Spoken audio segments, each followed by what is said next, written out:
Let me ask you, what do you know about the Fantastic Four?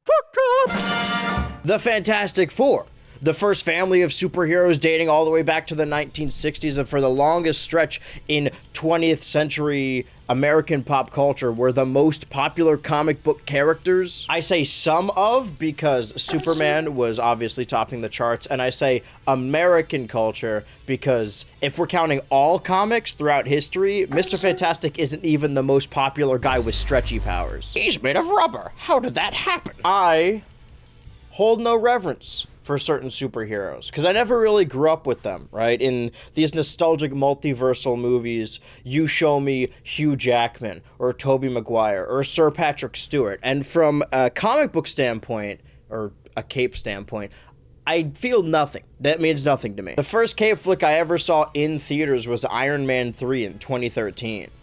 Your Heath Ledger performance has no effect on me. I allowed myself as a child to be nostalgic and protective for one superhero team, and that was the Teen Titans. And then the cartoon community made it really uncool to make fun of and be upset about Teen Titans Go, even though I still don't like it. I had one Spider-Man Wolverine plug-and-play game when I was a kid. I think there was a third playable character. It wasn't the penis one. At least I think. It would certainly explain a lot. But because of this aversion, or rather avoidance of most superhero films in my younger ages, I never watched a Fantastic Four film. Not the ones that were coming out when I was little. And the 2015 film I've watched entirely through GIFs. But from what I've heard, seemingly from the general public, is that as of right now, they've never made a good Fantastic Four movie. I know in one of them, one dude was really packing. I've seen a lot of revisionist history with the first Fantastic Four film, the first one that was actually released in theaters, but because of the way the internet works, where the most vocal people are new adults in their 20s, there's going to be a crop of people that are like, this movie I grew up with, it's actually a hidden gem. But to say that I haven't seen anything related to the Fantastic Four would be untrue. The comic came out in the 60s, so obviously it had its tendrils in popular culture. It inspired a lot. The Incredibles in 2004, 3D animated Pixar film directed by animation legend Brad Bird and also Mission Impossible Ghost Protocol legend Brad Bird. It follows a family of super-abled individuals with the powers of stretch, fire, invisibility, and super strength. The only stretching going on here is me making that comparison by purposefully leaving out Dash. The Incredibles is just the most overt and focused example. There's also The Venture Bros, Jingle All the Way, Kick-Ass, Reservoir Dogs, Step Brothers, Seinfeld, Kids Next Door, Family Guy, South Park, and so much more. Is there a little girl here all by herself? And perhaps it was this that would finally get him to admit that he sometimes did speak in a misleading way. Daddy needs to get his rocks off. And those are just all the overt references to the Fantastic Four. Think more from a character standpoint. Think about every hot-headed character that has fire powers. Think about the entirety of Sky High. Almost every modern superhero convention, and I mean storytelling convention, not those no deodorant zones. How many leaders are dedicated to Mr. Fantastic? How many superhero romantic leads owe their existence to Sue Storm? Confusing name, by the way. How many things are a direct inspiration from The Thing? The Fantasticar? And how many villains still present in public consciousness owe their inspiration, their existence, their purpose to Dr. Doom? Now, I don't know a lot about the Fantastic Four, at least prior to finishing this video, but I do know Doom. Almost entirely because I don't really read comic books, but I do follow fighting games, and nobody does a better foot dive than this guy. The one game they took him out of flopped hard. Coincidence? I think not! Hey, that's from The Incredibles. I wanna take you for a ride. I wanna take you for a ride. But aside from literally knowing who he is, I literally know who he is. That one's for the smart kids in the front of the class that raise their hands. We could sit here likely all day and talk about the laundry list of villains that were inspired by Doctor Doom, but I think our time would be better suited focusing on the most popular one. I know I did something completely different in May, or I guess early June, so I hope this makes up for you missing your monthly Star War. This guy, this fella, Darth Vader, a character fueled by anger and revenge, donning a cape but still wearing a mask or helmet to cover his disfigured visage. But these inspirations only really extend to the physical attributes because Vader's a puppet. He's no master manipulator. He's also not really that vain. Like, you could argue that Anakin Skywalker was arrogant, but he never really cared much about his perceived intelligence or gorgeous looks. Also, he has sex one time and then has a nightmare and he becomes evil about it. That's an oversimplification, but I think it's funnier if I explain it like that. Meanwhile, not only does Doom get significantly more play, but he also values intelligence above all else. It's how we get glorious images like this one. Listen and learn. And that is basically everything I know about these characters. Now, I know it's not much, and I thought I could really just go about my life, never learning anything more about this team and never needing to think about them again, living in a world where we would never get a good Fantastic Four movie. Or I would've. You see, apparently the Fantastic Four, and by extension Doctor Doom, are going to be very important to my internet timeline in the coming years, in whatever confusing way that means. The clock has started, and I only have a matter of weeks to learn everything I could possibly want to know about this superhero family. I will go back through the entire timeline of the Fantastic Four, figure out what makes them tick, what makes them work, what makes them those characters. The only hanging Chad I don't want to read. It's 2025, summer 2025, and if my calculations are correct, then we should be coming up on July anytime soon. We have two major cape flicks coming out in the summer in Superman and the Fantastic Four, which will, for better or for worse, decide the future of these major comic book movie studios. Also, Sony's in there somewhere. And The Crow, I guess. I, on a technicality, know way more about Superman than I do Fantastic Four, because I've only seen one Superman movie in the theaters in my life. Granted, that was Man of Steel, and if you remember correctly, that movie was not good. But I feel like I understand this character way more than the Four. Granted, it's not really that hard to wrap your head around. He's Superman. But I feel like I know Clark Kent better because of movies, because of shows, because of video games, because of Seinfeld. And if I could fall in love with Superman over again because of Jack Quaid cartoon and stunning Fleischer films, surely I could do the same with the prototypical superhero family. But to do that, we'll need to start from the beginning. The year is 1967. No Planet of the Apes, no Alien, no Star Wars, and barely even a Muppet. What a sad life this must have been. All they had was lead paint and the iron lung. But people of the 60s did have one pantheon to get them by the slow, painful march to the grave. Hanna-Barbera. Slim Pickens. Would you like the Flintstones, Scooby-Doo, Smurfs, or the Pussycats? Because that's basically all of these shows. They can be boiled down to these four. Or was it five? Because on top of creating teen mystery teams or stock families, the animation juggernaut would beam the larger-than-life heroes directly into your homes. You've got your Space Ghost, your Birdman, your Shazam! The adventures of two 12-year-old siblings, Chuck and Nancy, traveling around a mystical Arabian world mounted on Kabubi the Flying Camel. How come Zachary Levi wasn't in this reboot? And of course, their first superhero cartoon taken from a larger comic book company, Fantastic Four, 1976. The Fantastic Four, 1976 in Menace of the Moleman. This is the first episode to air on September 9th, 1967, but technically the second to be produced according to the production code. But we'll get more into that very soon. And I, of course, will be watching the Boomerang reruns I found on the Internet Archive. Yippee! Anyway, show me that exploding four. I gotta say, despite this first aired episode dropping us in medias res, this intro does a pretty good job of explaining the Four to us. He's rocks now. You couldn't do this in 3 movies? Well, in this medias res, Sue Storm, the Invisible Woman, has increased her force field by 100%, which means it's time to throw a rock guy at her at full speed. That's what he's here for. It shakes the entire fucking building, which this is presumably something they do a lot. I love this interpretation of the Fantastic Four, as whether intentional or not, just do not care about the world outside of them. However, they do decide that only now do they need a safer location to run their car crash tests. Florida?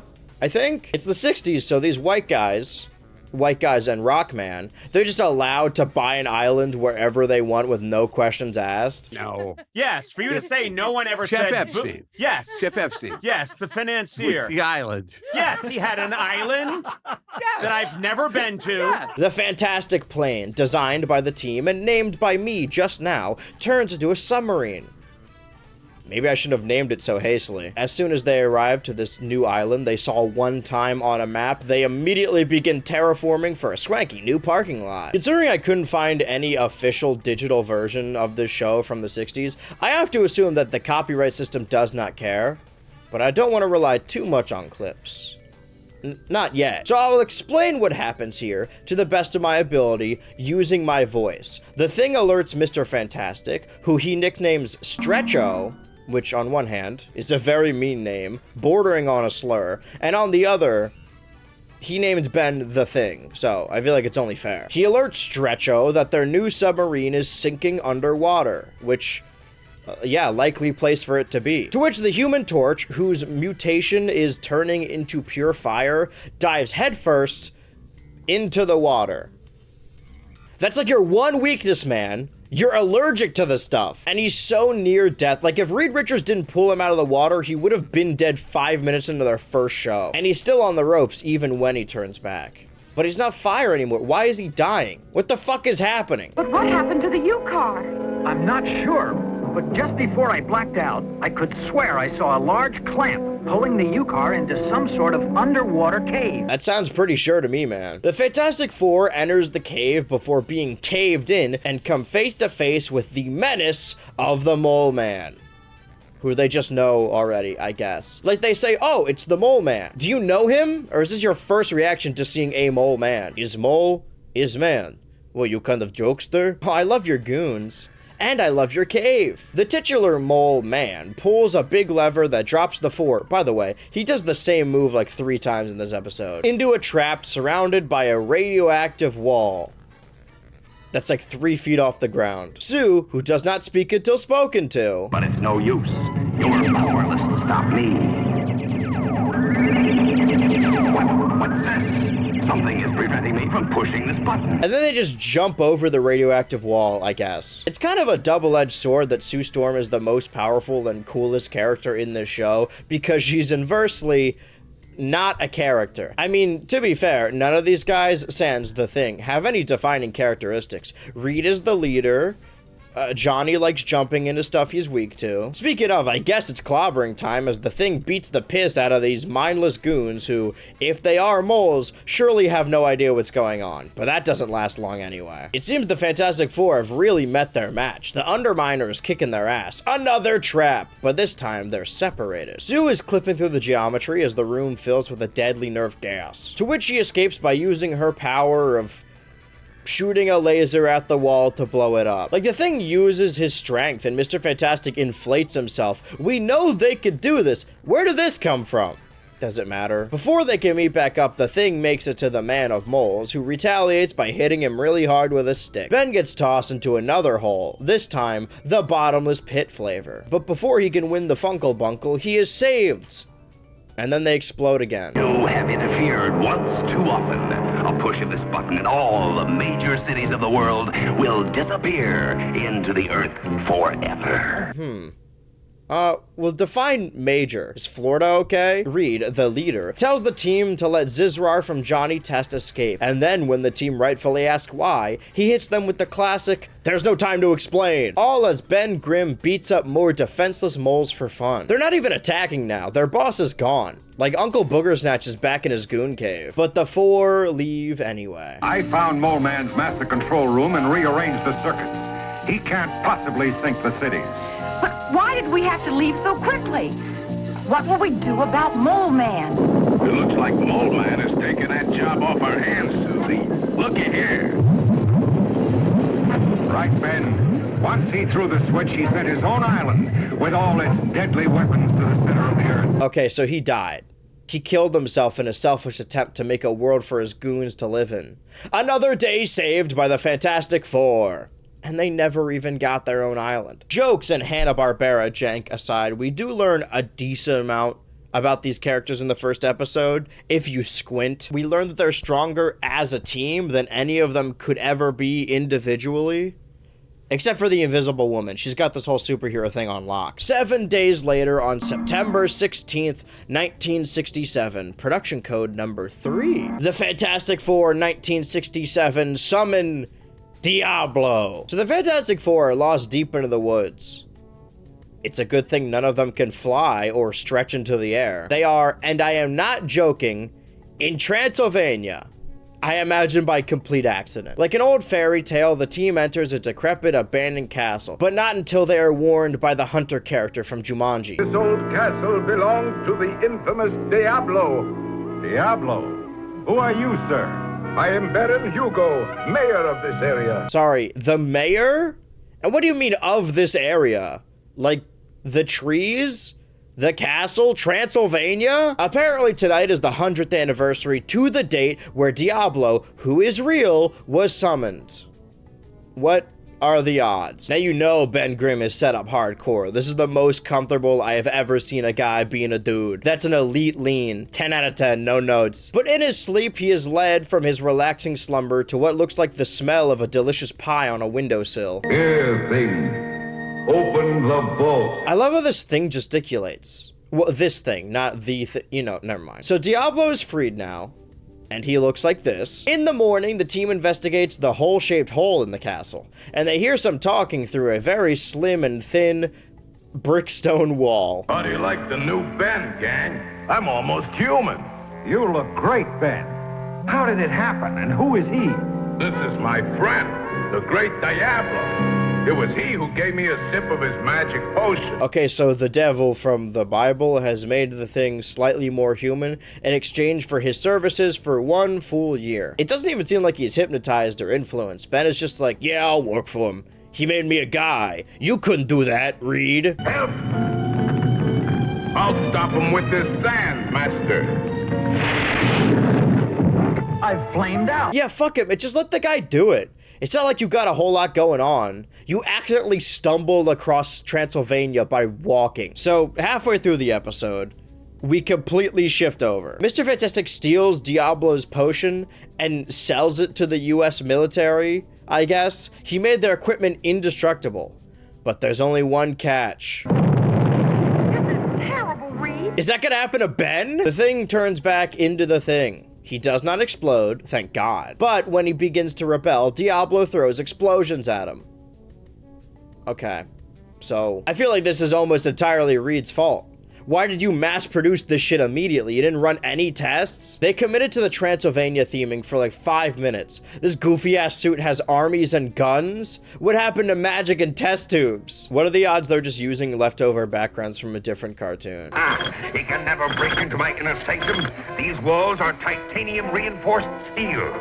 And with my time lock on...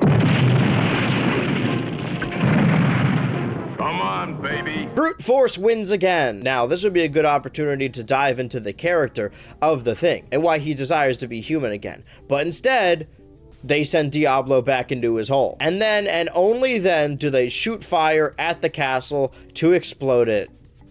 So she's just free then, right? Like you stuck him inside to stay for eternity. Already a bad plan, but now you've taken down the only thing keeping him in. He's just in the forest somewhere now. Yet again, the one goal the four had at the start of the episode was not resolved. These guys just keep having to clean up messes that they make on their own out of ridiculous problems.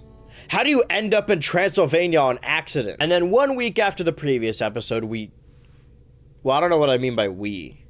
Any 70-year-olds watching my channel right now? We would get the 3rd episode aired, but the 7th in production code and the 1st created. Because the Fantastic Four 1967 in the way it all began. I know I've been cracking jokes this whole time, but this episode is what I've been looking forward to. You think I dressed like this for nothing? An episode that not only acts as our introduction to the titular Fantastic Four, but also their former friends. We begin as the Thing is watching another building crumble. I can only assume it's their doing. Yeah, he just straight up starts punching these load-bearing walls. Wacky races, the reluctant werewolf, something Hannah, and something Barbara. We see the Fantastic Four doing fantastic feats, and also punching down a building. And completely, unceremoniously, Dr. Doom is just in town, being driven around by an Uber, I guess.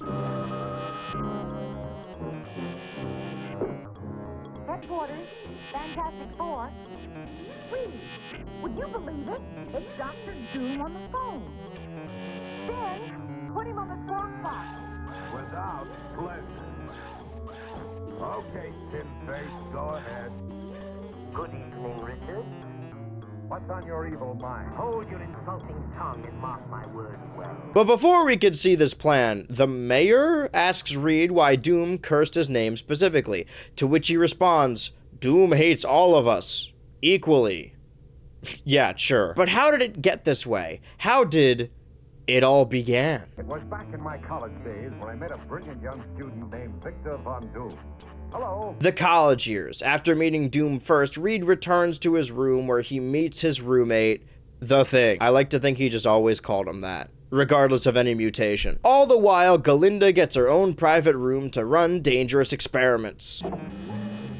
Hello? Anybody home? Wow. Look at that equipment. I wonder what Von Doom's working on. What's this? What are you doing in my room, Richard? Give me those papers. I just came by to say hello. But you'd better recheck those equations. You're off a few decimals. And that means big trouble if you use this material. I'll have to go ahead with my experiment right now. Lower the dome. Okay, so what does the dome even do? Von Doom, are you awake? Yes, but what do you want? You fool. It's a miracle that you didn't kill Carstairs as well as yourself.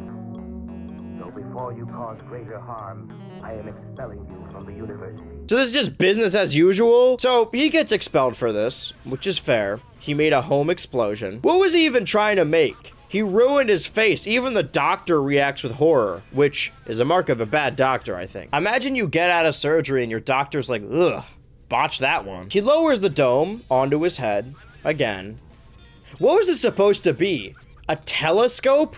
Why did it explode? Did Diablo make this? And then, and I am not joking, Pearl Harbor. Ben Grimm has become a fighter pilot, and Reed Richards shoots a big bazooka. After the war, Reed designs a rocket, and of course, the first pilot he thinks of is the man he followed overseas. I'm no pilot or astronaut expert, but surely these machines do not fly the same. I think 2025 really is the year of the airplane. Sue is the girl of his dreams. Ben is his best friend from college who he grew closer to in the heat of combat, fighting for each other's lives side by side. And then Sue's brother is also there. You're all going into space, even her loser brother? What does he add to this adventure? They crash into a cosmic storm and it mutates their entire bodies as they calmly sit in their chairs. They don't react at all when this kid bursts into literal flames. No wonder this has been impossible to adapt to the big screen. This is the most laissez-faire take on body horror I've ever seen. So that shit with Doom was just entirely unrelated, huh? The nameless team crash land on some sort of grass planet. If I had to guess, Transylvania. They all discover their newfound mutations. Okay, now we're getting into the body horror of it all. Ben becomes Rox and says out loud, I've turned into some kind of thing, and then immediately walks away, ready to begin his life in isolation, believing that no one could ever love Rock Guy. Reed Richards pushes back against this by saying, what if you're useful though? So, all the while, Johnny brags about how cool it is to be Fire. Invisible Woman, who's named the Invisible Girl in this cartoon, and Human Torch, those names make sense. But this dude named himself Mr. Fantastic first, even before they became the Four. How do you even top that? That's enough backstory. I wonder what Doom's been... Still, Dr. Doom. What a film. What of Dr. Doom, my dear lady? You're even more stupid than I thought, Victor. To come right into the headquarters of the Fantastic Four. I'll take them.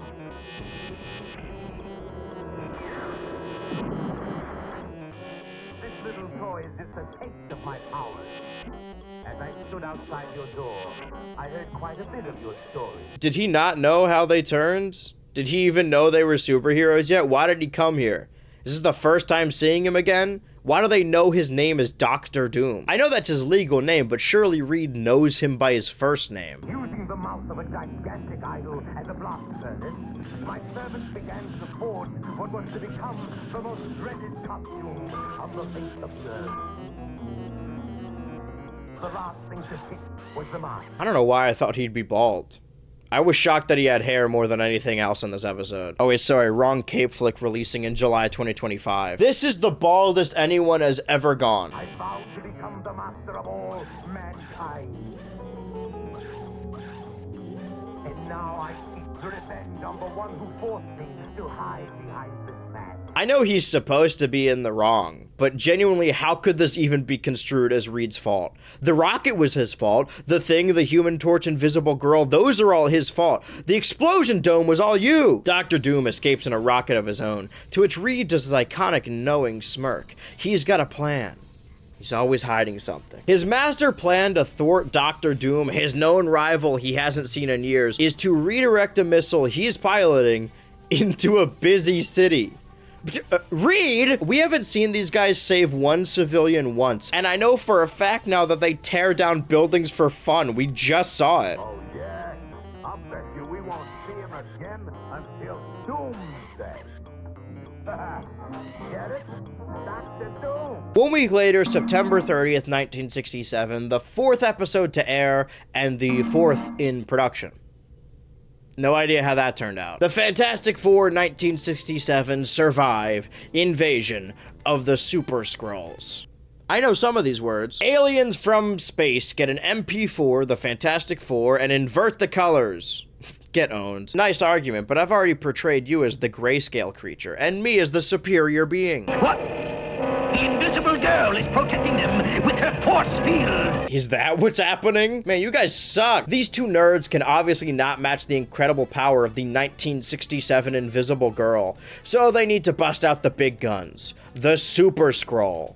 Them, but bigger. This is a marked improvement. The rest of y'all look like racist Star Wars aliens. Do you have any idea how little that narrows it down? So basically, what they show us for over several minutes is that the Super Skrull has all the powers of the Fantastic Four, but better and cooler.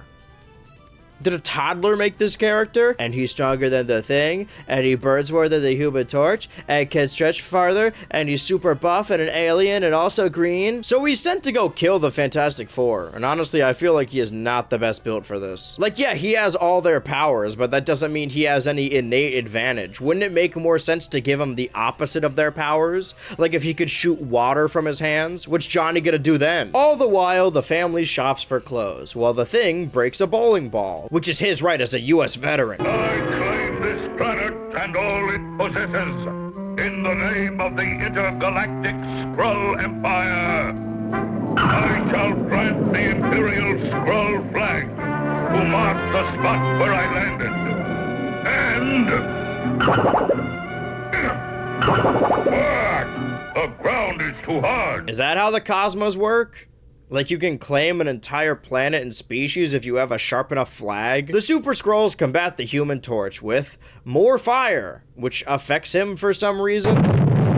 Do you think he's okay? Finally, a visually interesting fight. The alien and white guy have a stretch off, which lasts about as long as you think it would. Sometimes I pull so hard, I rip the skin. Then he starts beating his Thing crazy style. And now, I choose to become a battering ram! I can handle this, wise guy. I'm glad they're fighting in turns like it's an RPG. Or chess. Put this man in Fortnite immediately! If you lived in this city, do you think you'd be concerned seeing this, or are you probably just used to it? But how will an alien with powers comparable to the Fantastic Four ever be beaten? Why do we even have the rest of the team? And now this dude can shoot young Link flame arrows? It's over, man. Get a job application. Just hire this guy. Reed Richards uses his deductive powers to find the planet the Super Skrull is deriving his power from, and invents a doodad. Did these guys just invent drones in 67? So their plan is to meet the Super Skrull on a place called Crater Island. Aptly named. God, I love these fucking sound effects. So their plan is to distract him by getting beat up enough for the invisible girl to sneak up on him and plug his doodad into him somewhere. And now the space lever doesn't work. Oh man, he can still turn into animals. I didn't even know he could do that. But he tries to escape as himself and a hawk too. Huh, I'm sorry. So they wipe his memory and turn him into a cow, giving him cow-level intelligence, and he will continue to live his life lobotomized as a creature, losing his humanity all at once. Well, that's fucking terrifying. New BH Ultra fans don't know that I'm actually referring to the That's So Raven Halloween episode. Speaking of Halloween, a week later on October 7th, 1967, episode 5, which Wikipedia lists as episode 5A, and is also the first in production order. So I don't know what that could mean. The Fantastic Four, 1967 in Klaws. All right, so actually on the Wikipedia page of all the episodes, episode 5A is titled Klaws. But on the Internet Archive boomerang riffs I've been watching, the episode is listed as episode 5, Klaws, the Red Ghost. Which the Red Ghost is what the apparent episode 5B is listed as. Which means this is a 2-segment episode, a 22-minute package with individual 11-minute episodes. But this is the first episode in production, which means it was probably initially the plan to have 11-minute segments split over a 22-minute time slot. But this is the only episode of this show with an episode A and an episode B. So I guess they dropped that immediately. The college boys are fighting a horrifying Ghostbusters creature down in the laboratory while Johnny Storm leaves for vacation. To somewhere. If I had to guess, Transylvania. The second he leaves the screen, Reed and Ben suffer another explosion, this show's favorite sauce, but they cannot escape the lab as the nefarious Dr. Claw, or just Claw, trap them with his sounding rod. That's not what it's called. And now, with no one else around, Claw can go after Sue Storm. Big mistake. I mean, look at this force field. It's like she has a huge hog. Let it hang, sister. Claw, the master of sound. Claw? But we thought you perished. Wait, you know this guy? And you thought he died? Like, I know these episodes are just supposed to be direct animated adaptations of the comics for the first time. Hopefully, if I'm doing my job right during the transition, I should have the comic books they're based on, and if it doesn't have a comic book, then it isn't based on any in particular. But again, the first in production. Reed puts the thing in a baby Bjorn, managing to break down the claw wall. And now to find out who's behind all this, and then it's clobbering time. He said it! He said the thing! Oh man, do it again! Do it again, the thing! Do it again! This really is the pilot. Not a fighter pilot, like the thing. Alright, we're back from the commercial, so... Therefore, I command you to contact your brother, the Flaming One. Whoa! Can you say that? I know the 60s were a different time, but not a Dr. Claw's Sonic the Hand thing cannot be stopped. This is too many jokes. Just say one of them. His device cannot stop the pure and unadulterated stupidity and head emptiness of the thing. Oh, wait, no, it stopped him. And now Reed sounds like he knows him, but I've never seen Claw look like this. Do you know him or not? Did you do this to him? Statistically, I wouldn't be surprised. Just in time to perish with your friends. Goodbye, Human Torch. There's so much more time left in this episode. The Human Torch is back from his vacation, by the way. Just thought I should let you know. Mr. Fantastic has gotten his hands on solid vibranium. No clue how he did that. Let's beat him up! My turn, brother-in-law. Make yourself into an elastic backstop, will you? I'm ready and waiting. I am invincible.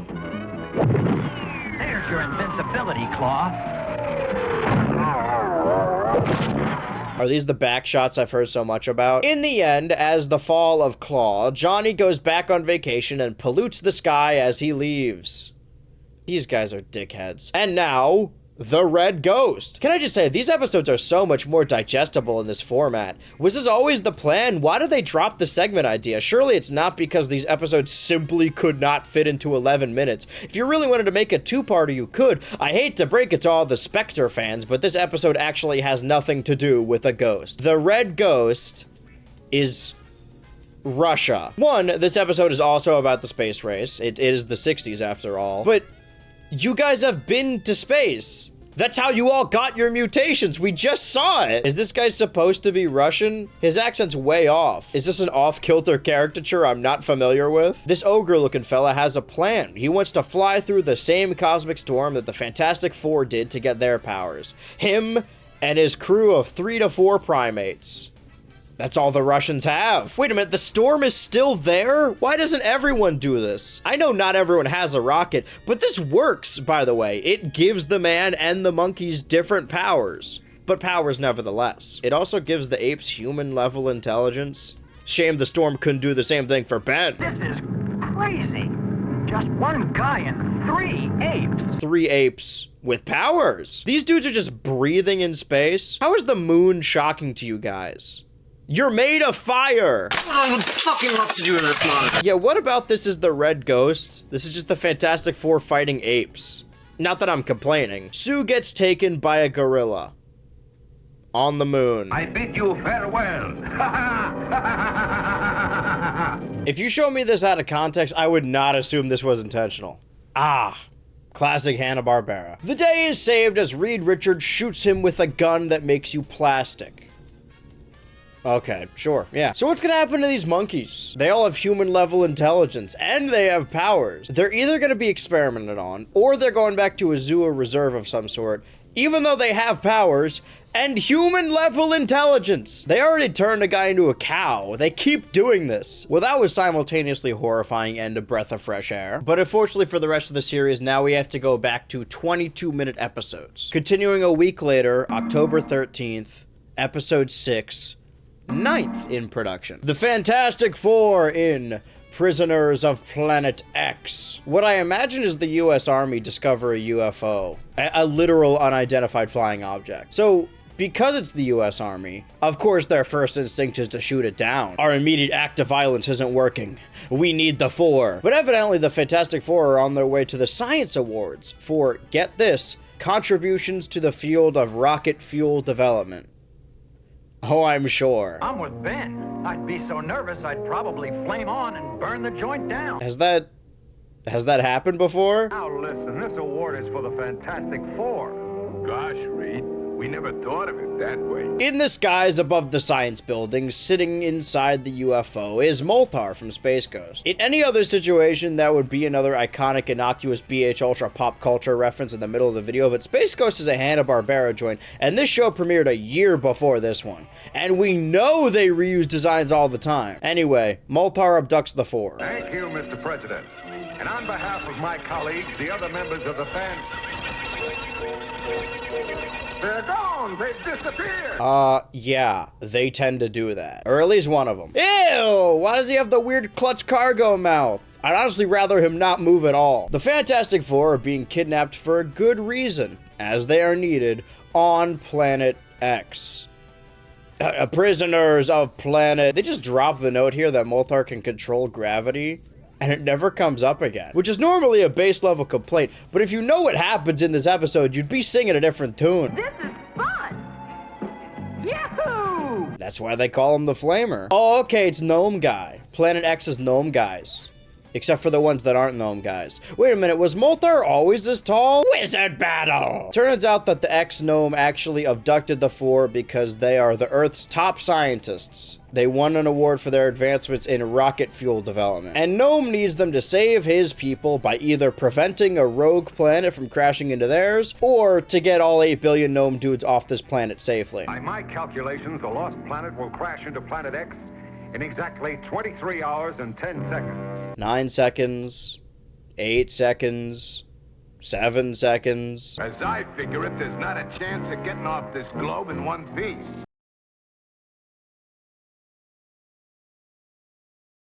Dude, is this guy growing? He was not this big before. His head is hitting the roof now. The thing was not thigh height before. But then it cuts, and now they're the same height. What the fuck is happening? Something on this planet is making Moltar fluctuate in size. Or Hanna-Barbera is making fluctuate in size. Completely unrelated at the same time, Reed Richards has developed a shrinking gas. Are we sure this is unrelated? These two things have nothing to do with each other. So their plan is to shrink every single one of the planet denizens, like 8 billion gnomes, somehow getting them all in a single file line. They're beginning this right now, but like, the planet's here. We can see it in the atmosphere. You have minutes. This is a crisis. Did Kurgo ever show up? No, we didn't see him. Did he get his antidote gas? I'll tell you all about that later. Reed, how is this not the time? Oh man, I'm glad the rockets are labeled. How else would I know what planet I'm on? While the entire population of gnomes makes it out in one piece, the four are cutting it close. Wait, I have the antidote gas. Wait, I'm the ruler. You can't go without Kurgo.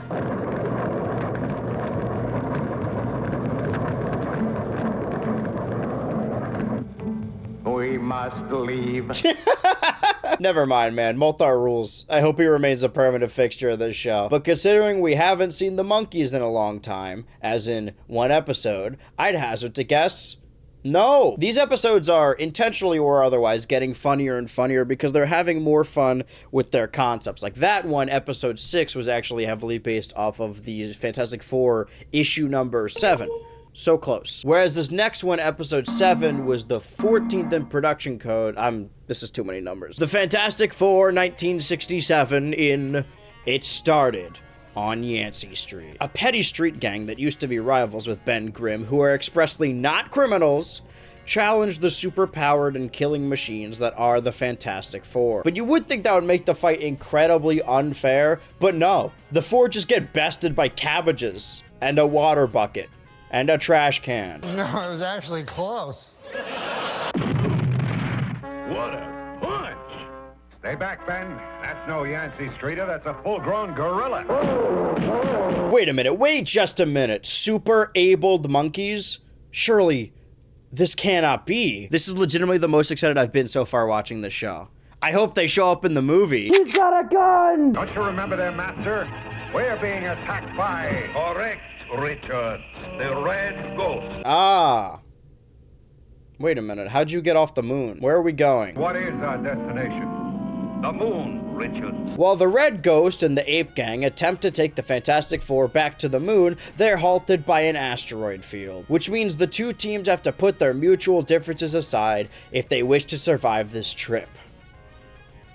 Why are the apes loyal to this guy? Like, if they are super able, then we're probably on Earth somewhere for a while before the Red Ghost returned. Like, I know he gave them powers, but he also mutated them. Why do they care about... Are they friends? Maybe they just have mutual enemies in the Four now. We don't know what they did to these apes when they got to Earth, but we do know they got a bogus science award after. Rocket fuel my ass. My revenge is near. Correction. My fist is near.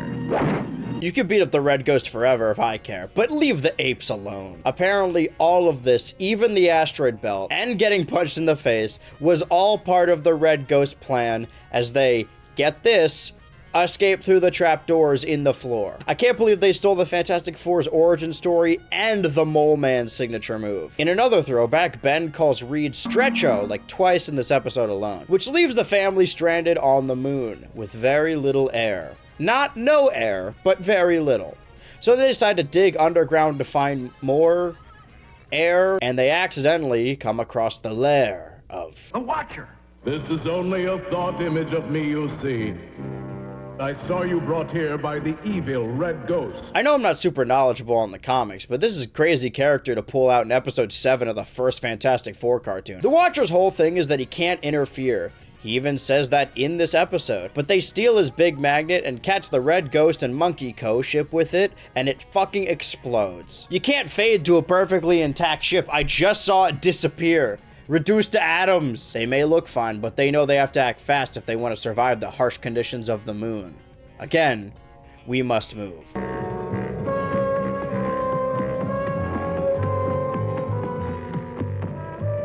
Aha! The home of the Watcher. What is this show's problem? Wait, so everyone knows who the Watcher is? He doesn't reveal himself to anyone. They just all know him. Is this a common occurrence? Has this commonly occurred before? The Red Ghost joins the Four in the lair of the most famous man on the planet, I guess. You're in for a big surprise. As you wish, Richards. Farewell. Well, he's had a good run. Glad he could appear in a record 2 episodes. Back to what I was saying, the Watcher's like, I cannot interfere, but he keeps assisting Reed's side. He pushed him in the direction of both the big magnet and the teleporter. A teleporter that the Red Ghost already falls into, and the Four follow. So the apes we saw before most definitely died on the surface of the moon, right? This show saw one loose end and immediately went for the jugular. And in the end, everything is back as it was. Nothing was learned, other than the fact that there are beings that watch your entire universe like it's a Saturday morning cartoon. But I guess we already knew that. Where on earth are we? If I didn't know better, I'd say we were right back where we started, on Yancy Street. Say that again? Do you have any idea how badly I've wanted to use that clip this entire video? And it just started. But I pulled off my one joke, and I'm limiting how often I can use it. So I pulled out my one use, at least for this section. I hope I didn't waste it, and I hope I don't regret it. Speaking of regrets, what? October 28th, 1967. The closest we can get to a Halloween episode, I suppose. The 8th episode released, but the 6th in production order. Circling back, the reason we're even here. The Fantastic Four, 1967, with 3 predictions of Doctor Doom. Shall we begin? Well, the boomerang rip I've been watching on the archive accidentally posted the Moleman episode as this one. So, moving on. Wait, but that's like the whole reason I wanted to do this video. The Fantastic Four, 1967. Behold a distant star. I don't know who any of these people are, and they're shooting at dinosaurs for fun, who we also don't see again. I have several questions. No one can tell Warlord Morat what to do. Not even your father, Emperor of the Skrull planet. All right. I have more questions. So from what I gather, this guy wants to marry this girl and he doesn't like her dad, the Emperor, who does not approve of their marriage. But more importantly, Ben Grimm wants to celebrate his birthday tomorrow. He's gonna be 2 in Thing years. But they're in space again, the day before his big day. Why do they hype up going to the moon like this isn't a trip to the supermarket for these guys? I'm also shocked they're eager to come back here, as they're pulled into a space-time warp, which is shown as a lightning storm in space. Dude, space is horrifying. It ruined your lives. Why would you ever go back here? I have several questions. I have an astral projection chart. I'll try to explain. Remember Einstein's theory that the universe is like a ball? We have just passed through the subspace edge of the ball. What? Okay, so that actually doesn't mean anything to anyone at all. They do a fake out with these little Googas before being attacked by an army of Skrulls on Skrull Planet. An army of 4, but that's the magic number. Forget 3. They should have had 4 Spider-Man in the most recent Tom Holland movie, and the 4th one should have been the racist one. The Skrulls shoot the 4 with a gun that does not kill them, but rather saps their powers. Even the Thing, who no longer has a super strength, even though he is still made of rocks. And then they don't kill him, even though now they definitely can. The Fantastic Four are ostensibly put in timeout. It looks like a break room. Picture right above you, Ben. The eyes moved.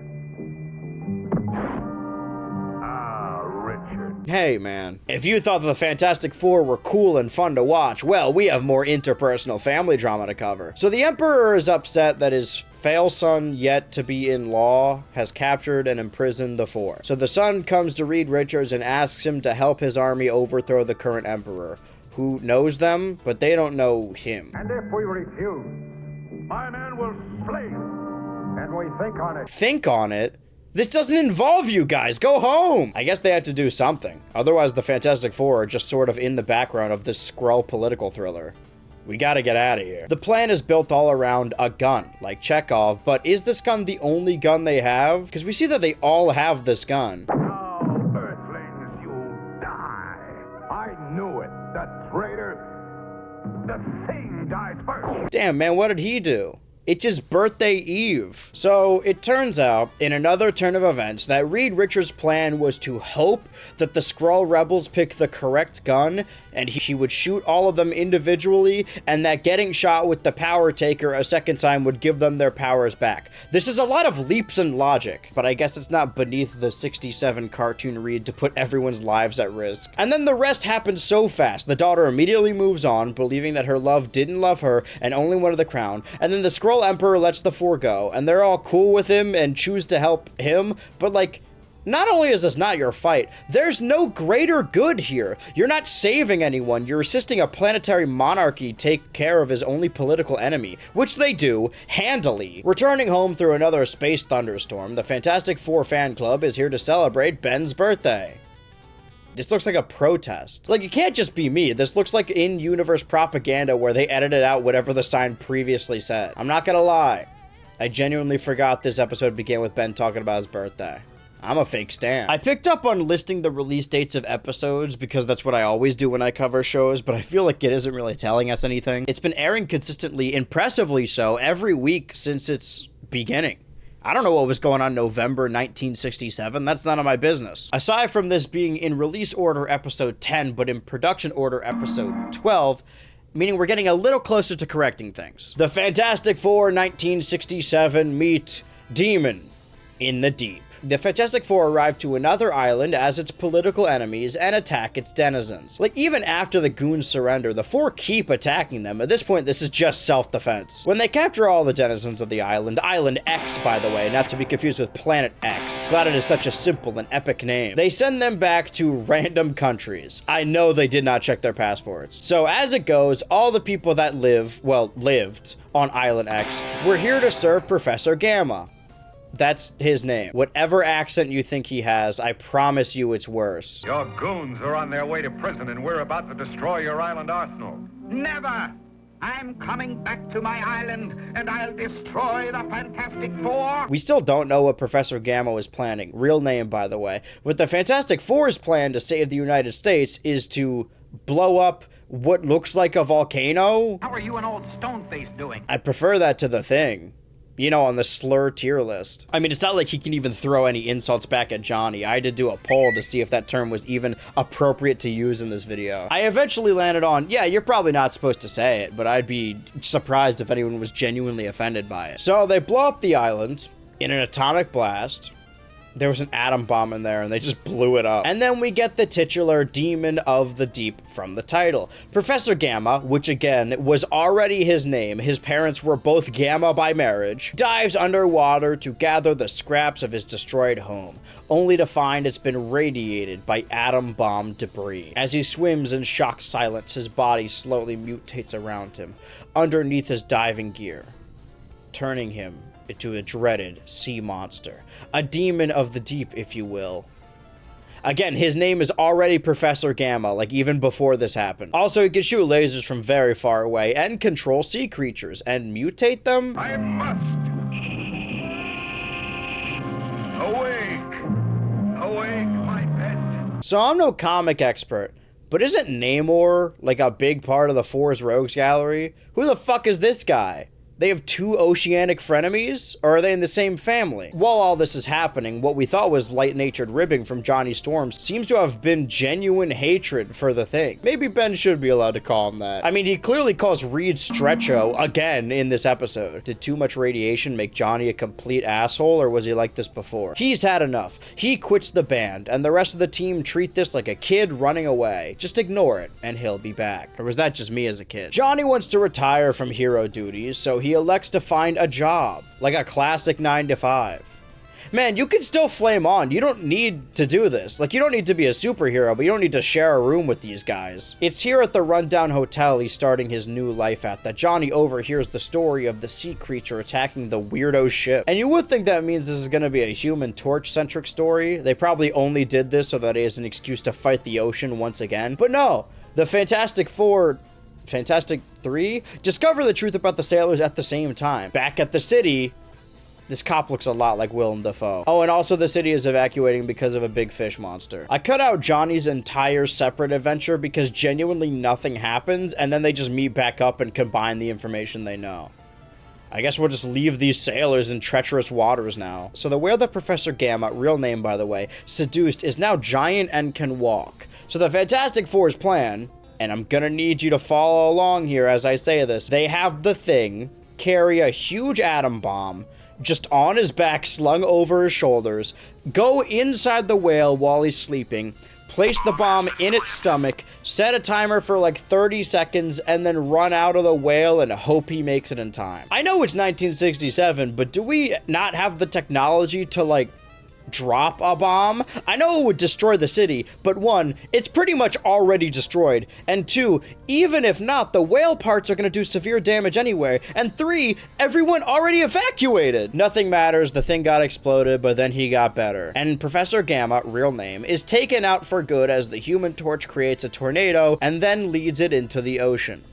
Now, I'm no meteorologist. Also, this episode carries the theme of the Thing and the Human Torch just not respecting each other at all, and it doesn't even resolve that. Maybe I'm expecting too much from a Saturday morning Hanna-Barbera cartoon from 1967, but man, you decided to have the episodes be 22 minutes. Also, they just let Johnny off the hook for being a baby throwing a tantrum and being rock racist. The Fantastic Four, 1967, in Danger in the Depths. These episodes are becoming awfully familiar. Johnny Storm is shooting fire into the same sky he polluted with his writing earlier, which is disturbing the water again. Like, I dropped the gimmick of listing the production order, but man, we just did this. Whoever that is, he's a little too sneaky to suit me. Johnny, just because you're a woman doesn't mean I won't melt your skin off. But instead of burning her to a crisp, Johnny takes the girl maid back to the Fantastic headquarters, to which the Thing is taken aback himself by her blue skin. You are made of rocks! It seems an underwater civilization completely separate from Professor Gamma, real legal name, is caught in turmoil and war, to which the princess here seeks the Four's help. She's involved with Triton, like that Triton. Man, we just looked underwater and you guys were not there. Is this a different city? Silence! Speak not of foolish love at a time like this. I have a war to fight. Begone! How could you? I was hurt, humiliated, disillusioned. So Prince Triton rejected your love. I think Prince Triton is dead. I wanted revenge, so I betrayed him. Betrayed him? That's a woman for you. Can we not? You're made of rocks! Forget about the Demon of the Deep. The same thing happened in a space adventure. The princess is getting the Fantastic Four involved with yet another war that has nothing to do with them. Like, you could argue that they help anyone who comes for their assistance, but one, that has not been true once in this cartoon, and two, who are they to decide the victim in this story? Like, they're fully involved now. Reed Richards sprays them with green that helps them breathe underwater. All of them. Now, Johnny, I hope you learned your lesson from the last two times. Surely you know how water works now. Please tell me you understand water. Almost immediately, the Thing gets held at gunpoint by guards after an act of terror. I'm using that in a very literal sense. I'll settle the argument. Alright, never mind. It seems like this episode is speeding along. I want you to know I haven't written anything in minutes. Not because I couldn't think of anything to say, but because legitimately nothing happened. This is like 2 episodes in a row. The Thing attacked more husbands and sons in the war that doesn't affect him, and Johnny Storm is shooting them with an underwater tank. That counts as something happening. Well, well, well, would you look at the time. Why are they helping her again? Because she asked nicely? Anyone that comes to your door and asks you to meddle in international affairs, they all have a shot? You guys are fighting on the front lines. Atuma! I challenge you to battle me, man to man. Done. I accept your challenge. Actually, what the fuck is happening? So if I'm reading this correctly, Triton is alive and is in a duel with, I think his name is Atuma, but every time I hear it, I think they're saying a tumor. Surprisingly not far off. Triton is in my sights. Fire! This is the second time she's done the same move. We have to presume she's done it several times over. Does the Four have a rule against killing, or is that just the other heroes in New York? They're not even helping Triton, by the way. They just want to make it a fair fight. It doesn't matter who wins as long as these dweebs get to see a fight. They claim to not be getting involved, but they're setting it up like a social experiment. I wonder if they'll win another award for this one. It's sort of like sea monkeys. Have you ever heard the old adage, sea monkey see, sea monkey do? Atuma breaks his word by attacking Triton even though he surrendered, which now allows Triton to introduce a weapon into this fight. His weapon of choice? An oil rig.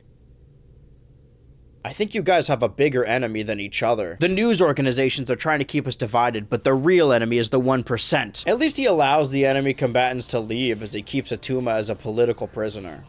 Forever. In the oil rig. Well, it seems the Fantastic Four have earned another political favor from a private or foreign military complex. Surely this will come in handy the next time they refuse tax cuts from the US government. Okay, bye Triton, bye wife, I hope we never see you again. As the Fantastic Four drive away in a boat that looks like it was ripped off an amusement park ride. Hooray! I know I said I would drop the production codes, but I actually find this additional information really interesting. Like the fact that the next episode a week later aired November 25th, 1967 isn't nearly as interesting as the fact that the production code and the episode release order line up, sort of. It really depends on who you ask, and by that I mean whether or not you count Klaws and the Red Ghost as 2 or 1. The Fantastic Four 1967 witness return of the Moleman. All it took was the invisible girl to go away for one afternoon, and now the city is in shambles. Like, I'm not crazy. It didn't always look this soggy and depressing. Maybe it had something to do with the smokestacks coming out of the Fantastic apartment. Rare roast beef a la Ben Grime. Well, that's just not how you say that. You know, your own last name. Ben Grime has to do the cooking because this is normally Sue's job. She cooks for them presumably every night they aren't lost at sea or discovering an island or at Transylvania. I know it's the 60s, but they shouldn't make her do the cooking. All of that to say, she really is the only thing keeping this team together. She leaves to run an errand once and now there's an earthquake in New York City. We don't know if it's safe out there. Johnny, go out there and check. Oh no. It's a chunk error. As far as these boys know, it's just an act of his that swallowed up an entire city block. We don't know how far down it goes. Johnny, go down there and check. In a shocking reveal, we learn, but the three boys don't, that this was all due to the Moleman, turning dials on a machine at the center of the earth. Now turning dials to set his sights on one Sue Storm. Ah, there she is, at Science Hall, making a speech. Ah, yes. Science Hall. They do science there. Wait a minute, the goons can talk? Have they grown more evolved, or were they just shy the first time around? Either way, I'm glad they're back. Using their mole-like abilities to see through the woman's invisible facade. Back at the boys back in town. So, the plan is basically to fall backwards into the hole, but in a ship that's built for that. Every situation, they have a different doodad just sitting in the Fantastic garage. It's the Moleman subterranean hideout. It's here that... You're quite right, Mr. Richard. Oh, that was easy. I found them. So after the boys fall in reverse down the chunk error and accost the Moleman and Sue, said Moleman tells them to call off the military attack or else Sue will get it. So basically, right after they finally get down there, they are sucked into a big vacuum and shot back into town. Into the air. Uh-oh. There's Reed and Ben coming up. That's hot. It burned! Oh my god, that hurt! We must speak to the commanding officer. I have a degree in history. That'll do. Reed asked the military to hold off their attack for at least 24 hours. But what even was their plan of attack, really? Bombing the hole? Damn, Grimy. You don't need to bend the barrel. You could probably just ask and they'll stop. I mean, these guys seem to have a lot of sway over the US military. We need a plan of attack of our own. Hold still while I solder this last wire. That is the back of his head, man. Forget what I said earlier. We have a new winner. This is, and I don't say this lightly, the dumbest vehicle these guys own. There's 3 seats, maybe 4, that all face each other as it spins in the air. How did you invent the teacup ride? Hey guys, can you politely stop attacking? Thank you. Doesn't take long for the 3, now the 4 again, to grab Sue and escape. But we better get out of here. I heard alarms going off in there. Well, let's go. Down this tunnel. pretty long tunnel. The Goon Squad has the Four in their sights, but Sue force fields around them, proving again that she is the strongest member of this team. She was gone for 1 day, and their plan was to fall backwards down a hole. Ben, are you playing a joke? Are you kidding? Is that a no? Or, man, I used to get so upset when old heads would say cartoons are just shapes and colors and how they rot your brain. But seeing what they grew up with, I get it. This is like baby sensory videos, except with explosions and flashing lights and sexism. A parade is held for the Fantastic Four, and the thing expresses an emotion I cannot describe. The distressed likes of which have only ever been replicated once in a webcomic like Tails Gets Trolled. Give this man his own show. We have seen episodes from the 67 cartoon that were adapted one-to-one from comics, I assume. Like, for example, the previous episode, Danger in the Depths, was allegedly heavily taken from Fantastic Four issue number 33. That episode we just watched, while I'm sure it is inspired by the comics because it features a reoccurring character, that was entirely a Hanna-Barbera production, which is also the case with the next episode, the one we're about to watch, released a week later on December 9th, 1967, the episode order being the same as the production order, asterisk. Can I say real quick before I start this section, because I wrote this video months in advance, but now we have additional information. I hate the name of the movie being The New Avengers. It makes significantly less sense and doesn't really lend to the fact that the characters are very, like, against the idea of being this team. The Fantastic Four 1967 encounter Rama-Tut. Now, this is a comic character I do know a thing or two about. Vaguely. I know that Rama-Tut in some continuities is a variant of Kang the Conqueror. Anyway, the thing is back to his iconic Yancy Street in his even more iconic big trench coat and hat.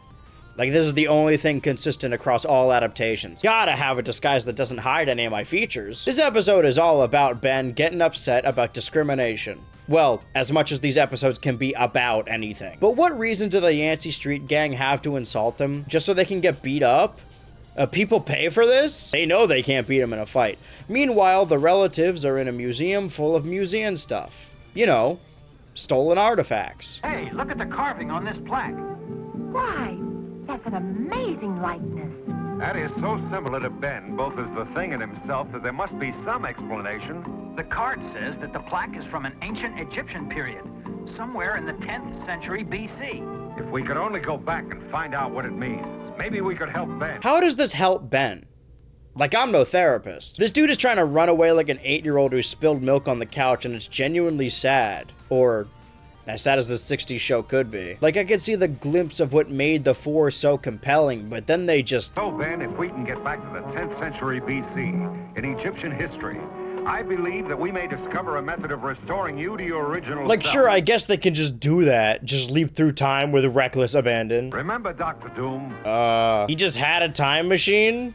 I guess we missed that episode. If the time machine can specify locations by their names, does it go off of what they're named at the time? Like, if you went back to Pangea times, then what is Egypt? Reed Richards' eyes here are not colored in, and at first I assumed it was a mistake, but this happens to multiple characters all throughout this episode, so let's just assume this is what the desert does to you. Because Reed Richards is a man of science, a man who understands the risks of traveling through time, a man that understands that even stepping on the wings of a butterfly could have cataclysmic, or just keep throwing rocks at people, sure. Ben is sad. This is for him. He deserves to irreparably combat the timeline and forever existence as a treat. I would say it's his birthday, but this is one of the few shows where I actually know that's not true. It is that of Rama-Tut.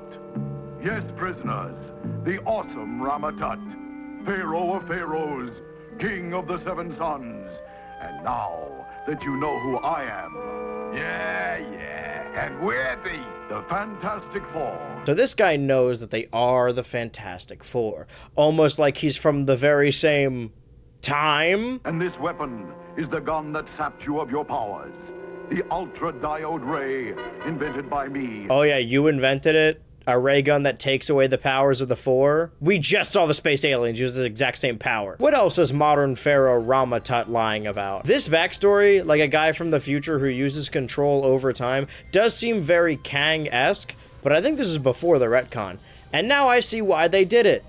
This dude is basically Kang the Conqueror, but in ancient Egypt. Hey everybody, so this past Sunday I did something a little, I did homily as the Joker. But this makes no sense to me, like at all. What Not Kang is saying is that he found out about both the Fantastic Four and Doctor Doom's time machine in the year like 3000 or something. So you mean to tell me nobody else for nearly 2000 years, not only did nobody think to look for this time machine, but Doom's castle is still very much intact 1000 years later, and Tut's plan was to do something with the Fantastic Four.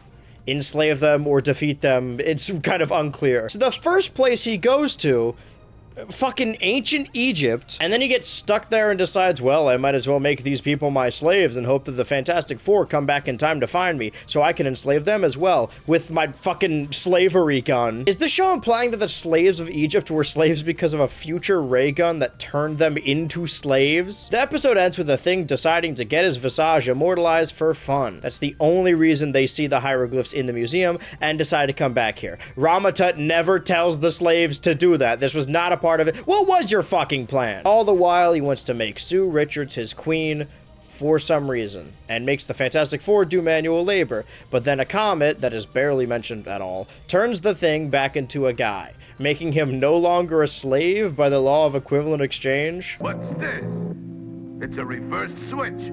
It'll free a person from domination. Of course, in case Rama-Tut wants to release someone. Oh, I see. I had my gun set to slave mode. Is this show also implying that it was Reed Richards who freed the slaves? Where does Moses fit into all this? He doesn't have fire powers. Oh.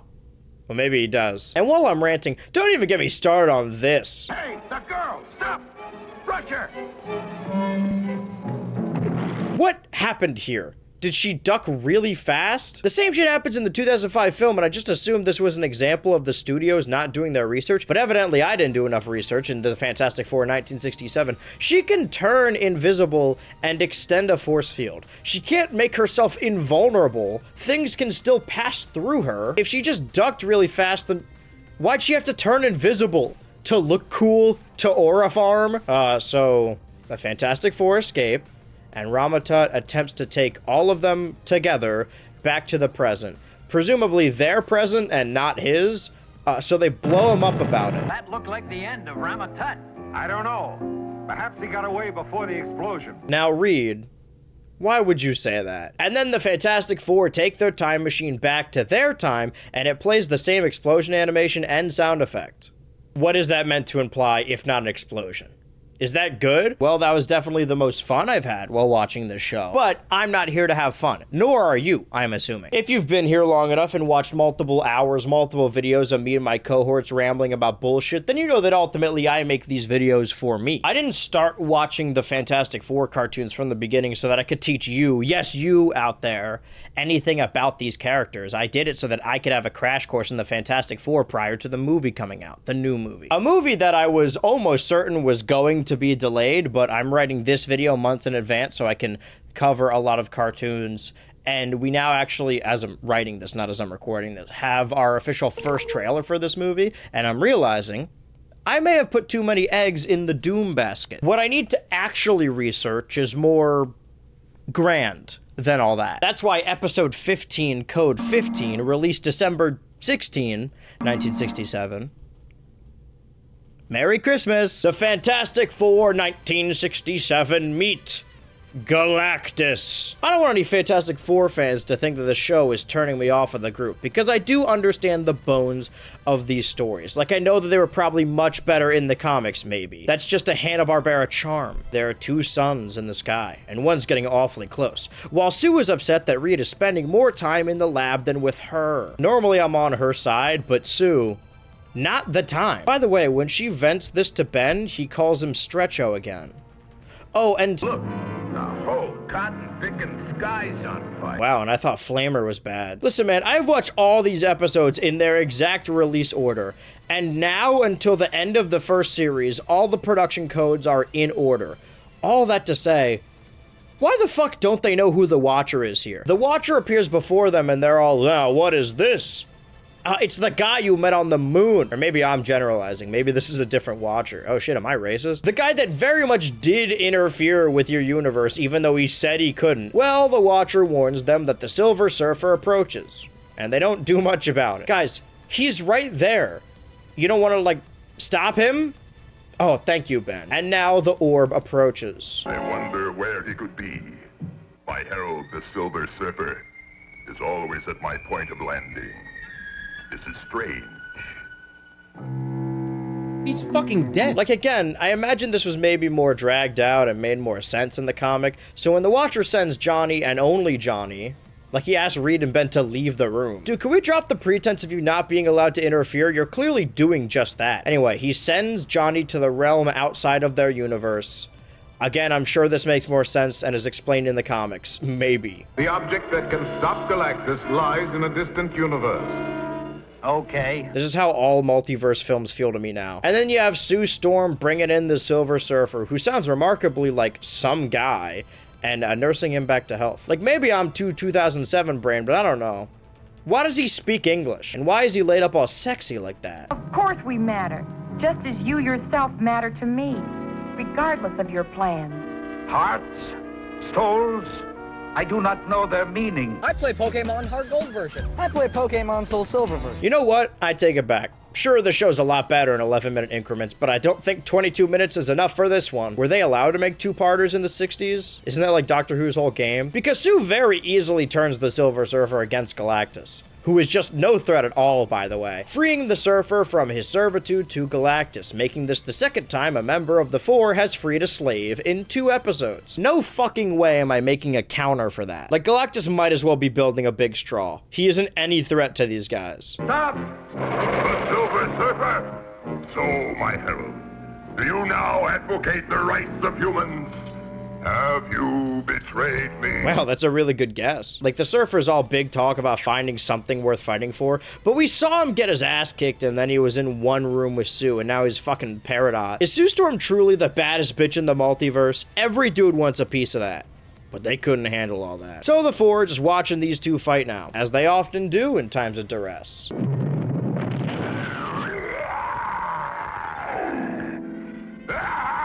This dude sucks at everything. Again, what is the explosion meant to imply? Did they get him? Johnny Storm returns from wherever he was. Worth noting that he looks exactly like the comet Ben saw in Egypt that turned him back into a guy, although I hazard a guess that is unintentional. But if I wrote the show, it'd all be connected. Actually like Doctor Who, sometimes. If only I was born 100 years earlier. So this top secret, otherworldly MacGuffin weapon of mass destruction, the only thing that could take Galactus down, comes in a nice little cardboard box. Reed hits Galactus with that dollar store bug spray and then he immediately concedes. This dude is supreme. This is Galactus. This is the guy I heard so much hype about. Why is he green? That being said, I can feel the comics seeping through. As Galactus leaves his orb, he warns the Fantastic Four that as the human race excels to the stars, they will achieve great feats, but they will also open themselves to a world they cannot possibly understand. That will only bring them tragedy and heartbreak. But they've made their first steps. Or something like that. Those words were written 2 years before a man walked on the moon. Can't believe Galactus was right. Alright, bye Watcher, thanks for your help. Okay, bye Silver Surfer, thanks for your help. A straight up kiss on the mouth in the same episode she complained about her husband. This isn't just a peck. This is straight up lip action. What do you think kissing the Silver Surfer is like? I bet it feels bad. I was right, by the way. That 22-minute episode was based on 3 comic issues, 1 story over 3 comics. No wonder it was so convoluted and rushed. But this next episode, episode 16, Code 16, only focuses on 1. Airing December 30th, 1967, meaning it's the final episode of the Fantastic Four in 1967 to air in 1967. We covered a Kang variant, the incredible scope of Galactus. I feel like I have a decent understanding about the Fantastic Four's Rogues Gallery. But the next episode, we're going back to the reason I started this video to begin with. The Fantastic Four 1967 for the first time discover the micro world of Doctor Doom. We're already off to a fever pitch as the thing shrinks down immediately while carrying a piano down the street.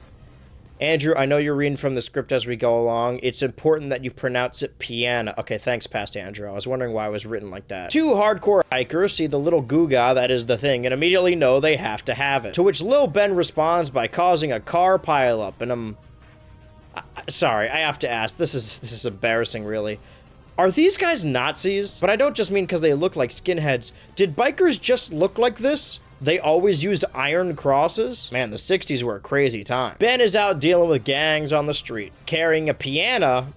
Can't believe I've ever written like that every time. While Sue Storm is clothes shopping when she shrinks. And that's bad enough, but Reed is flying a ship and almost crashes into the city. The same city Ben caused a pileup of Nazi bikers. And the clock is ticking as he tries to scale back up to the controls.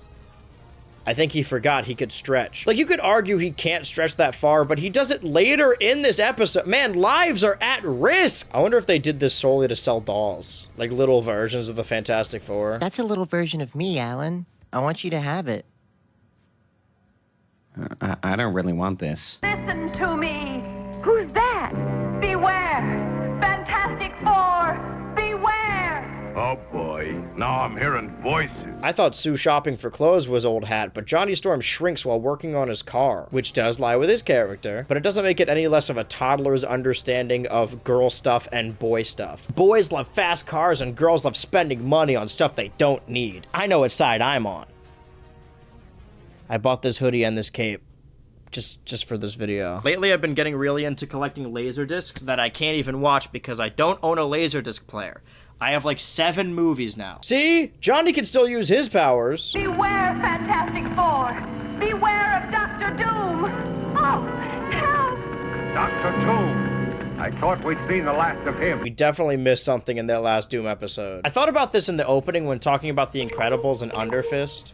Did I talk about Underfist? Also, while working on the Barnyard video, I thought way more about Johnny Test. Like, that also has a Moleman reference. Some references to other forms of art are kind of just lost on modern audiences, like how every reference to anime in 90s cartoons was just Speed Racer characters going, ah, ah. The Moleman was such a popular and present villain in the Fantastic Four lexicon story that it was parodied multiple times over in multiple different parody superhero teams. But the reference is almost entirely lost in the modern day because who the fuck knows who the Moleman is? Reed has a theory, but first we have to get to the top of the electronoscope.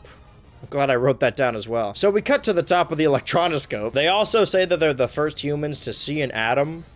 Is that true? Light is similar to ours in so small a form? Yes. And if so, Dr. Doom may have ended up on some such atom planet or micro world. Say that again? If there was ever a video to do that joke twice, it would have to be this one. So the 4 shrink down even further, and Doom is also here. Like, he's shrunken, so that he shrinks them again. We are hitting insane levels of shrinking within shrinking. Like that one show that Apple keeps trying to push after episodes of Severance. Reed is impressed with Doom, even after everything they've been through. Absolutely amazing, Dr. Doom. But how did you discover the micro worlds? I see no harm in relating the scientific discovery. Are you interested? The Fantastic Four are always interested. They look so fucking funny here, man. This is the kind of shit you'd see on a shirt on the boardwalk. Dr. Doom relays the story of how he got here, but conveniently leaves out either how he happened by the shrinking ray or why he built it. This thing is strong. After episodes of Stretcho and Flamer and other insensitive insults, today, December 30th, 1967, Ben calls Johnny hot stuff. So their plan does not work, by the way. Not you, my dear. Your invisibility is useless now. Pilot!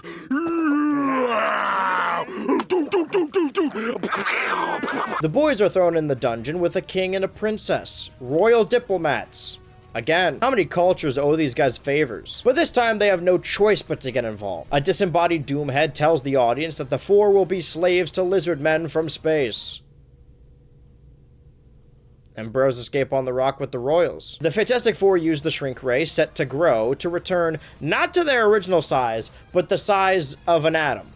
The Doom size. And then fight off the lizard men. All 7 of them. I can still defeat you.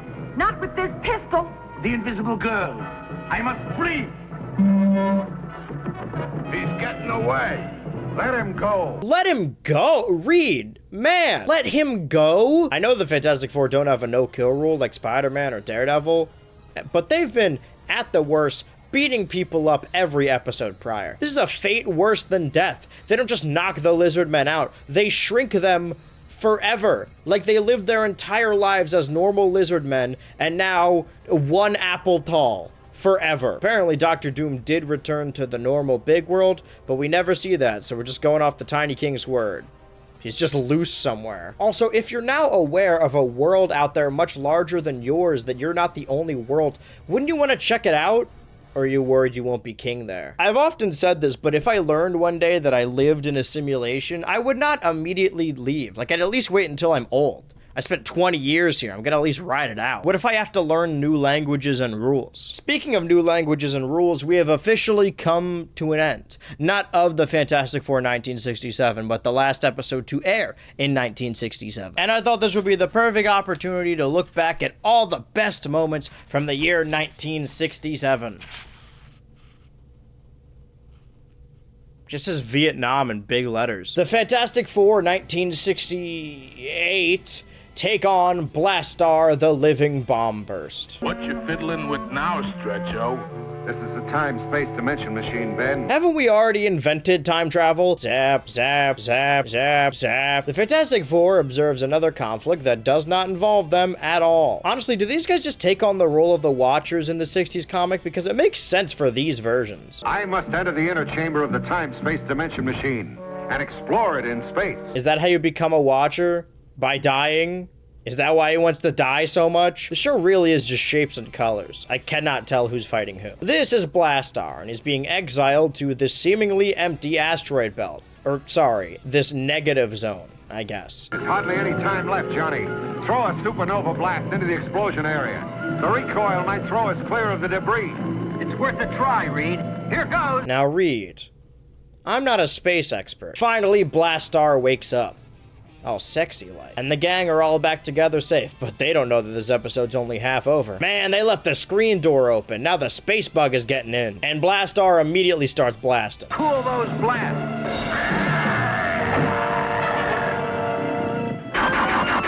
Yeah, stop shooting fire at me, so I could shoot fire at you instead. Blastaar does not have time for this stretchy white man. But what the episode does have time for is every member of the Fantastic Four greet Blastaar and individually fail to stop him, one after another. Slowly. Alert the National Guard, and we'll split up. It's not like we're stronger together and have all tried and failed to stop him on our own. Not like that's the message of this fucking show. Could the cartoon characters that play the Four not be in the same room together due to some kind of behind-the-scenes drama? The guy who plays Dr. Doom has been sleeping with the Thing. Blastaar, by the way, Atari-ass name. He escapes in monologues about the classic generic planet-taking plan. Everyone gives this speech. You better make it fast. The National Guard's moving in. And don't get hurt. Then why'd you told him to call them. The new plan is to use the Fantastic Car, fantastic name, to bait Blastaar into Dragon Ball Empty Land so that no civilians, and more so the National Guard, gets hurt. And that's their plan. They don't want any civilians getting hurt or anyone else getting hurt. But then fighter planes show up and help them, and they're stoked about it? So the National Guard we must protect, but fuck the Air Force, I guess.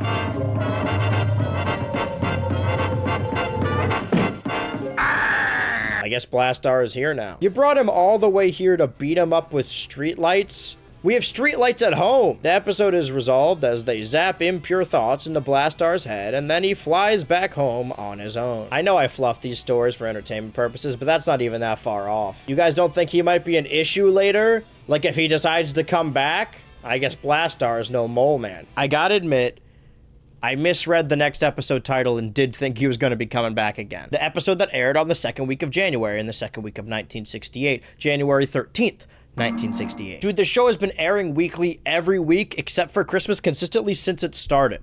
I'm watching this at the same time as Back at the Barnyard, and it's night and day. Also, 4 decades prior. The Fantastic Four 1968 meet the mysterious Molecule Man. A comet crashes down to Earth, a comet that looks a lot like the one that flew out above Egypt and returned the Thing to his Ben Grimm form. Could these two be related? Is it related to Johnny when they went to the negative zone? Could we be learning more information on this mystical occurrence? No. This episode doesn't make any sense. The Fantastic Four seem to have discovered a crystal from the planet Krypton that may finally unlock the secrets of defeating Superman. In the box office, Reed eases the team's mind by letting them know there's a nuclear core in this meteor, so they have nothing to worry about. Hey, Johnny, what's going on outside? I don't know. It sounds like a riot. Why would you think that? Do those happen a lot at your building? So the green guy here, this is the titular Molecule Man, and we'll learn more about his powers soon, but all you need to know now is that he's basically a close-up magician with the power of an unstoppable god. Oh, listen well to what I have to say. I hereby nullify every man-made law. Can he do that? Awesome! Purge rules. Let's go set fire to a garbage can. The Molecule Man chose the wrong neighborhood to stake his claim. The Fantastic Four love the law and will defend and upkeep it by any means necessary. We get his backstory, and by this point I am so used to aliens and fish people that I was shocked to find out he used to just be a guy. He didn't come down on a green meteor. The close-up magician acquired the power to, get this, rearrange all molecules. How do you fight this guy? He can make anything appear at his will. You might as well give up now. I've heard a lot about power creep, but they put this guy to print in the 60s and tanked all villains' credibility after this. So it's God. They're fighting God. Well, thank God that he decides to go orb mode and leave. Why does he even need to be a guy? Seriously, if he can rearrange molecules, he can make himself anything.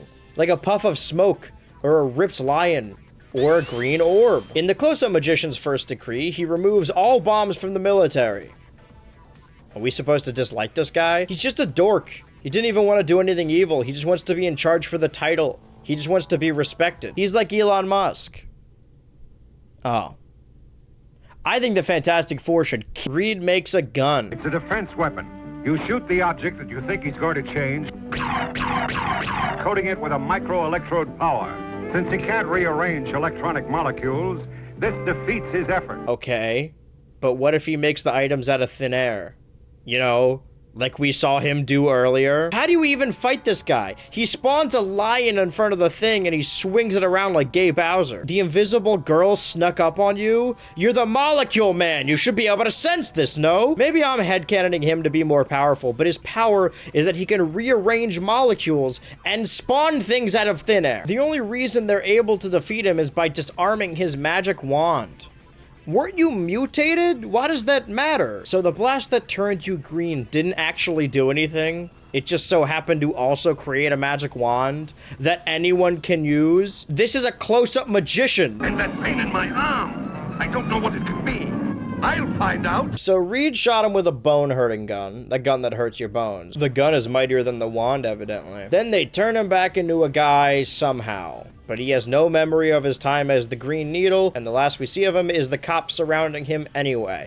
So this guy definitely got arrested, and it's the 60s, so you know there are no mental health facilities in place to help this guy. All that to say, they should not let this version of the Fantastic Four have this meteor. That is too much power for specifically these guys, and they are not responsible in slightest. Well, here we are. For the first time in this show's history, the first show's history, it takes a major hiatus. We missed 1 week since September 67. That was Christmas, and we've been firing on all cylinders ever since. Well, they've been releasing episodes ever since. I don't know, I wouldn't say they're good. But that episode we just covered aired January 1968. The next episode would air September 14th, 1968. Which is strange because it's the penultimate episode. They went on an 8-week hiatus to come back with 2 episodes airing back-to-back, and they were the final 2 weeks back-to-back. The Fantastic Four, 1968 in The Terrible Tribunal. Would you guys believe it? Aliens have come to Earth to meet the Fantastic Four. They're big fans. These large species zap the Fantastic Four away, one by one, as they attack them in their sleep. I was about to comment on the Human Torch and the Thing being roommates, but then I saw the Invisible Girl and Mr. Fantastic sleeping in separate beds right next to each other. They've been on the rocks ever since she made out with the Silver Surfer. I know that for a while, even showing a loving couple sleeping together in the same bed on TV was too risque. Before shows like Mary Kay and Johnny and I Love Lucy broke down those barriers. But the first cartoons to show characters sleeping in the same bed was the Flintstones in 1960. All of that to say, these two have no censored reason to not sleep in the same bed, so I have to assume that they just don't like each other. And now that I've moved on from that, I never have to talk about the Flintstones again. Least of all this year, and least of all this month. The Fantastic Four, now very much in space, are being charged with crimes against evil by the Terrible Tribunal. But Reed Richards reports that there's no such thing as crimes against evil. which really gives us insight into his moral compass. Yeah, actually I can do whatever I want to anyone as long as they rob a bank about it. Unfortunately for him, the jury is not made up of his peers, but rather his greatest enemies, Klaw, Blastaar, and the Molecule Man. These are his greatest enemies? We just saw 2 of these guys. Or I guess we did, like in this video. The audience in the 60s had to fester on Molecule Man for 8 months. So this is just the Seinfeld finale, decades before that happened. And I always assumed Jerry is more of a Superman guy. All guilty criminals get charged with 1 count of sitting in a glass tube with explosion gas. Think now, Mr. Richards. Remember how the Fantastic Four defeated Claw, the Master of Sound? How could I forget that? It's at this point that I realize, after returning from an 8-month hiatus, the second to final episode out of only 19 episodes, the episode that is 5% of this show, the entire show, is a God-fearing motherfucking Fantastic Four clip show episode. We ran out of budget in episode 18. Dude, the finale better blow my socks off and my nut hair back. This is curving the grade way down. This is genuinely just clips from previous episodes of the villains getting their asses kicked. The Molecule Man clips genuinely happened last episode, and Blastaar was right before. Reed just has to sit there and watch his funniest moments as this Shadow Wizard Money Gang judge resides over. Okay, but where's She-Hulk? Where's Daredevil? Where's Harvey Birdman? Wait a minute. Why is it just Reed? Does he have the best memory? Well, it's just Reed, because that allows the rest of the team to slink into the courtroom and attack. I'll save your lover boy for you. Clobberonimo! He has never said that once. The Fantastic Four are making up for their past discretions by beating everyone up again. I guess I shouldn't complain, since this is at the very least new content. The bar is on the floor. Reed, what's been going on? I'll explain later, Sue. How about you explain it now, man? It's not that confusing. It's dumb as fuck, but it's not confusing. The only thing I find confusing is why does the Molecule Man have his magic wand again? What am I saying? I would not believe the words coming out of my mouth a mere 20 minutes ago. They defeat all these guys so easily, implying that these are their C-tier villains. This guy can rearrange molecules. Molecule? Oh, that means all the Fantastic Four are dating each other. We got them all. Except for one, he's going for help. Oh, yeah? He's begging for his life. Get him! Then we see the flashes of Ben's memories, but instead of uplifting moments with his found family, it's a funny moments compilation of him clobbering foes, leading all of us to believe that even back in 1968, the Thing was the most popular character. Even though Sue is the most powerful, but sure. You don't see CM Punk coming out talking about Sue Storm. This is an episode that brings back enemies, arguably C-tier enemies from the Fantastic Four's past, specifically this show, and then they begin digging underground. And for a good moment, I thought we were about to see another. He's only the 2nd most popular character in the whole canon! They draw straws to see who has to fly home in the gun valve of the ship, and I hate to say it, I know he's the most popular character. I know he deserves his own show. I know he's on all the merch, but like, this should be Ben no matter what, right? He's rocks. And that was the penultimate episode of the Fantastic Four 1967, airing in September 1968. We have sat through 18 22-minute episodes, technically 17 22-minute adventures, and then 2 11-minute A and B side episodes, all of together is just 18 22-minute segments. And we met up with new villains in this new first cartoon, like Rama-Tut, Galactus, the Super Skrull, Professor Gamma, the Devil. And we've met up with returning villains from the Fantastic Four's Rogues Gallery like Klaw, Blastaar, the Molecule Man, the most important character in the Villains Gallery of the Moleman. But now we stand before the final episode of the Fantastic Four cartoon that started it all. Their first steps, if you will. The final episode, production code 19, meaning they are in fact in order, September 21st, 1968. And hopefully not another clip episode. The Fantastic Four 1968 versus the Deadly Director. The Fantastic Four are flying above the sea as they...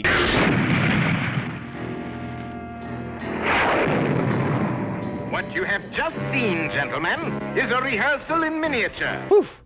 I thought that's how the show ended. It was a real bold decision for this franchise. So this smooth villain, who the wiki is telling me is named the Imposter, has a foolproof plan to lure the Fantastic Four to his island so he can destroy them. His plan is, get this, to pretend to be a world-famous film director and bait the Four here because even they could not resist being in one of his pictures. Okay, first of all, I appreciate your use of the term picture. Second, I was about to give a whole diatribe fake rant joke about how this is wildly out of character for them, but if my only experience with this team is this show, then that's exactly perfect for their famous vanity. Ben stopped mid-slave freeing to get his face immortalized. This guy not only looks like a director, but sounds like him too. He's some kind of the imposter. The fantastic, fantastic, fantastic world of the Fantastic Four, signed Otto von Lens Pictures. Gosh, I just can't believe it. Admittedly, that was very funny, but I don't think it's intentional. The gang bites on this immediately because, again, famous vanity. Wait, but this diagram showed them blowing up over an unmarked island. They're just in California? Nothing bad ever happens in California. The imposter director then asked to hear about examples of their past adventures to learn how to defeat them, I guess? We can see what we're talking about. Exactly. Now, who will be the first to tell me of a past Fantastic Four adventure? Sue, why don't you tell him about the time we faced Dr. Doom? And that clip, Ultra-ers, is the entire reason I started this project. So then Sue Storm begins recounting the story of when they fought Doom into this machine, and it shows the footage from presumably an earlier episode that we didn't get to see. I say presumably because this is actually footage of the one episode that was missing from the archive I watched. Maybe that's why they didn't bother, because this episode not only shows footage, but also recounts that adventure in a voiceover. Sorry, I'm letting it soak in now. Is this another fucking clip episode? The final episode of the first ever Fantastic Four cartoon is a compilation of previous episodes and episodes after the exact same gimmick? Did they only plan on making 17 and then needed to fill 2 slots? Is that why these aired so long after the rest of the season?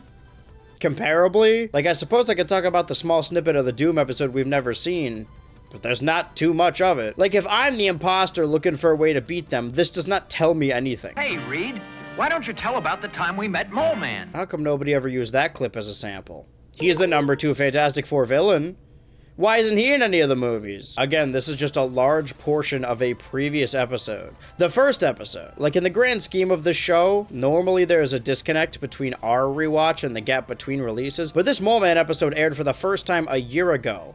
I'm sure someone remembers, man. Reed Richards, stance up sassy style, recounting the story of beating the Moleman like he owes him money, as the imposter seems genuinely impressed, on the edge of his seat. Strange coincidence. Moleman had an island, and our picture will be filmed on an island. My private island. Hey, that sounds great. Historically?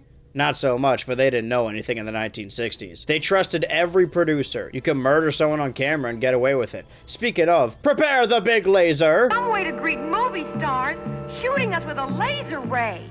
That was no greeting, Sue. Why did they lobotomize her between episodes? At least now this episode's an actual new story. It's just a very dumb one. So the laser didn't even harm them. It just makes them land on the island, which they were already going to do. The ship exploded. So what's the plan now? Shoot them with a gun? And your only means of escape is a jet boat, which lies in the opposite side of the island.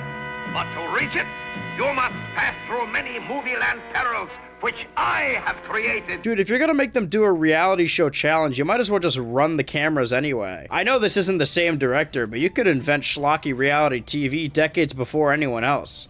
You'd be rolling in it. Why does this guy want to destroy the Fantastic Four anyway? Like, what's his ultimate evil plan? And why is he filming this if he's not actually a director? What's that? Some of Von Lenz's henchmen dressed as Indians.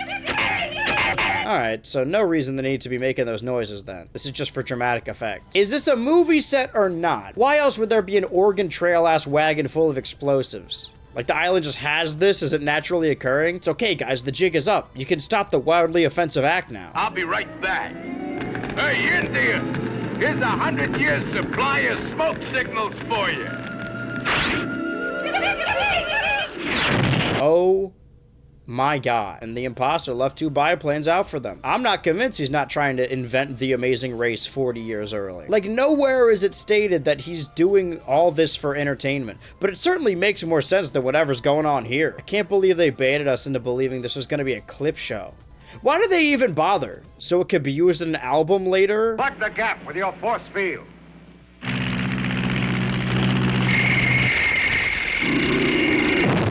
A second plane has hit the canyon. This calls for an inside job. Whoa! If I was like 10% more crazy, let's be honest, 5% more crazy, I would have made an entire video and thread about how the Fantastic Four in 1967 actually predicted 9/11.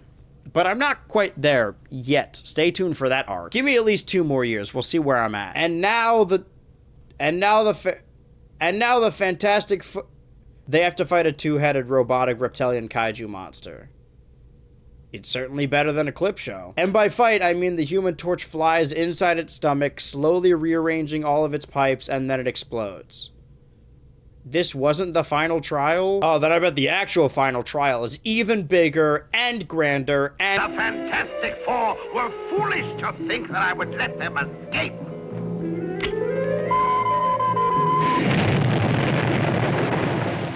Oh. Well, I guess they died. Show's over. The Fantastic Four in 1967 was a lot of things. It was enjoyable. It was entertaining. It was important. But it's not anything that, by modern convention, I would call good. The Fantastic Four was the first Hanna-Barbera cartoon to feature superheroes that already existed in popular consciousness. It was an adaptation of a comic book series. The year leading up to that, they had attempts with their own original characters like Birdman, Shazam, Herculoids, Abbott and Costello. What is it, Father? These footprints were made by the Zelos, the Flying Monkey Men. But they've never strayed from the Valley of the Great Forest since we made the treaty with them. Yes, Tara, and that is what disturbs me. And then a little show called Scooby-Doo would premiere 2 years after. But who cares about that? Derivative, overdone. I started this project months ago. Wanted to sit through every cartoon the Fantastic Four had to offer starting in the 60s because I wanted to prepare for the movie. But like I said earlier, that was before the first trailer came out. And now that I've actually sit in a theater to see that trailer, I saw it in theaters. The way trailers are meant to be watched. Every time they release a new Superman trailer and it goes on like Twitter first, I immediately avert my eyes because I don't think movie trailers are meant to be watched at home, whether it be a YouTube ad or a Super Bowl commercial. I need to be in the theater seats. I need to go to Waterboy to see the Phantom Menace trailer and then leave before the movie starts. Like, yeah, I love that Force Awakens reaction guy with all my heart, earnestly, but YouTube ads were made by the devil to sell you diet supplements. But now having seen at least one trailer for all of the major motion pictures coming out the next month in July, or I guess this month in July, depending on how far I push this back, I love the Fantastic Four. But no way is it gonna be better than Superman. 1973, 6 years after the premiere of the Fantastic Four cartoon, Hanna-Barbera would strike gold with the Super Friends. A superhero team consisting of Superman, Batman, Aquaman, Wonder Woman, Robin, I guess. You see, I know this show was better, because it got 16 episodes, and none of them were clip shows, probably, maybe. We have got to try to find the Legion of Doom before they discover the others. We'd better try another universe. Good luck! I think I'll skip this one. But this was just emblematic of the times. Nobody cared about Mr. Fantastic or the Invisible Girl or the Human Torch or the Thing. Not when Superman and Batman and Wonder Woman and Aquaman were around. And Robin, I guess. I should have left the Thing out of that list because evidently Hanna-Barbera actually really likes the Thing. But first, the new Fantastic Four cartoons began airing in 1978, not affiliated with Hanna-Barbera. No, this time, they were a DePatie Frayling household, who were acquired by Marvel in 1981 and then ultimately acquired by Disney in the Fox merger a couple years back. Another win for corporate synergy. Sorry, these guys made G.I. Joe and Muppet Babies and the Transformers and Gem and the Holograms and My Little Pony. And who could forget Little Shop of Horrors, the cartoon? That's come up 2 times now in the span of a year. Am I gonna have to talk about that someday? You may notice a difference between the lineup of shows in the 80s as opposed to the 70s. The cartoons in the 70s existed to sell ad space. Cartoons in the 80s existed to sell toys directly to the children. And there's no harm in that in theory. I don't think it's evil. I mean, I like My Little Pony a normal amount. I thought Transformers 1 was pretty okay. I liked the Barbie movie. They're making a Masters of the Universe film. Like, as of writing this, they're filming it right now. And some people hold a lot of reverence for these series, and that's perfectly fine and relatively harmless. I mean, I got the Pokemon autism that requires me to buy 2 versions of the exact same game so I can have all of the creatures. We all have our vices. But in 78, major animation companies were getting ready to pour over into a plastic figure hell. And the new Fantastic Four is emblematic of that, multifaceted. And I could talk to you for hours about the history of animation through eras like the 70s and 80s, but honestly, I'm more equipped to talk about eras I was actually breathing in, except for 2012. That was the year I quit breathing as a dare. Or we could watch some fucking Fantastic Four. The new Fantastic Four, 1978, in The Monster Among Us. Don't say it, I know what you're thinking. Sorry, fucking Stan Lee personally wrote this episode? Sorry again, he helped write all but 2 episodes of this series? I mean, the show quality-wise is already looking better. Marginally. Every episode has the same long opening like the first show, but this time, instead of clips from the show set to instrumental, it's a narration, recounting how the Four became fantastic. Also, this disembodied voice calls them the new Fantastic Four, which is what people refer to this show as in discussion, but the title card just reads the Fantastic Four, which doesn't even really make sense because there's 3 guys here. Like, the backstory is the same. They flew too close to the sun and got hit by a storm of epic proportions. The disembodied voice also implies that the thing's name is just what you're supposed to call rock people, and not the name very meanly given to him by his good friend. Anyway, everything's exactly the same, except they deleted the Human Torch and replaced him with Herbie the Robot, the newest member of this group, and also no superpower. He's just a robot. I love him. Everyone always talks about Harley Quinn, or even recently Agent Stone, with characters that exist in adaptations of larger IPs that were created for those adaptations and have since been grandfathered into the actual series because of their popularity. But people don't really talk about Herbie in this context. Herbie was invented for this show, technically by Stan Lee, but still for the cartoon first before appearing in any comics. And I can only assume it's because Star Wars came out the year prior and the Human Torch was wildly unpopular. I'm assuming, I'm guessing. Like I said, new Fantastic Four. The first episode, an introduction to our new team, begins with an asteroid storm knocking a kid's drawing of what a UFO is supposed to look like, crash landing onto Earth. Hey, Pops! What is it, Robbie? Look! Wait a minute. I don't believe this. Get away from the window, son. This can't be. Do you, like, know him? This must be very awkward then. We have to assume this is very early in this continuity of the Fantastic Four. But 3, because I know it's the country, but these people would not be shocked by a UFO if, like, the Silver Surfer already visited. We're starting from scratch. I know I've been saying rather harsh things for the sake of comedy, but I did always like how these older shows act sort of like film serials or radio dramas, or that of schlocky B-movies. It is here we see an enormous visitor from beyond the stars exit his Kirby-ass UFO. He immediately proves he's a threat to everyone as he attacks an American institution. Make out point. Yeah, that's where I'd go first, too. Maybe I was born in the 2000s. Maybe I became a teenager in the 2010s. Maybe I always had an iPhone in my hand. Maybe I just don't understand previous time periods. But, like, why would you want to make out in your car with other people also in their cars making out? Like, wouldn't you rather go to a place that only you guys are at? Hey man, that's not cool. Now we get a title? I already said the title. It's Among Us. Now we actually get to meet, you know, the Fantastic Four. 3. I get so used to the previous voices, these new ones are really throwing me off. Careful, Ben. That's a ton of equipment there. Hey, relax, Stretcho. But at least I have this to ground me still. You can't have the Fantastic Four cartoon if the thing doesn't call Mr. Fantastic Stretcho. See, you guys want Galactus and Herbie and the Silver Surfer, but in the new movie, I'm gonna applaud if Cousin calls Mr. Fantastic Stretcho. By the way, not to say that these voices are any worse, I actually think these guys do a much better job. Maybe solely because this portrayal of Reed actually sounds like he's exerting effort while stretching. It almost seems like he didn't even feel it before. Maybe that's what they're going for. The original incarnation of Reed Richards was played by Gerald Moore, most well known for being the narrator for The Lone Ranger. Not the bad movie, the show. And this version is played by Mike Road, who is more well known for his animated voice work than the previous, like that of Dino Boy and the Herculoids. The Flying Monkey Men. He was even in the original incarnation of Space Ghost as Back to our program. I fucking love Herbie, man. This shit is right up my alley. He sounds exactly like you think he would. The team receives an emergency situation warning from the little guy. Ultimately, that's what he's for. Look, at the top of the Baxter building, the headquarters of the Fantastic Four. It's glowing. That's their danger alert. And it lights up the whole city? That's bright as hell. Sorry, their light signal alerts everyone outside the building when they are in danger?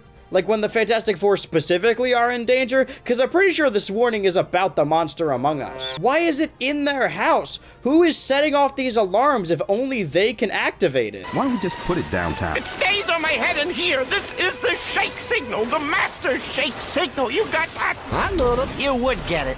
And you will get it. Herbie is the only one doing anything. He's holding this team together. He's the one who sensed the alien being, who the thing instantly wants to kill, sure. I mean, they're probably pretty new to this. This may be their first alien encounter. Defaulting to violence is always a good sign. Actually, in this continuity, have they encountered any enemies yet, or are they just fucking around? They've been at it enough to have a Fantastic car. By the way, I love this version of the Fantastic car. Like, I don't want to see a DeLorean. I want to see a modified teacup ride from the fair. I want to be able to build this with cardboard around the house. We haven't gotten a good look at the face of the supposed alien, but isn't he just like a big ape?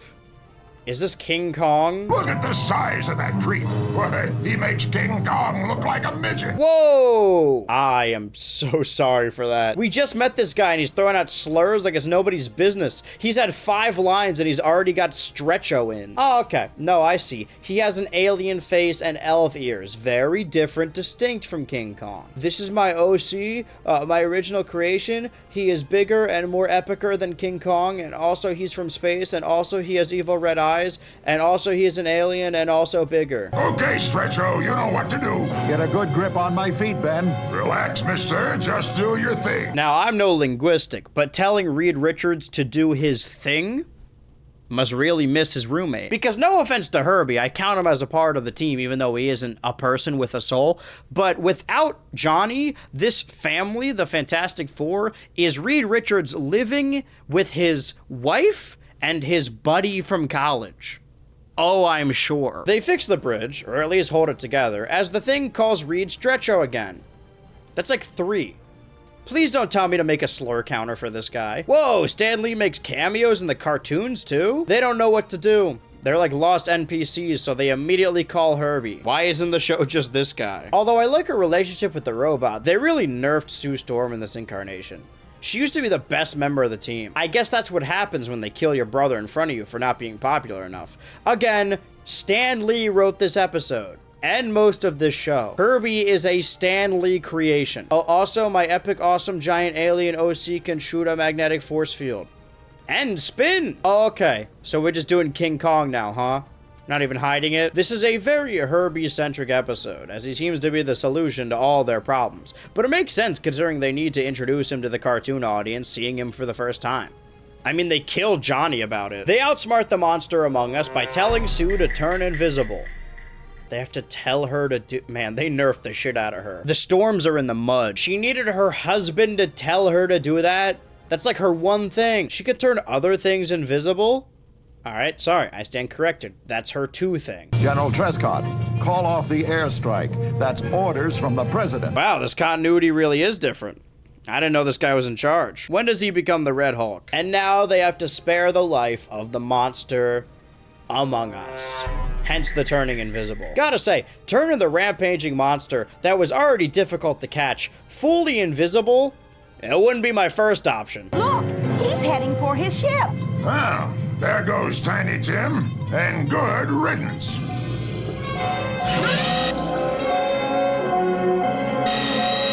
I hope Herbie's right. Now, if he would just leave Earth. I've met many a white woman with this exact ideology. What is this gun supposed to be? Why does the army have this? So in the end, before the army can blow everyone and everything up, the Crane Game UFO opens up as out walk several other off-colored, slightly smaller King Kongs. But these ones can talk. That's because the big one, the monster among us, is actually a baby of the species. They call out how violent and horrific the Earth is, and then they dip.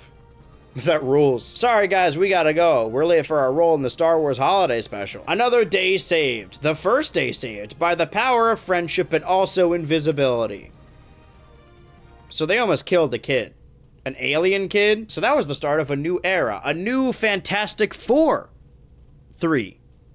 And what did we learn? We learned that Sue Storm got incredibly nerfed. The Thing is racist now. Johnny Storm got deleted. And also there's a robot there now.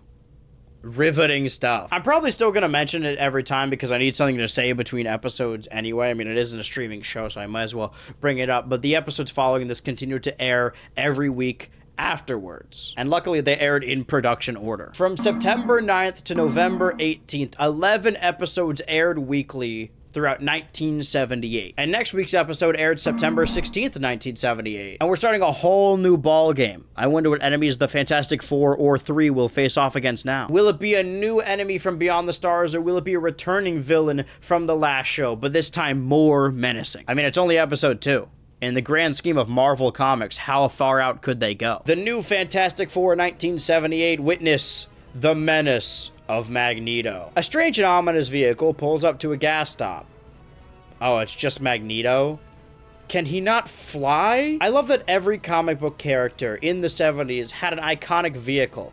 I don't know if that was just popular or if you could make expensive toys about it. It's like those Clone Wars Happy Meal toys with every character in a different vehicle, just with a lot of stretches. I get angry. When I get angry, things begin to happen. That's certainly one way of putting it, but this could also be said about, well, anyone. This dude just says Menace of Magneto out loud. Okay, but how much of this episode is the Menace of Magneto stuck in traffic? You can't park there. It's a no parking zone. The very sight of that sign offends me.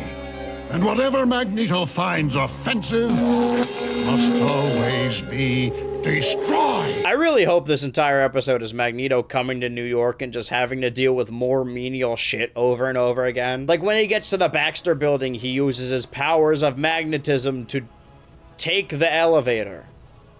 Man, are you sure you can't fly? It was my understanding that you could. This dude has introduced himself like 5 times now to a dozen different people. I know I used the clip when I covered the last episode, but this really does feel like a one-off Aqua Teen character. He just shows up from a different cartoon to annoy everyone. What is this dude's problem? What makes him a villain? Not our mail! You fiend! It's illegal to rifle through another man's mail! So Magneto wants to lead the Fantastic Four. And well, they do have an opening. Besides, Stretcho, if you ain't gonna clobber him, let me do it. Reed, why are you just standing there? Why don't you say something? Do something! Easy, Sue. Let's learn more about him first. Easy? Take it easy. This dude just lived in a mailbox. Please tell us all about your tragic backstory, kind stranger. I do know a thing or two about Magneto. I've seen the shipping edits on TikTok, okay? But this Magneto has no sauce. I know that the X-Men existed by this point, but this version doesn't seem to care about mutant rights, or even say the word mutant out loud. All he does is step into another room with Mr. Fantastic so they can throw weights at each other without causing too much damage to the feng shui of the apartment. They should have cast this guy in the Minecraft movie. Okay, so an act break happens, and then the Menace beats Reed, and now they just listen to Magneto? I guess he's in charge. Honestly, they'll probably end up doing more good this way. The City National Bank is about to be robbed. The Fantastic Four shall foil the robbers' plans. Are there any questions? Yes, I have one. How do you know the bank will be robbed? Yeah, what did the robbers do? Take an ad in the paper? Even Stretcho never came up with a dumb announcement like that one. Be fair, Ben. You have to give Magneto a chance. I mean, did he do anything bad other than bend a streetlight and bitch out Reed Richards? I'm starting to think this version doesn't care about mutant rights at all. So he just dresses like this for fun? Now to business. We will go to the bank in 2 cars. I'll take mine, and you take your fantastic car. Yes, Fantastic Four. We can still carpool, but it will be faster if we split up. I hate the I-90, and it's near impossible to find parking at the bank. I'll go another way. Nobody drives in New York. So Magneto's plan is to steal the money before the robbers get to it, to keep it safe. These robbers don't exist, do they? So this dude doesn't care about mutants at all. He just wants to rob a bank. I know very little about the Rogues Gallery of the Fantastic Four, except for the Moleman, of course. But I do know Magneto. And I know nobody did this on purpose. I mean, this episode was written by one guy. But out of all of the things Magneto could be doing this episode, his main motivation is stealing money? Once this money is loaded onto my helicopter, I'll fly over the border where no one will ever find me. I'll be rich, rich beyond any man's wildest dreams. Okay, and then what? What, you don't want to be Magneto anymore? You're gonna retire? This dude is slowly loading bags of cash into a getaway vehicle. I guess he should have put them in metal bags. That'd be easier to move. Oh, cool, he has the power of spinning too. Neat. No one mocks the power of Magneto!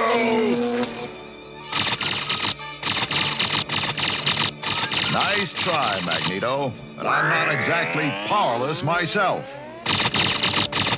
I love that this is just the animation reversed. This is the shit I wanted to see. Reed continues to brawl with Magneto one-on-one yet again. Do these two, like, know each other? The Thing tries to get involved, but then Sue reminds him that they must follow Reed's orders, because if it's one thing the Invisible Girl loves, it's following orders. They nerfed the shit out of her in this one. And they can't even wipe it off because Herbie is barely in this one, which makes sense, considering he's composed entirely of metal, but still. In the end, Mr. Fantastic pulls a Shinzo Abe doohickey on Magneto, who cannot bend it. This makes Magneto believe his powers have been taken away, and by the time the cops get him in their custody, Reed reveals that it was a wooden gun that he was wielding. So did he whittle it for this occurrence, or did he just have this? He explains very clearly in front of Magneto that he still has powers, to which the police clasp him in metal handcuffs and ultimately put him behind bars. Iron bars. In a metal building. Well, surely we'll never see this guy again. Another day saved! The next episode, the third episode, and the third in production, September 23rd, 1978, would air the third week. While the original teleplay was written by Stan Lee, the story was penned by Roy Thomas. Regardless, Stan Lee is all over this thing. The new Fantastic Four 1978 meet the Phantom of Film City. The episode opens with the Fantastic Four flying way too high in the Fantasticar. Like, that is how are you breathing? My sentiments exactly. Oh, what does a walking, talking wastebasket know about beautiful days, eh? Hey, you keep forgetting, Herbie. You're nothing but a robot. Stop teasing Herbie, Ben. Teasing? The last time I talked about robot rights in a very popular nerd franchise in the context of a cartoon, everyone was very normal about it. Did you just say the C word? You're just throwing that shit out with a hard R? Sue, how on earth can you see that tank? You guys are past the stratosphere. I was about to take back what I said last time about only one villain robbing a bank, but then it's revealed that not only is this bank fake, but the money is too. Nuts to that, Stretcho. By that time, they'll get away. Ben, don't. Geronimo! And nobody was in the tank, I think. Well, if they were people before, they definitely aren't now. As it turns out, this was all a movie set held down by a famous director, not to be confused with a famous director from the last show. I hope this is another clip show episode. Oh boy. They just finished the last scene? You're filming this picture in order? Was a part of my latest and greatest picture. What picture's that? The gigantic vacuum cleaner that devoured New York. That idea sucks, man. And blows. The other famous director talks them all into doing this movie, and Ben Grimm was on board long before the money was going to charity. I want to be a big-time movie star like Paul Newman and Robert Redford and King Kong. Yeah, and King Kong. The Thing has very strong feelings on King Kong. Also, I guess all those guys exist in this universe. Nobody referenced King Kong once when that alien was attacking. The movie was almost entirely complete. They were on the last scene, supposedly, and now they're adding 4 entirely new superhero characters? Wow, this really is a Marvel movie. It's here. We meet the Phantom of Film City. So these security guards seem to be caught off guard. I gotta stop writing these right when I wake up. They don't know the Fantastic Four? Are they just not common in LA? This is just a New York thing? This might sound crazy, but if somebody in New York told me, yeah, there's this famous rock guy and his stretchy friend, and also they have a robot, I'd be like, yeah, sounds like New York, the Big Apple. Yeah, I get it. They have Fantastic Four, and we have In-N-Out, and also a Hawkeye, I guess. Well, they get to witness Reed Richards stretching out so that his wife and college buddy can walk all over him. Moving on. However, the activities of the Fantastic Four do not go unnoticed by a hidden figure, the Phantom of Film City. Where is this coming from? 2 previous episodes didn't have this narrator. Who is this? Is this genuinely supposed to be a disguise? Is this supposed to work? He's made of rock. At least have the decency to wear a big trench coat like your 2 kids stacked on top of each other. So the Phantom, in full costume, is also working on the movie as the art director that they apparently just hired last week, even though they supposedly just finished the last scene. This really is a Marvel movie. And his plan is, I guess, to kill the Fantastic Four, first by tricking them into tussling with a real octopus they thought was an animatronic. This is just how movies were made back then. When he wants to remain undiscovered, he switches back to his human disguise. Why not just stay as a human the whole time? What is the purpose of this costume? For the audience? For us? Can he hear the narrator? Are they making a movie about the first episode? Because this just happened. I thought this was supposed to be about a tank who vored everything or something. Or do they just fight the same UFO every time? Must be from Uncle Roby's side of the family. Oh, I don't know. All you robots look alike to me. Hey, everybody, look! A bunch of green spacemen. Skrulls, like the ones we fought before. First of all, whoa! Ben, can you not be racist for like 5 minutes? Second of all, you guys have fought the Skrulls already? All right, I get it. Like, it's the Phantom of the Opera, but modern. Modern to the 70s, but... If Herbie hits you coming down at that speed... He knows, Sue, but he's still got to try. Oh, I forgot to tell you. I installed some new retro rockets this morning. I wasn't really in any danger of crashing. Enough fucking around, Herbie. So the Fantastic Four take down the giant robot, and now they're just ready to film the movie again? People almost died. Well, what are you four waiting for? Don't you realize we're behind schedule? This really is a Marvel movie. Okay, so these are real Skrulls. Like, they are back from space. But the Fantastic Four did in fact defeat them before. I can be called by many names, Man of Earth. The Phantom of Film City, or Mr. Belmont, Art Director. But what I truly am, you already know. I am a Skrull. To be precise, the commander of this flying saucer from the Andromeda Galaxy. I hope they turn this guy into a cow forever. He's just standing here, explaining his plan. He deserves to be cowified. His plan, by the way, is to capture the Fantastic Four, film themselves doing it, and then release the film in theaters to scare the public so much that they'll cower in submission. Would they not just assume this was a movie? Is every human in this universe a human that ran out of the theater when they saw the train coming? They'll just believe it? If that's the case, why even capture the real Fantastic Four? Why not just use actors? Also, you're Skrulls, so you could just be the Fantastic Four. Obviously, the plan doesn't work. The Fantastic Four win in the end, thanks to Herbie, of course. And I guess all the cameras were rolling, so they still made it into a movie. Is this a documentary with action set pieces? Oh boy, I hope everyone likes the test screening, because if not, we'll have to rewrite this whole thing. This really is a Marvel movie. Evidently, the public does like this based on a true story film. But they're out here to meet the real star of the show. It was nothing. Any good computer could have done the same thing. May I have your autograph, Herbie? Here, Herbie.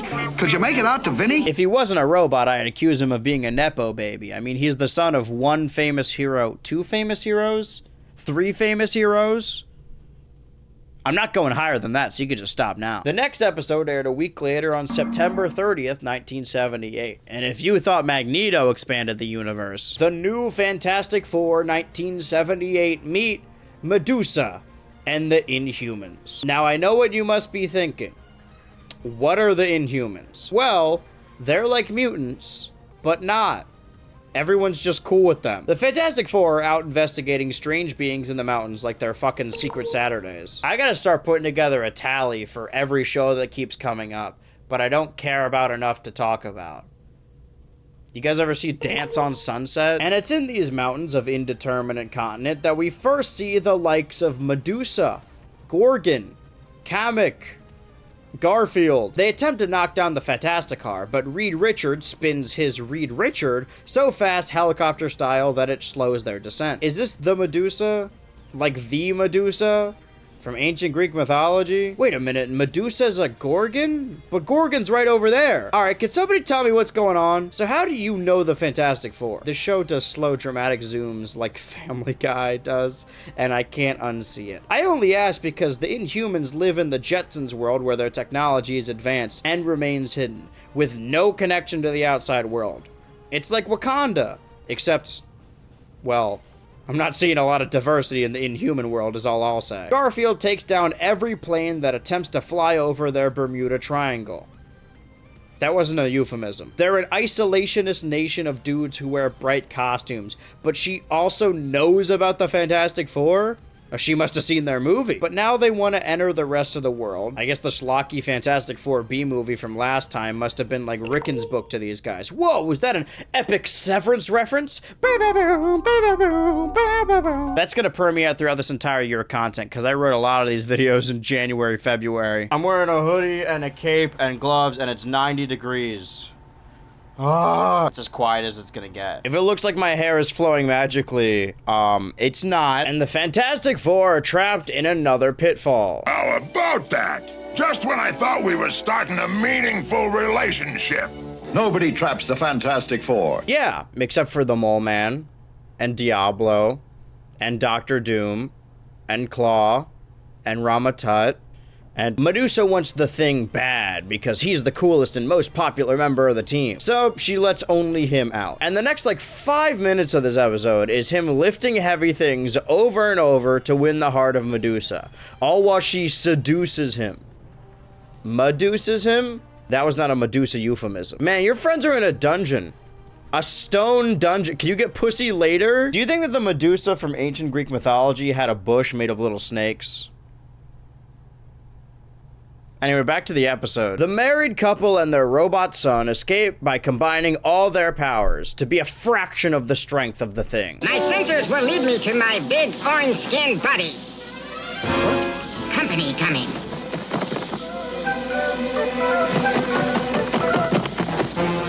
No fucking way. And then Medusa convinces Ben to squash that little robot like a bug, which I imagine doesn't take much convincing for him. My only chance is to make him fall and hit his head. Does that count? He looks so weird here. Say what you want about the wonky off-model designs, but I'd much rather every frame be labored over than just pasting his model onto the screen. I want animators to work longer hours and get paid less. The married couple steals the Fantastic car back, and the Inhumans know damn well that if they return to the US government with the info of where the Inhumans are hiding, all their resources will be drained by July. We need to move. Or we could skip straight to launching the missile. That works too. This was written months ago. Medusa ostensibly says, all right, that last one was for fun. That was a goof. Time to lock in. Only your force field can protect us. Did it always look this red? I don't remember it being red at all. The Fantastic Four take down the tertiary Inhumans like Karnak and Gorgon, one of which, I don't know which one, they take down by making him believe he lost his arm when they only made it invisible. Man, can you not feel your arm still? Talk about your phantom limb. The four are back together again. The three are back together again? But a storm prevents them from taking off. Listen, I love the design of the Fantastic car, but it's also missing a roof and windows and wipers and wheels for that matter, and a steering wheel. In the end, and I am not joking or exaggerating in the slightest, I know I often do that. This is actually what happens. They convince the Inhumans not to come to America to take over by showing them basically a humanity cringe compilation. You don't want to take over all of America. They have traffic and grocery stores and pollution. Man. If they thought pollution was bad in the 70s. Renewable energy, green power stations. Endangered species and deforestation. The internet, smartphones, the United Nations. Major oil spills, coral reef devastation. These dudes can move shit with their minds, and some of them can fly, and they go, oh man, I don't want to be stuck in traffic. Then fucking don't. You don't have to. Also, this is just New York. What if the Inhumans go to like Iowa? Medusa vows to return after being defeated in a very silly manner. And you know what? I'd love to have her. The cycle continues again of the new episode of the new Fantastic New Four, new 1978. The first time the teleplay of the episode was written by someone who was not Stan Lee. However, he did do the story, that's what it's listed in the credits, which I think just means he originally penned the comic it's based on. Because all these episodes thus far have been loosely adapted from episodes of the comic, and I say loosely because Herbie was just made up for the show. The next week, October 7th, 1978, The Fantastic Four, 1978 in The Diamond of Doom. Is that like the Doom I think it is? I really love the way the Thing is drawn here. He looks more like an actual thing than he does Ben. At the Fantastic Compound, Herbie is using several expensive inventions to spar with the Great Thing. They should put this little dude to Marvel Rivals. Oh, no, not again. Every time Ben plays in my testing room, I lose valuable equipment. Okay, so earlier I implied that Herbie was like Reed and Sue's kid, which is still true, but they may have had more kids than I thought. They're scolding Ben like he just got into the cookie jar, and it gets worse. Forget it. Let's go see what we got. Ben, why are you in such a hurry? I don't want to give Reed time to remember that he's mad at me. They're not going anywhere, bro. The Fantastic Four have trapped a prisoner who turns out to be a beautiful woman, and Ben Grimm will tie his team to train tracks for a crumb of coochie. You sure have pretty eyes. I have come for you. Man, you gotta leave these girls alone. As it turns out, the prisoner of the Baxter building is a queen, meaning she's a political prisoner. But they're about to help her anyway, making this the first royal conflict this version of the Fantastic Four, the new Fantastic Four, has involved themselves in. But surely not the last. The Queen takes the Fantastic Four to her golden palace to show off her golden statue whose eyes are made of diamonds, and then recounts the story of how an evil poor stole all of their many diamonds. Guys, something tells me she's not to be trusted or helped. Like, Sue's the only one who questions this strange situation, and after fighting a warthog and some lions, that's just what the show is now, by the way. Man, they are attacking the locals, the destitute people who live here. This dude is so scared by the presence of the Fantastic Four that they show him for like 3 frames and he didn't say or do anything. So anyway, like I was saying, the locals want to overthrow the Queen after her tyrannical rule, and only now does Sue stop helping her. I guess they were perfectly fine with stealing back the one of dozen diamonds from village with straw huts. You owe Sue an apology. To me, my champions. Bring the diamond to me quickly. Hurry. To me. To me. Take it to her. We must hurry. Boys are so dumb. Am I right, ladies? At the very least, we get an episode of this version of Sue Storm actually doing something. The scale weighs in our favor. That's what makes her strong. Her compassion is her superpower. Also, turning things invisible is her superpower, and force fields. She's got a couple. So the locals tell her that the Queen has enslaved Sue's friends, just like she has enslaved them, but I don't know, man. I think these are wildly different situations. You guys are forced to live in squalor and do hard labor every day. These dudes are just in love with her, which none of you seem to be. Is there even any influence here, or does Reed really need an excuse to cheat on his wife? Reed, do something. At last. My mind is clearing. Her voice was what I needed to break her hold. Yeah, I don't buy that at all. This dude was never brainwashed, he just got caught. So apparently the diamonds they stole back for the Queen make her young and make Sue into stone. There's no one to help the other 3. And I do say 3 purposefully this time. They're making Herbie work in the mines? What can he even do here? He's like 2 apples tall. But now that Reed Richards' influence has been lifted and Herbie is a robot, the 3 remaining work together to dig a hole straight down to escape. And they take like 1 other local with them. Dude, they are literal slaves. Is your job not to save people? Has it ever been that? Several miles underground, they discover a decadent glass case housing the Queen's sister. And I don't want to sideline this story, but there's definitely one fantastic villain that could definitely make their appearance again now. They don't know she isn't also evil, but they wake her up and she's not, so lucky guess, I suppose. I was imprisoned here by the Stone of Power. The Power Stone? Now that I know. They escape and plan for attack, which is just attacking. I would use the Avengers clip, but I fear I am fresh out. Taboo from the Subspace Emissary Super Smash Bros. Brawl attempts to turn the others into statues. Are you sure this little creature contains rubies? Yes, they power his lasers. How convenient. For the plot, not for you. Are you guys paid by the government to do nothing? Where the fuck do you get rubies often enough to power a robot? Also, how is it powered by rubies? Can rubies even deplete, or do you just need the one? What is this little guy's problem? What's she doing to me? I feel like I'm going to explode. That's okay, little dude. I also explode from one touch of a beautiful woman. In the end, the girls get it done, and the evil queen is trapped in a ruby forever. And the Fantastic Four have made allies with another distinct foreign nation. Yahoo! And I make you this promise, that the people of Manipal will stay free, and we will create a land where those who work will share the bounty and the pleasures of their work. So let me get this straight, Queen. What you're saying is that they'll own the means of production? The Fantastic Four may need to pay you guys a little visit in 3 to 5 years' time. I mean, it's still the 70s. So, because this entire show, the entirety of the new Fantastic Four, airs over 1 year. And the next episode, aired October 14th, 1978, is one of those episodes. One of the episodes that I'm very excited for.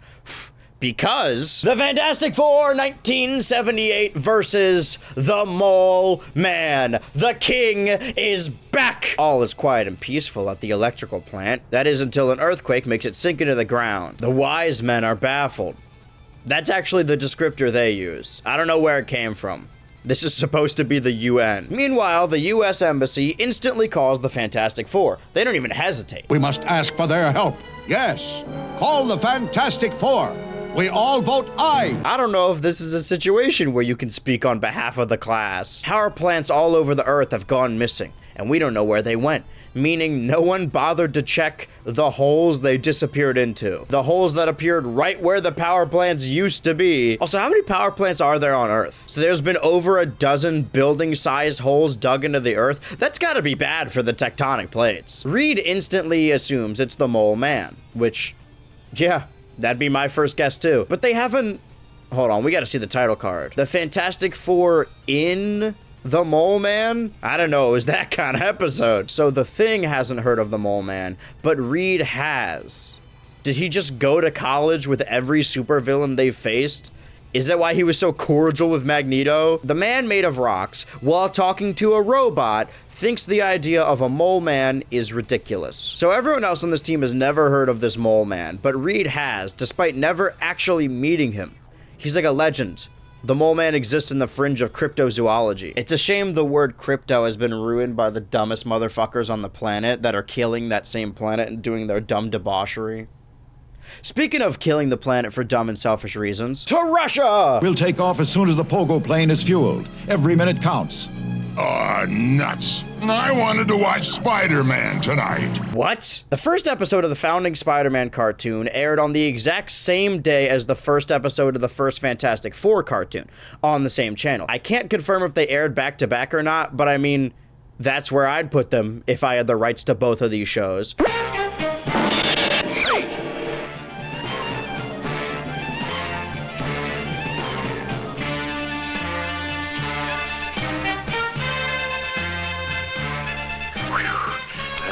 Here. But here in 1978, for the second, the new Fantastic Four cartoon, there's actually no Spider-Man show airing alongside. The first show ended in 1970, and the second animated title would kick off in 1981. I mean, who could forget classic episodes like Spider-Man!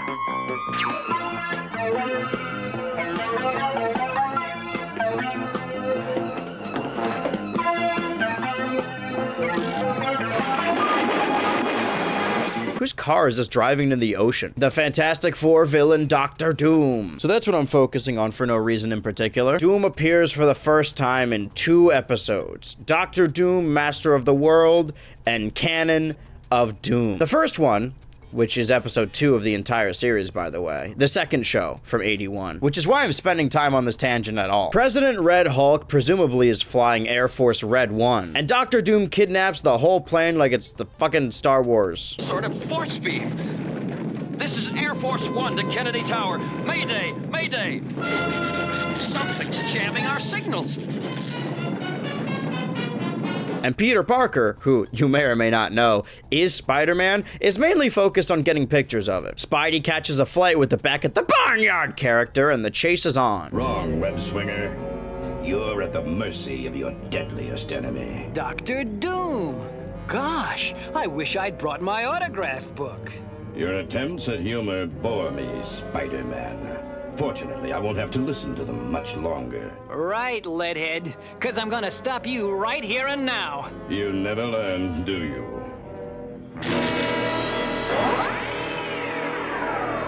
Oh, boy.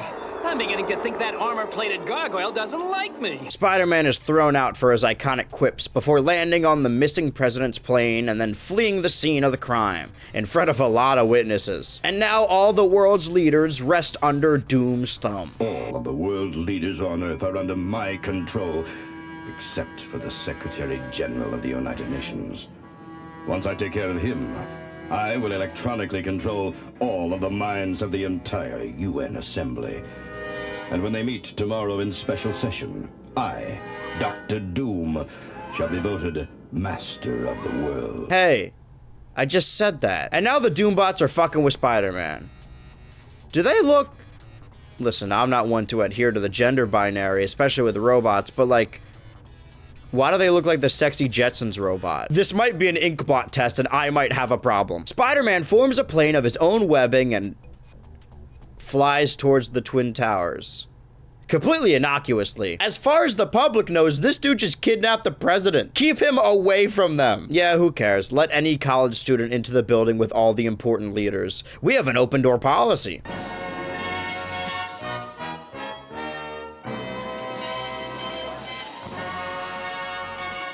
Now you keep your eyes open, Parker. When I tell you, start snapping. Oh yeah, sure. And after becoming Spider-Man, he goes after Dr. Doom and is captured immediately, again. I was trying to hold off, trying to be a good fan, but I really dislike this design for Doom. I know this is the one that a lot of people were introduced to and grew up with. It looks like he has a permanent frown, which does fit his character, now that I think about it. But where you are going, there are no jokes. Hell? Or worse, Sony. And then he sends his blimp to crash into... Oh, thank God, that's just the Statue of Liberty. We shall now vote for a new world leader. I nominate Dr. Doom. All in favor, say aye. Aye! Oh no, this is impossible. Dr. Doom is master of the world. I don't know if this is something you could speak for the class on. There's like other countries. I'd sure hate to see that ugly mug of yours in my history book. Spider-Man, you've disturbed me for the last time. Hey! You know what? This episode is cool and all, but I feel like it has too much... Spider-Man? Season 1, Episode 17, Canon of Doom, is all about Latveria, and this old Latverian, Boris. Enough, Boris. You talk of the people's rights. The people have only those rights which I choose to give them. And that is for their own good. Like, I haven't watched the whole thing, but I'm pretty sure Spider-Man isn't in this one at all. But there is a different teen heartthrob thrown into the dungeon.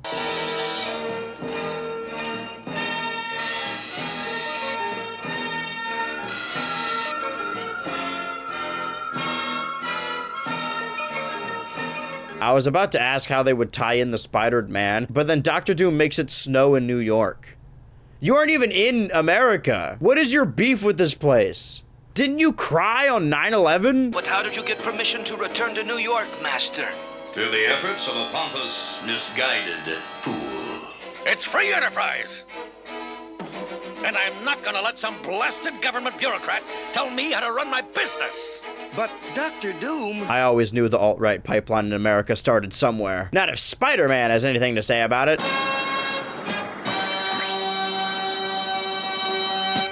Snow in New York City in the 80s? Oh, this is preposterous. As much as I don't like this design, I do like the voice filter they put on Doom. It makes him sound like he fell down a well. But then the episode cuts back to the He-Man in the dungeon. Thank God. I was getting sick of that bug, dude. You help me?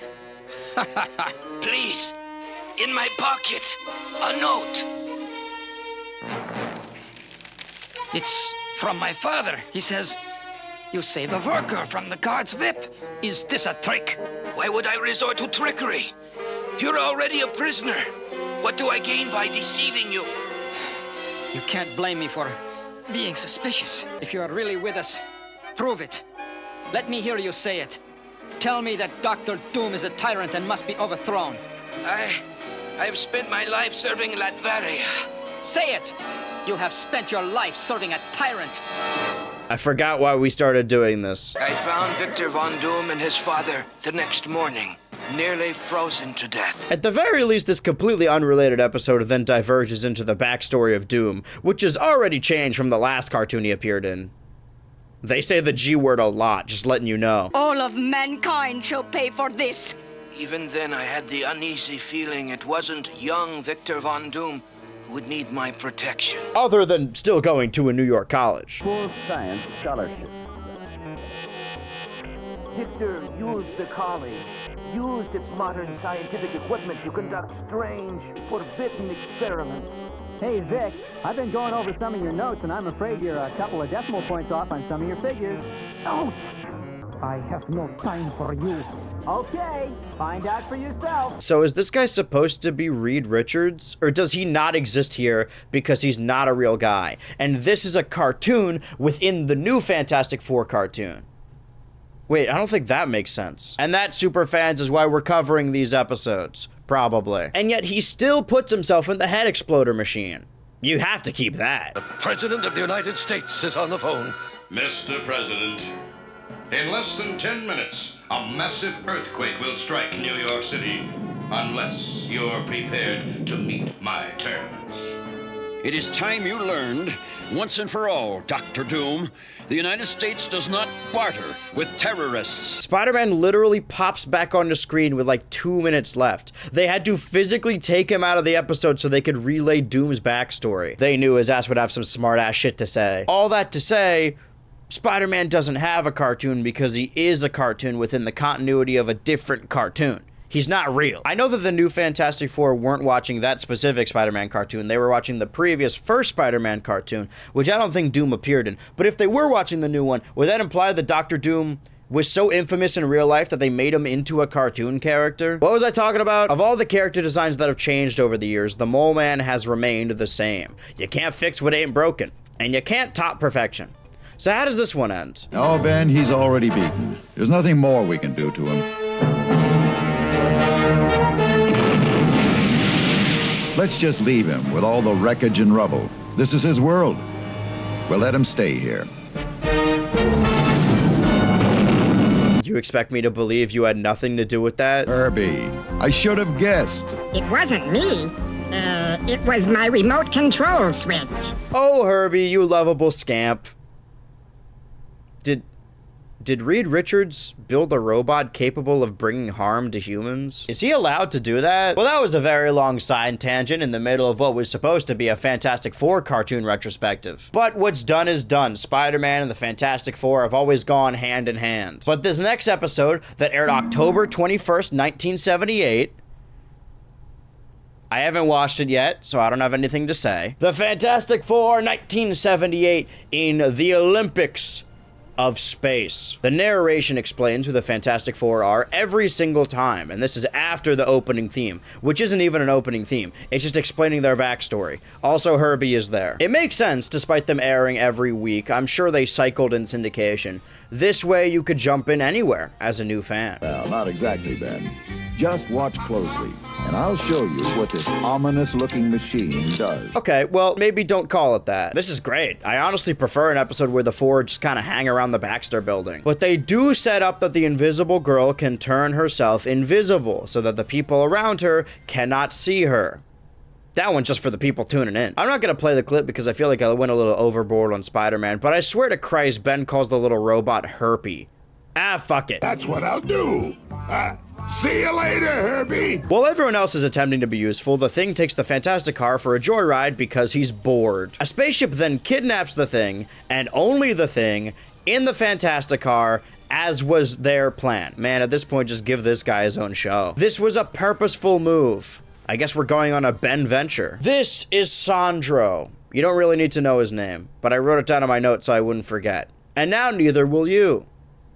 Sandro. Sandro is the commander of this starship, And he explains to the Thing that his people live far beyond the stars. I know I've done a lot of jokes about the Fantastic Four getting involved with political conflicts that have nothing to do with them. In my defense, that is what happened. But the procession of events this episode is Sandro literally involving the Thing in a conflict that has nothing to do with him, nor does he care. Two distinct and different species seem to be caught up in a race war of sorts, and figure the only way to settle this war of races is in gladiatorial combat. And by that I mean the Olympics. They had the entirety of all space, the large, vast reaches of the universe, and they picked the guy made of rocks from New York? Man, there's probably stronger people on Earth right now. Again, this was not an accident. They had to wait for the perfect opportunity to strike. They waited until the Thing was separated from the rest of the team to nab him up, and only him. Honestly, you probably could have done this with any episode prior. They split up a lot, and if the Thing does not participate, then the Earth will be destroyed. Does he have to win or just participate? I feel like if you're already threatening him, you could sweeten the pot a little bit. Again, this is not gladiatorial combat. This is simply the Olympics.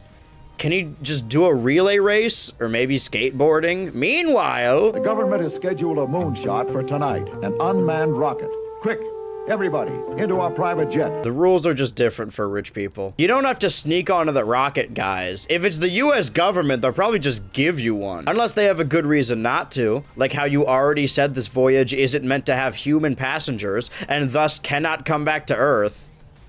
Don't you already have one of these? Like, I know it was destroyed, but what?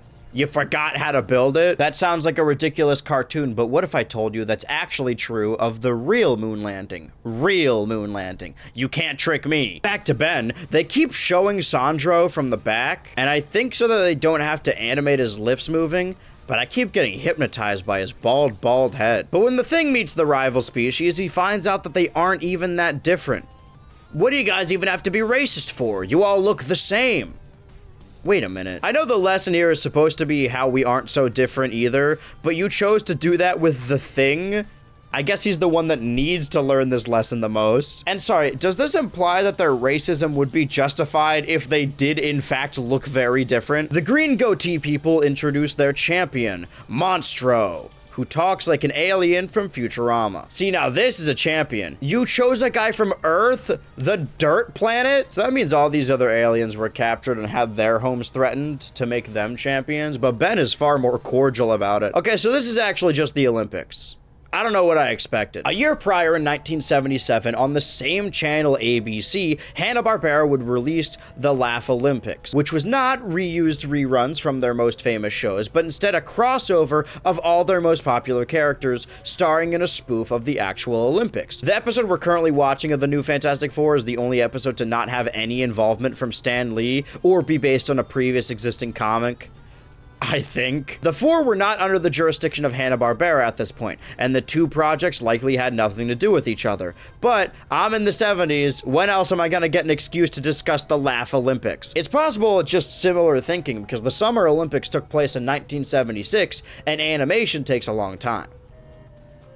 Listen, man, I'm just trying to make heads or tails of this episode. I can't believe it, Reed. They're saying that Ben is a contestant in some sort of Olympics for space. Yeah, so it seems to. Sure.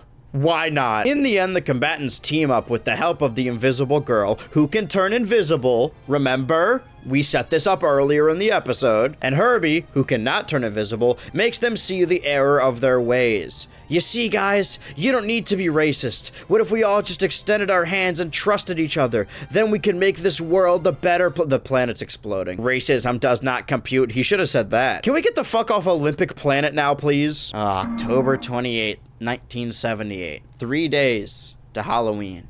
And I remember it like it was yesterday.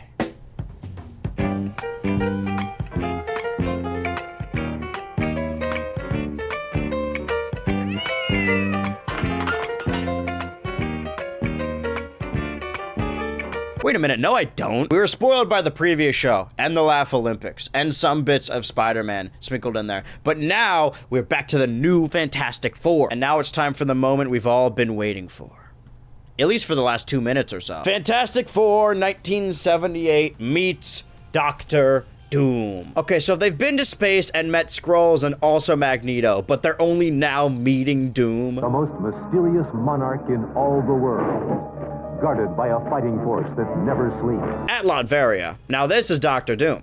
And these are the Doom bots. I'm glad we watched that Spider-Man cartoon. It seems the opening narration has interrupted him playing with his Fantastic Four toys. Whoa, he's even got a Herbie one. In stores now, kids! Or wait, are they tiny again? I love this dude. I think he's so cool, but he tosses his dolls off the table like his mom made him eat peas. This continuity is so confusing. Okay, so the Silver Surfer is a comic book character, and Spider-Man is a cartoon. Or I guess they never outright say that he was a cartoon. Maybe the Spider-Man show is like their version of the late night show, and they just write comics about the real Silver Man from space? But I doubt it. No wonder Magneto didn't have a purpose. This place deleted all his friends. Made them into storybooks. Every time I see a plane in these shows now, I get so stressed out. So Dr. Doom's plan, which works by the way, is to surround the Baxter building with a loose power line, which makes every object inside the building electrified. A hologram of Doom apparates before the four to a gloat. I know who Dr. Doom is. Then tell us, Reed. He happens to be the most dangerous man in the world. I hoped we'd never hear from him. So you thought this could be a possibility, that he would specifically target you, and you didn't want to warn anyone until he stands right before you? Sort of. This is the only Doom backstory that doesn't involve the head exploder Ray 9000. He just accidentally made mustard gas with sugar and spice, etc., etc. Hidden scrolls and containing long-lost secrets of magic and the occult. He found what he'd been seeking. Then, clothed in a suit of invulnerable armor and possessing the world's greatest secrets of science and magic, he returned to his homeland to become the absolute monarch of the kingdom of Latveria. And there he has remained. So he toured the world attempting to find the cure for his mangled appearance, which resulted in a metal suit. Like, I always knew that, but I didn't know that was like his 16th plan. Surely there were other options.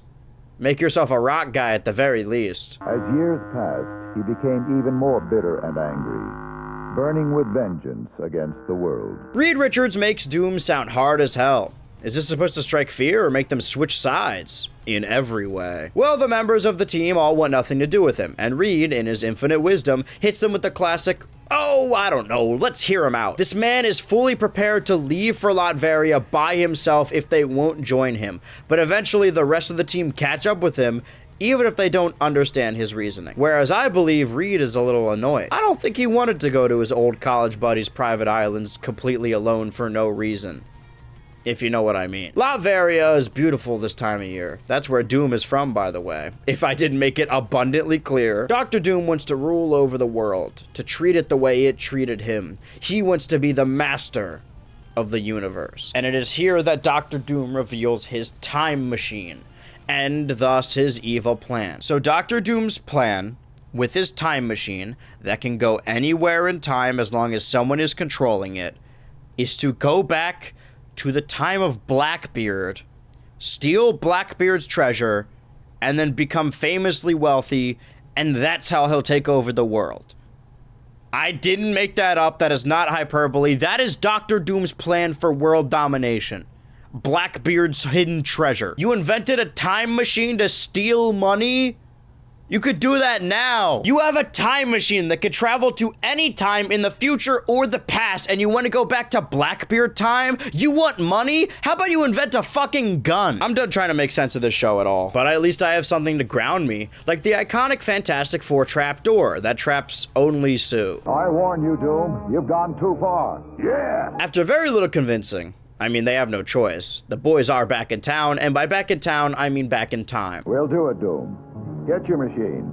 Send the three of us back through time. So they're all blasted back, and Why is everyone staring at us? Our appearance. Oh, I should have realized. We must look like freaks to them. yeah, okay. Or, it just spitballing, maybe it's because you have a talking robot, and also a guy made of rocks. But no, Reed, I'm sure they're shocked about how god-awful your fit is. We gotta get away from these guys quick. Let's slowly saunter away. I swear to God, this pirate captain design could be like from 3 other cartoons at least. You put that smirk away, you freak. DreamWorks looking ass. So then the boys of the Fantastic Four all dress up like storybook pirates and are kidnapped to be a part of Captain Crunch's savvy crew. Just in case you forgot, the episode is titled The Fantastic Four Meet Doctor Doom and was written by Stan Lee himself. Was this always the plan? Did you only use Doom because he has a time machine? Just have Reed make it if you want them to go back to Blackbeard time. How did this show not involve the original artist to any degree to make the plot better? What are we doing? Strangely enough, it's actually an incredibly similar story, even down to the paradox the Thing creates. There was no Blackbeard. It was Ben the whole time. Did Doom know this was gonna happen? So the treasure actually technically belonged to this random pirate the whole time. Just some guy. Can't believe they whitewashed Blackbeard. Wait, what do you mean he was white? Then why'd they call him Blackbeard? Reed Richards has a plan, like always. The boys are still in the past, you know, after using the time machine to go back. But Reed makes them rush carrying the chest because, quote, every minute counts. And then it cuts to Dr. Doom impatiently waiting by the clock, waiting for them to return. Remember, they are in the past. Every minute counts. Dude, none of these minutes count. It's before you were even born. Why is Doom waiting at all? Shouldn't they, like, in theory, just appear the very second they left? Or does the travel just not work like that? And now we're just fighting a giant robot because Reed hit Doom with the classic chest full of rocks prank. Bush League stuff. Sooner or later, the ultimate triumph shall belong to Dr. Doom. They're getting away. You just gonna let them leave? Hey, you know something, gang? That Doc Doom ain't really all bad. What do you mean, Ben? Well, on account of him, I had me a real good time, you know? I mean, between you and me, I kind of like being Blackbeard. Well... Man, they should give this guy his own show. I don't want to get ahead of myself, but I want you to know that the next episode that aired November 4th, 1978, days after Halloween, when I read the title, The Fantastic Four 1978 versus The Frightful Four, evil forces have gathered at an isolated mansion in what looks to be a public park. Four of the Fantastic's greatest enemies gathered together in a plot to take them down once and for all. Wizard, Trapster, Sandman, and Medusa. I gotta say, one of these things is not like the others. What happened? Did I miss 3 episodes? 2 of these guys I've never heard of, and this guy's name is Wizard? Oh boy, I wonder what the Trapster's gimmick is. Also, why is it only these 4? Like, I get it, they're the anti-Fantastic Four, but doesn't Medusa have an entire race of people, an army at her fingertips? I know they have no qualms with the 4, but they're really just gonna let her team up with these jobbers? The Thing is complaining that there isn't enough crime.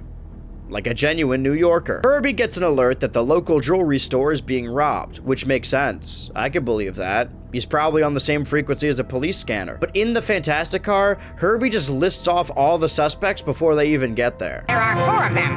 Very powerful. Who are they? Medusa, Sandman, Trapster, and the Wizard. Reed, how did they all get together?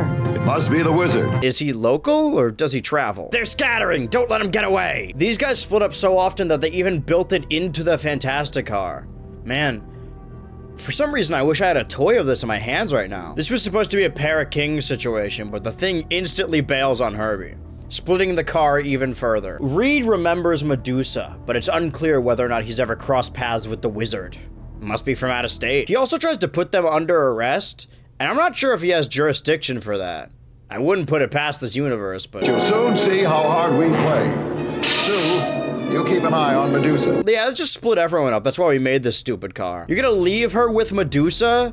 I mean, the Thing is having enough trouble with Sandman. Okay, so the Wizard uses electricity powers, or he can use magic to control other people's powers. It's unclear. I can't believe these 4 finally found their match, and I can't believe it's these 4. The Frightful Four. They ran their pockets. And now they have to hold a press conference about how badly they got dog-walked. And people laugh at them. But after their humiliating defeat, Reed Richards has one final plan to rival all previous plans. What if they don't split up? It's just so crazy, it might work. Get off my back, rubber man! Your puss ain't so hot either! You're a piece of junk, Herbie. Reed's always fixing you. Who's Reed? Someone ought to make a schoolhouse out of you. You're cruising for some heavy bruising, Buster. Wow, look at that. The Fantastic Four fighting among themselves. Oh, now I get it. They separated because they couldn't stomach being in the same room as each other. You guys are lucky Herbie is holding back. And by that, I mean he's been bot-napped. So the Fantastic Four, 3? Head to the mountains and fall into an obvious trap. Their words, not mine. And they rub it in their human faces and then lower a television, and I swear for a second, the implication from their shocked expressions is that I thought they turned Herbie into a simple tube TV by breaking him down for scraps. I mean, the thing rips off the wizard's arm about it, but he too is a robot. That would explain why they stole the mistreated Fantastic Bot. They saw him being attacked in the street and had to save him. Then they opened the door to reveal a dragon. I'm starting to think everything is robots here. Good work, Sue. This place is a regular house of horrors. November. This episode aired in November. My goats are washed, literally and figuratively. They're getting their asses handed to them. That's not literal. Legit, there's like 2 minutes left in this episode and they're still losing. What's the plan here? In the end, it's the Frightful Four's infighting that takes them down. And Herbie with a gun. I guess the moral of the story is, never team up ever. It will only result in fighting and heartbreak. Aren't you married? The next episode of the new Fantastic Four, 1978, would air another week later on November 11th, 1978. Meaning we are thoroughly in November. No more witching hour, no more haunted houses, no more fright. But this upcoming episode was not only written by the same person who wrote the previous Olympics episode, but also the second ever episode, second only episode, to not have any involvement from Stan Lee. I'm excited. The Fantastic Four, 1978, in Calamity on the campus. Kind of fucked up that the Thing has to wear a disguise while Herbie is just out and about. And Reed and Sue are just in costume, so what gives? Does he just wear this for fun? And now it's just off, so he can... I don't think you're supposed to do that. Once the plane lands, we get an elongated sequence of Reed adjusting himself. Like, really long. It's really this slow. Still going. Hey, these college kids are great, Stretcho. Ben! No, Ben, no! The Fantastic Four is staying at the aforementioned campus, the one with the Calamity, where Reed wants to meet his former professor when he was in university, a man who looks to be about 30, and Tom Green. My greatest achievement, a super powerful, almost indestructible android with powers far beyond those of even the Fantastic Four. Man, they're right there. I don't know if you forgot. So the dean has to take the professor in, because obviously this is very strange behavior. He's acting so mundane for their assurance and their mechanical helmet. Man, you made the only thing that can take down the Fantastic Four. Sorry. Only other thing. Why are you showing this to them? And why are they not fazed by it? They're talking in circles. I've been going without writing anything for a good 2 minutes. Ben got dog walked and we're still in the same room asking how it works and what it does. We know both of those things! And now, football. Benjamin J. Grimm, stop showing off. What do you mean, Susie? I'm just trying to make a touchdown. I really should not be sober watching this. Or at least sentient. Okay, now George, my trusted assistant who talks like a He-Man villain and just told me how angry he is about not getting proper credit. I'm locking the helmet that controls the dragon robot that can destroy the Fantastic Four in this safe with this key. Don't use this key on this safe for the robot dragon to defeat the Fantastic Four. Are you understanding, George? So then obviously, George opens up the safe with a mallet and a wedge. What the fuck? Why did he... Alright, whatever. I'm getting too mad about this. The robot is attacking the campus! What a calamity! Do you think they just really wanted to have the Four fight a dragon, but couldn't make it make sense thematically? You didn't think I was gonna let that big galoot snap my favorite rubber band, did you? Being on campus must really be bringing them back, huh? So their plan is to toss the Dragon Man into the lake, but only so they can make it cold. But this is a robot, right? Aren't those things, like, allergic to water? They don't even defeat it. They just put it on ice, both literally and figuratively. Another day saved by the Fantastic Four. Everyone will be safe from this android monster as long as the Earth doesn't get any hotter after the 80s and doesn't end up melting any ice. So that's good. Also, this dude could just build another one. Like, even if he didn't want to. If I was a terrorist, I'd kidnap the shit out of that guy. If I was a terrorist. The next episode of the new Fantastic Four 1978, bouncing right back to being written by one Stan Lee. A week later, November 18th, 1978. I do actually have a quick note about the airing schedules, but I think I'll save that for next week. For now, the Fantastic Four 1978 meets the Impossible Man. As we look more closely at that shooting star, we see that it was not truly a meteorite at all, but a strange green rocket. Also, it's got a face on it. Like, it's some guy. This is their strangest adventure? Surely the Space Olympics was more zany. That's impossible. It's a man, sort of. But he's all green. I hate to agree with him, but goddamn if he ain't right. And I haven't had anything to eat since the Crab Nebula. Crab Nebula? What's that? Some kind of seafood? Shut up. So this merry gang of 50s gangsters take the Impossible Man under their wing, but only if he's got the stuff. The cash, the clams. And by that I mean they plan on using him to rob every bank in New York. Somehow. His ultimate power, the Impossible Man, from space, from beyond the stars, can turn small. And also into a vacuum cleaner. I don't believe what I'm seeing. I'm getting out of here. Guards!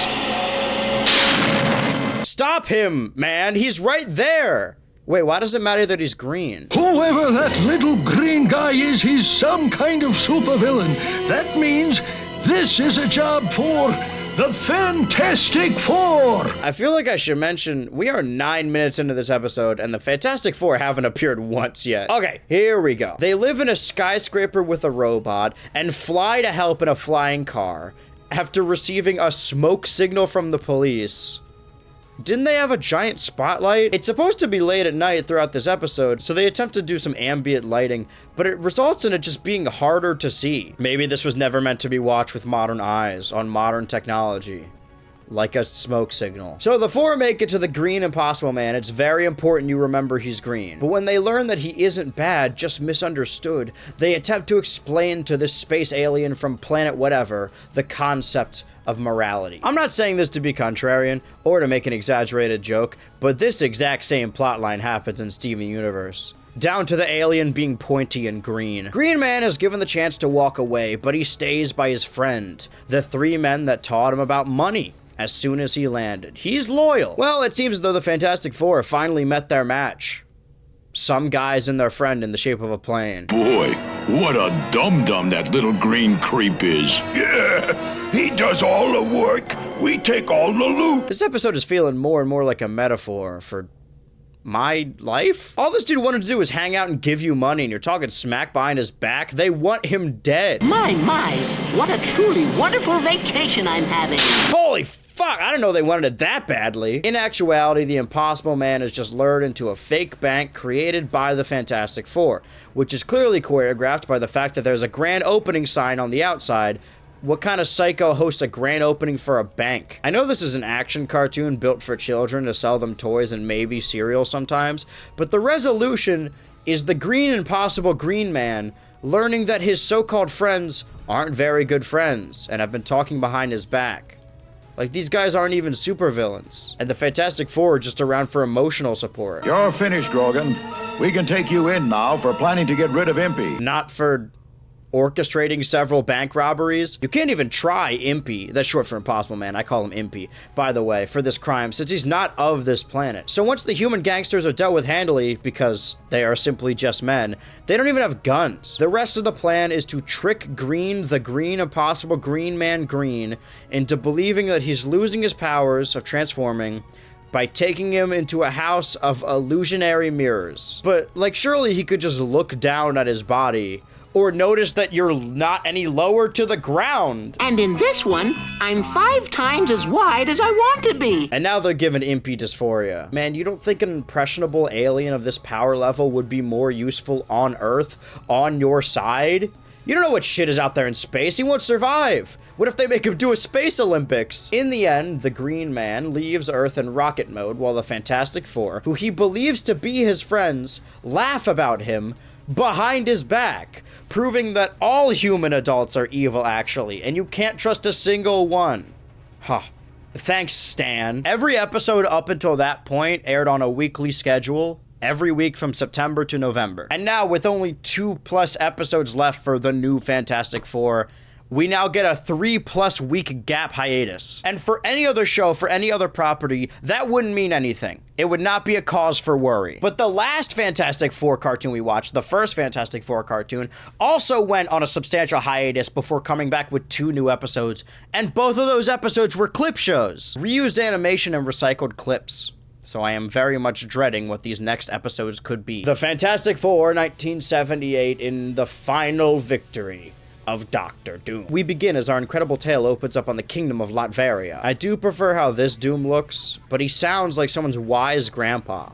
Like even in the 70s. When we return to our heroes, the Fantastic Four, we see that Sue is still the only one training her powers. Like, I can count on one hand how many times we've seen her do this. I can't count on any hands when these dudes even bothered. Maybe that's why Reed got all stretched out. You see, this is why I don't do additional drafts of my script. Dr. Doom arrives in New York in a rocket ship that lands perfectly as it took off, and then takes a jetpack from the rocket to the Latverian embassy that New York has. That's nice of them. So do the regular people of New York know him or not?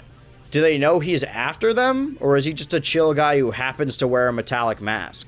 They just walk by the embassy every day? Yeah, some kind of nutty light coming right through the wall.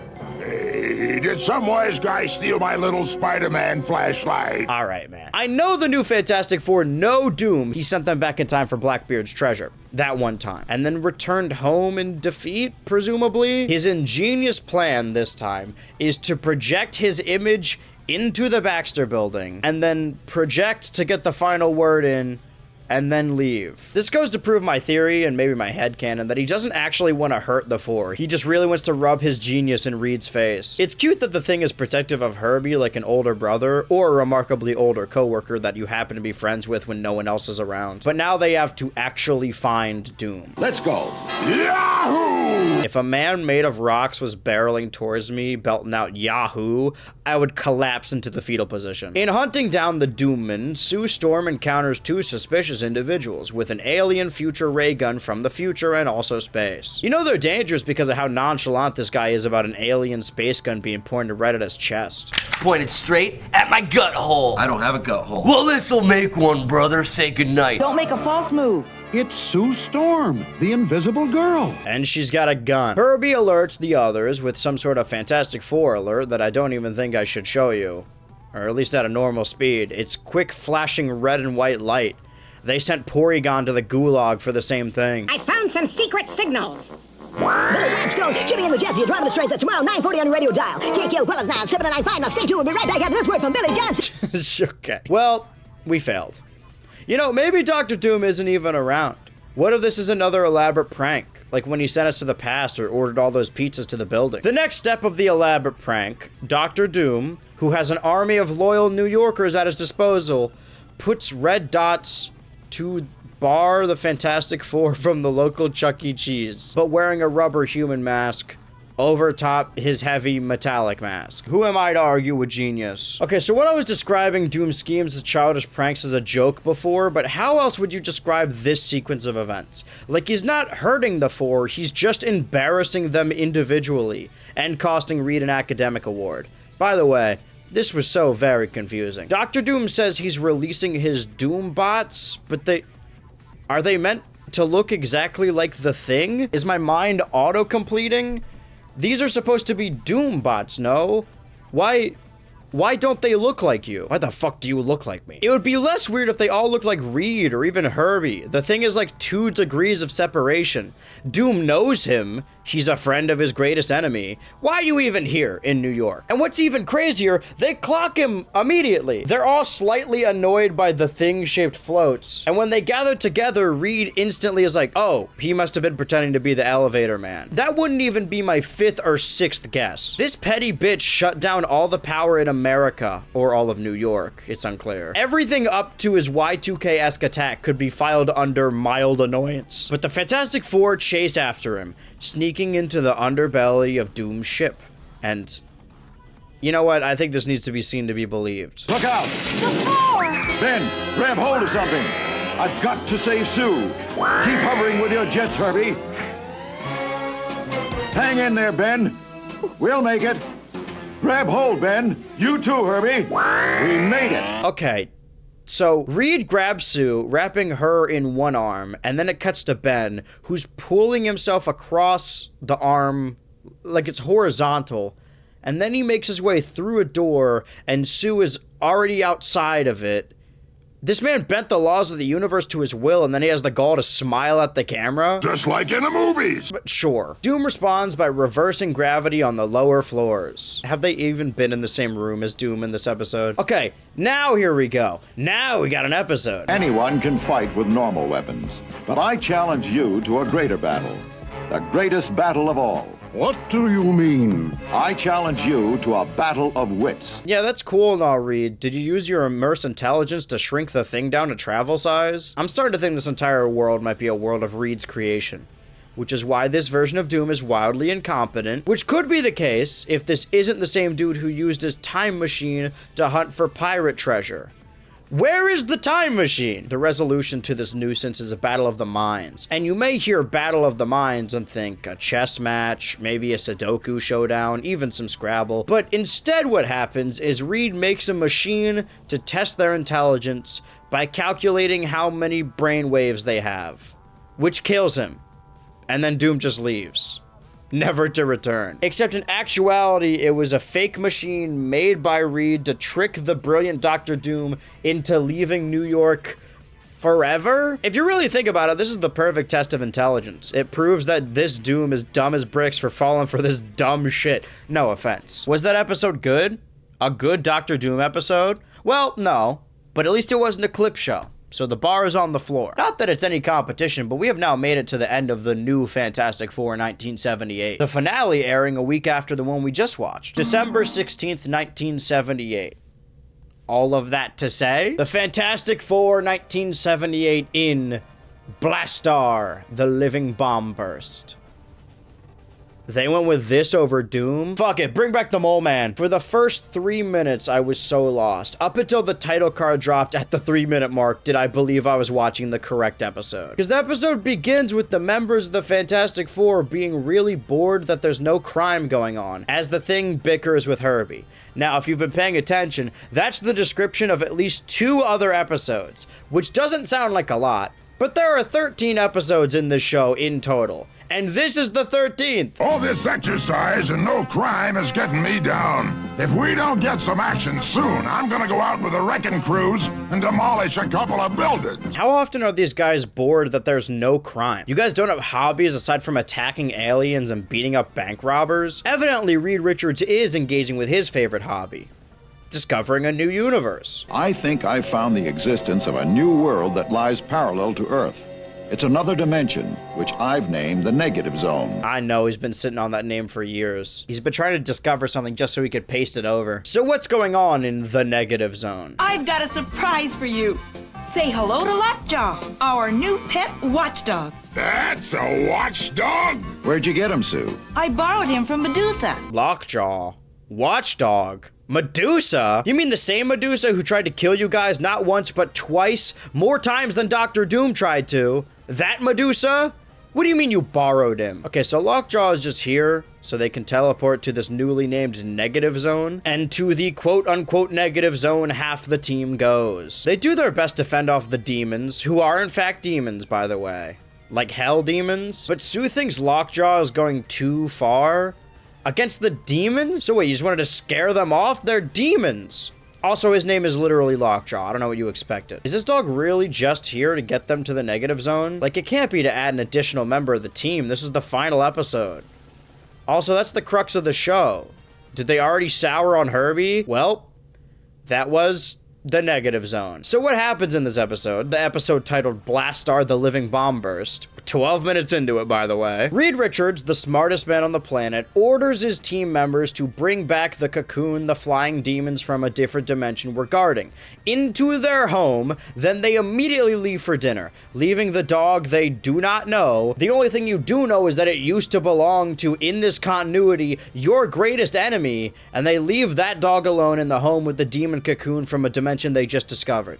Anyway. I'm free at last! Not even those winged demons could keep Blastaar a prisoner forever! There he is. Wait a minute, is that supposed to be the same Blastaar as last time? And I don't mean, is that a character from the Fantastic Four, because I know most of them are based off comics. I know this is a pre-existing comic villain. I mean, literally, is that the Blastaar from the previous show? Because they just got his cocoon from a different universe. Is he from the original Fantastic Four incarnation? Is that how this show's gonna end? So almost immediately, Lockjaw teams up with Blastaar, because he has no allegiance to this woman who kidnapped him. Still no inkling as to whether this is the 67 Blastaar, but they do begin attacking the city. A strange, super-powered being has been threatening the city, along with a gigantic dog-like creature. Hey, that sounds like Lockjaw! Which part? The terrorizing of the city or the term dog-like? When the Fantastic Four arrive, they spring an attack on Blastaar, but not Lockjaw. But that does not go well either, if that was in fact the original plan. Blastaar and the dog keep managing to evade them, even though they could easily dog-walk the Four. No offense to the literal dog, of course. They keep talking about him like he was dog-napped, like Blastaar is holding him against his will. Maybe he just likes him more. Maybe he's more present. Maybe Lockjaw is just an evil dog. As you know, there's no such thing as an evil cat. However, I've definitely encountered some dogs I believe to be Nazis. So ultimately, their new plan is to place this fantastic helmet on Blastaar's head and just hope that he has a similar physiology, even though he came from a cocoon. And they do this by finding Blastaar in the city, secretly placing a tracker on Lockjaw, then allowing the two of them to teleport away, and then follow to where they just went using their tracker. Why did we do any of that? Because he was in the city. The episode wasn't long enough. And in the end, because the Fantastic Four refused to kill the living bombers, the best they can do is keep him in a dampening helmet, wrap him in a girder, and place him back into the negative zone, to be guarded by these demon guys who only wanted to prevent him from escaping to begin with. Oh, I guess the demons are good guys after all. And once the adventure is ended, it seems we have a new regular member of the team, Lockjaw the giant dog-like thing, formerly of the Inhumans. Bringing our cast up to Reed Richards, Mr. Fantastic, Sue Storm, the Invisible Girl, Ben Grimm the Thing, Herbie the Robot, and Lockjaw the Inhuman. Wait a minute. That's 5 people. Maybe that's why this was the final episode. The second that the 4 ceased to be 4 and became 5, they just stopped broadcasting. Well, guess we have to change the name again. And thus marks the last piece of content that came out of the new Fantastic Four in 1978. Well, sort of. It was until the far-off year of 2012. Where's this going? Disney XD, the sister, or more likely, the brother network to the Disney Channel, that was geared more towards young boys. Boys like skateboards and karate and puppets. That's me, they're talking about me! And also, of course, full cartoons. And after Disney acquired Marvel, they had a block catered towards those markets full of newly commissioned Marvel superhero cartoons. Marvel Universe on Disney XD was a programming block that aired every Sunday morning from April 2012 to... I have no clue. As far as I know, they're still airing reruns to this day. You could push back on me and say, like, obviously it ended here, but when's the last time you watched Disney XD on cable television? Between new episodes of Ultimate Spider-Man, Avengers Assemble, Guardians of the Galaxy, that Team Hulk show probably, they would air a short-form series titled Marvel Mashup, utilizing Marvel cartoons from the 70s and 80s, dubbed over with seasoned voice actors like James Arnold Taylor, Steve Blum, Tom Kenny, D. Bradley Baker, Rob Paulson, and for whatever reason they don't seem to be credited on IMDb, but I also definitely hear Kevin Michael Richardson and the fantastic Grey Delilah Griffin. I have a bomb implanted in my neck from a young age that if I don't bring up Grey Griffin in every single one of my videos, my head will explode. The show is actually incredibly reminiscent of Adult Swim projects like Space Ghost Coast to Coast and C-Lab 2021, except solely using Marvel properties owned by Marvel Studio. No Hanna-Barbera, which is why, out of the 78 episodes, which I watched all of, by the way, and the only non-sequitur worth bringing up is obviously in the older cartoon, they had probably like Captain America fight Nazis. And instead of just not using that clip, they used that clip of Nazis doing the Elon salute. And they dubbed over it with like some voice actor saying, "Oh, raise your hand if you like ice cream." And I was aghast. I had to pause the show. 10 of these 78 2-minute short episodes featured footage from the new Fantastic Four, equating about 20 minutes of technically new content. And again, the original older new Fantastic Four, that has so many oxymorons in just one sentence, only had 13 episodes compared to Marvel Mashup 78. They actually covered most of them. But for whatever reason, the only episodes they left out were the Space Olympics one and the Green Alien one that barely included the Four. Who could expect why? And just for posterity, they also left out the Alien King Kong one. I actually forgot that existed. Meaning Disney XD's Marvel mashup includes the likes of Doctor Doom, Medusa, the Skrulls, and of course, the Moleman. Doom actually appeared several times, as he's included in the Spider-Man dubs as well. The thing about all this reused footage is, it looks really, really good. Like, I don't know if they got the original cells or reels directly from the studio, but the best quality of these episodes I could find were Boomerang and Teletoon reruns. You mean to tell me Disney just sitting on these cartoons in HD, and the only way to see that footage is— Thank you for coming, Fantastic Four. It's time to unveil my greatest achievement, a violent dragon that breathes fire. That seems like a strange thing to build. Dangerous, even. No way! That's exactly what I said! We have balloons to fit all your evil needs. Ones that look like Ben Grimm, ones that look like Ben Grimm, and other ones that look like Ben Grimm. And so's that! Well, it can also lift cars and put them into no parking zones, so they get tickets. That's pretty mean, but not ruthless. What about moving mailboxes? That's a federal offense, you know. Ha! Joke's on you. I use email. Okay, wait a minute. Now hold on. Did I write these in 2012? Hurry! Spider-Man's handing out autographs at the Marvel booth! I hope he's wearing the Venom costume! Even in the Marvel mashup universe, Spider-Man is a television character. They accidentally remained accurate to the show's universe. I know Disney XD used to broadcast Let's Plays on their channel, but it's so strange to me that they also apparently made their own YouTube poops. Woo-Lin, warriors! I'm Longsword with my training brother Scar. We on a mission to try to find the missing 7 stars. And now it's time to leave that show's universe, but hey, wasn't that a fun look into the future? Because after this, we are not making it out of the 80s.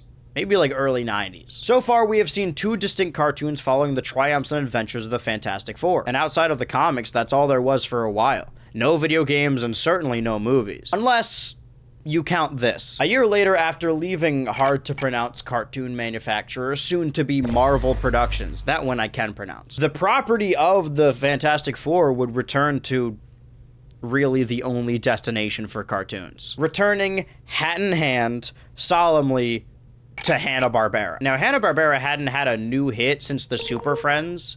I guess you could argue that the Globetrotters were popular, but I don't think that meant that their cartoon was popular. By this point, they had really leaned into the concept of a power hour, which are basically compilation blocks of reruns of shows that they owned in syndication being marketed as new episodes.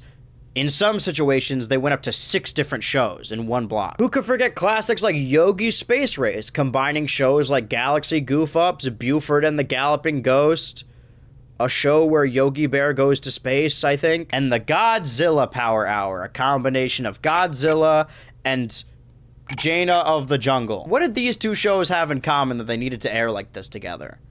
I guess they needed to go somewhere. Everyone else was already paired up. Which leads us right into the next big hit on the horizon for the Fantastic Four. And by the Fantastic Four, I mean, the new Fantastic Four removed the Human Torch because he wasn't rolling in the dough. What if we did that again, but with every character? Fred and Barney Meet the Thing was a compilation series combining episodes of the new Fred and Barney show and The Thing 1979. We are still not in the 80s. And though the title may have you believe we were going to see new prehistoric adventures with the Thing and Bedrock with the original animated sitcom family, they do not interact outside of this intro. This very staticky intro is the best I could find. So as much as I would like to use this as an excuse to actually watch some Flintstones in full for the first time, I mean, I love cartoons, I love animation, I should probably watch a little bit of Flintstones as a treat. The 2 segments actually had nothing to do with each other. All they would do was just make the segment, Fred and Barney Meet the Thing, an hour in length. They never end up meeting the Thing. So instead, the question of 1979 was, can the Thing stand on his own 2 feet? Or will he falter without the rest of his team? Did you know they made a Beast Boy show recently? Like, just Beast Boy, just on his own. The Thing 1979 in Picnic Panic. The thing about... Oh, The Thing. Here's the thing. This is gonna be a long section. The intro to the show mostly consists of Fred and Barney, and the Thing is there sometimes. So we really have no introduction to what's going on. And this blew my mind. We begin with a trio of teens, or 2 teens and a tall toddler, driving up to the local picnic, like the title suggests, in their floating car, not the Fantastic car, and all seems well until they're struck with a dust cloud by an annoying rich kid, the Silver Spoon, who's been handed everything. And you may be thinking, what is this? Is this the wrong show? Where's Reed? Where's Sue? Where's the Thing? Who are these children? And at first I thought this was the cold open, and that the Thing would just show up to assist these kids in recycling or gambling or something, teaching us a lesson. But then, and this is genuinely what happens, I couldn't even lie about this if I wanted to. You're seeing it on your screen with your own eyes. This ginger kid fist bumps his 2 rings together, his Thing rings, and then transforms into the Thing. So this kid's the Thing, but only when the magic rings touch each other, and he can choose to turn into it? This could not have happened in the comics. I refuse to believe that. Well, there's no fighting it. We may as well become accustomed to this teen. At least the Thing is in this show a little bit. Like to go for a little spin? What's happening? What was his crime again? Kicking dust in your faces? Being rich? Stealing a parking space? Bro, there's like 4 empty parking spots. Why'd you have to give that guy permanent whiplash? And just when we thought we were getting to see the Thing in action, we cut to every Grand Theft Auto biker crew. What is this show about? Like real bikers, they decide to go harass some high schoolers at a picnic, like the title suggests, which is evidently like 3 or 4 kids. One of them may be a toddler. If this is our regular cast, I need to start remembering names. So Rich Kid, I didn't catch that one. But his girl's name is Betty, really running with the Archie theme here. And she calls the Archie-looking kid Benji Grimm. Okay, so this is Ben Grimm. For whatever reason, I believe this was gonna be like Captain Planet and everyone in the car has their own Thing ring. No, this is Benji, and he's the only one who could do this. Or is it just the rings that can make him do this? Gangway, Squares, we're here to jazz up this bash. Yeah, I mean, no one is here. This episode feels very anti-biker, full of anti-biker sentiment, and I don't like it. And now we're playing baseball. Did they already blow their Thing budget for this episode? I always blow my Thing prematurely. Why are these adult bikers scared of the school principal? Are they supposed to be teens as well? Are we gonna need to remember this? The Fantastic Four, as a brand, came back to Hanna-Barbera, and they're already being turned into the reluctant werewolf. In their own sort of reluctance. There's a motorcycle race taking place that doesn't even involve Benji, but because he's a good kid and the Thing, he decides to save the rich kid. Boy, I can't believe my own baby blues. Why are they blue? Like that blue? I'm literally shaking. Buy her some brown context, please. The Thing continues to beat a path into a mountain so Mr. Rich does not crash. Just pick up the bike then. Why are you showing off? I wrote this script before we learned anything about the new Donkey Kong, but I'm filming it after I saw the direct, and man, I really want to play that new Donkey Kong. Wait a minute, weren't there 3 of you? Well, I don't understand this setup at all. Benji, look! The Yancy Street gang's taking all our food. The picnic will be ruined! They're the Yancy Street Gang? From episode 7 of the Fantastic Four, 1967, aired October 21st, 1967. Did I ever say when these aired? Like Fred and Barney meets the Thing? Because this first episode aired September 8th. 1979. So the Thing chases off the Yancy Street Gang, and I still do not understand anything at all. I imagine they'll either come back one time, or they're gonna be the regular antagonists. There's really no in between. Because this show is incredibly scaled back. Like, I think the principal is a main character, and also there's only 4 students in this class, and one of them is a grown-up toddler. Can't be talking like that, white baby. Normally, this would be the time between episodes where we would cover the gap in between, the week that passed, but because Fred and Barney Meet the Thing was an hour-long segment, an hour-long block of television that was all under one umbrella, the Thing episodes actually air in pairs, 2 11-minute episodes. I was wondering why that one felt so short, which of course takes us to The Thing 1979 in Bigfoot Meets the Thing.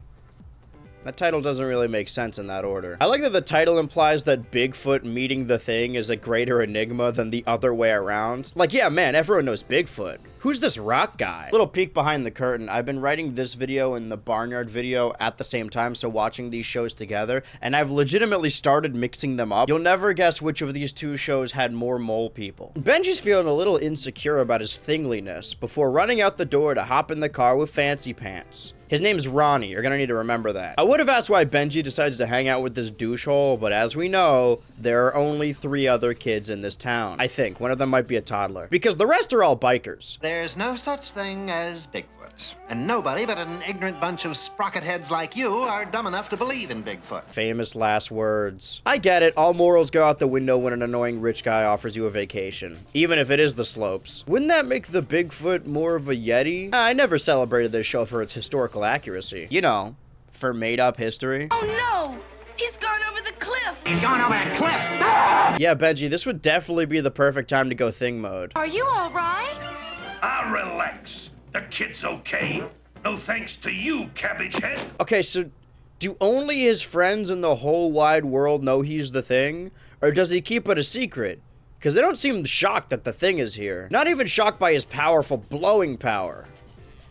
I might be watching the wrong show. The long one of the Yancy Street gang who do return is named Stretch, and I only caught this because he's the one pretending to be Bigfoot. And you would think, oh, okay, that's why there's a Bigfoot in the icy mountains, because it's fake. But then...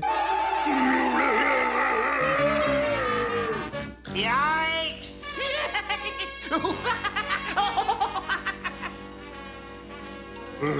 Pretty girl, Bigfoot. And the next thing you know, I blew my load. I blew my load in the Sasquatch. Obviously, no one believes Ronald, because a pair of rings that could turn a teen into a rock guy is one thing, but this is ridiculous. It's dawning on me that the Yancy Street gang haven't actually targeted Benji at all. Just this rich hole, which is honestly the coolest thing they've done so far. The whole Yeti plan is, at least. Let's investigate. Yay! It's Bigfoot, run!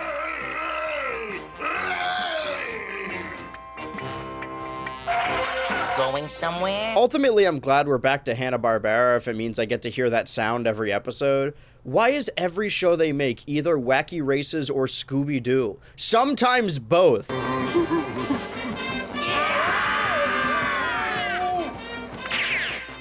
no! He's chasing them up onto the chairlift. Bing ring, do your thing! Yeah, let's kill Bigfoot! I will never understand why this thing continues to help these guys, or why he needed to be said thing to take Stretch's disguise off.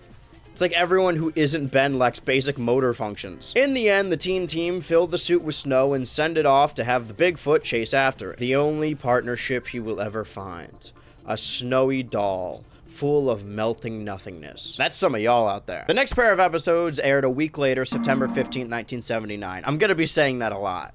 That aired a week later, not specifically airing on September 15th. This is the last episode that airs specifically September 15, 1979. The Thing, 1979 in Junkyard Hijinks. Is this the Yancy Street I've heard so much about? Wow, don't those kids know it's dangerous to play in the street? Yeah, they should be using a playground. I think I know why you get bullied. Ah, look who it is. The Yancy Street Gang. Who would have thought? Oh, yeah? Well, our clubhouse is here. This is a long-ass camera swing. The leader's name is Spike. That's it. I'm learning a lot, though. Do you seriously expect me, Ronald Radford, to help clean up a dirty lot full of garbage and junk? Yuck. And I hope you don't expect me to go down there and ruin my hairdo. At this point, Benji, just join the gang. They're obviously in the right. She, Betty, rolls away in a wagon that she doesn't even bother stopping. If she didn't have the thing, she would have forgotten how to breathe or blink by now. This thing has not fought a single villain. Just combated natural selection. Oh no! Our trash! This is the third segment and first half of the second episode. Half of this episode is a bulldozer driving wildly out of control. Do vehicles not have steering wheels in this universe? Okay, so at the very least, the toddler one knows the Benji is the Thing. Moving on. The Thing, 1979 in Gone Away Gulch. A teenage boy exposes himself in front of his professor. But hey, New character. Gone Away Gulch is a ghost town. And it sure looks like everyone's gone away. And then it begins to rain, so our beloved cast of characters, not including the professor, rush into an abandoned building in the Gulch. Also, does this episode have a laugh track? Does the show have a laugh track now? That's not a rhetorical question. It's so drowned up by sound effects and audiogram that, like, it might very well not be there. Am I hearing things? It must be the actions of a ghost. 2 shows. They know how to make 2 shows. I don't know how a rock guy could even really help in this scenario. So Ronald and a donkey are accidentally covered in flour, making them look like ghosts, and you'd think I skipped a scene, but no. I don't know where it came from either. It's that wonderful, marvelous, groovy, fantastic thing. And in this direction, we have the scary, ugly, spooky, yucky ghost. All right, man, damn. No, it's just Ronald. That's not much better. This could not sound more fake if I made it up myself. The ghost was actually an old prospector who wants to keep his Gulch property, so he pretends to be a specter to these meddling kids. If Benji is this twisted show's version of the Thing, does that make this guy the Moleman? In the end, the Thing has to rescue Ronald from a runaway minecart, and this exact thing has happened every episode so far. Do I have dementia? I've been using a lot of IMDb to figure out the air dates for these episodes because they don't have a dedicated wiki, and the scores on some of these individual segments are way higher than you would feasibly think. Speaking of, these next segments aired a week later, September 22nd, 1979. If it feels like I'm barreling through these very quickly, 1, the episodes are short, and 2, the episodes are boring. The Thing 1979 and Circus Stampede. Nowadays, we have novel concepts like the beach episode or the bottle episode, but back in the 70s, it was mandatory that every 3rd show would have something called a circus episode. And all our characters are here. Benji, Betty, Toddler, Ronald, Principal, Stretch, Spike, the other one, an enraged gorilla. What happened to that one professor who knew the Thing's identity? I'm just keeping my ducks in a row here. Are these in the right order? Is there a right order? I don't know why they chose to terrorize these elephants. I don't know why they do anything. I mean, I understand that it exists for slapstick purposes. I don't care. This video used to be about the Fantastic Four. Why, that huge beast is on the loose. This really puts Bigfoot into perspective. In the grand scheme of primates, it's not that big. Are we really doing this again? What is the connection between the Fantastic Four and King Kong? Oh no, Jojo's gonna drop her. My poor sister. Wait, what? The Thing 1979 in The Thing and the Queen. The Thing is in who? The episode begins with the Thing saving one of the characters from our rotation from a runaway vehicle. I don't even think I need to record more lines at this point. I could probably just replay the exact audio from every episode and it would still be true. That being said, we do get a new character for the first time. The Queen in the title is referring to the Homecoming Queen, and not the English kind. And if they didn't introduce the 3 Yancy girls, there's only 2 other female characters, not counting the Principal. I don't think she's allowed to run for Homecoming Queen. And they make a big deal about how scandalous it is that the Yancy street gang are gonna cheat to get their girls the win. But 1, Ronald is doing the same thing. He's also cheating. He's just being rich about it. Another important lesson to all the young adults watching this first developing their lives. In America, it's not illegal if you have money. And 2, I find this quite romantic actually.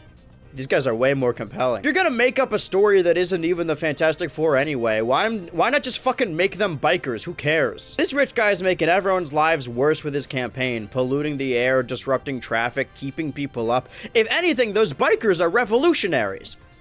The Thing is just not in this episode anymore. Be careful what you wish for. Oh wait, here he is. So is this float for the winner of Homecoming Court, or are these just here for fun and profit? Because apparently the election hasn't even happened yet. I've never seen this many people in a row in town before. I like that although these bikers are nefarious and likely criminals, they still refuse to tamper with the actual votes. They never once attempt that. I mean, they use underhanded tactics to campaign, which is campaigning. Wow, Betty, you sure look like a queen. Well, Benji's right for once. You look fantastic. Yeah, it's amazing what tons of makeup and a whole family of slaves waiting on her hand and foot can do. I've learned not to ask questions. No, the Yancy Street Gang's plan is to keep Betty from the dance with wacky racist signs. Every episode of the show can be filed into either Wacky Races or Scooby-Doo. I'm excited for the future to see if they can pull off both, which gets them locked in a mine shaft. Now and only now does the adventure warrant the Thing Ring. They're gonna measure who wins the election by asking the crowd who they're going to vote for, and then using a decibel tracker?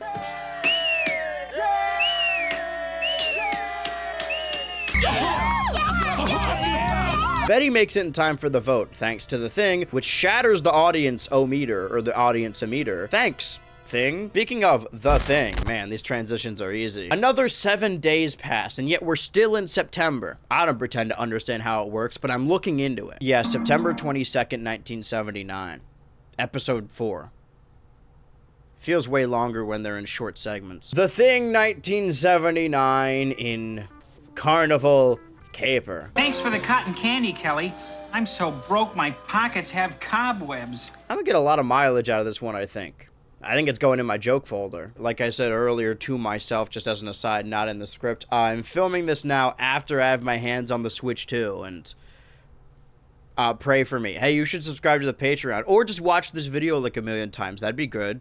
It actually might be claims. Okay, now we're getting proper Marvel superhero representation. I know a Spider-Man villain when I see one. Or is he also fictional in this bizarro world? If I don't see this kid and his Thing Ring show up in the next Spider-Verse, you will be hearing from me. In 2 to 3 years. He says not to panic, but this is a scenario where I would not stop screaming.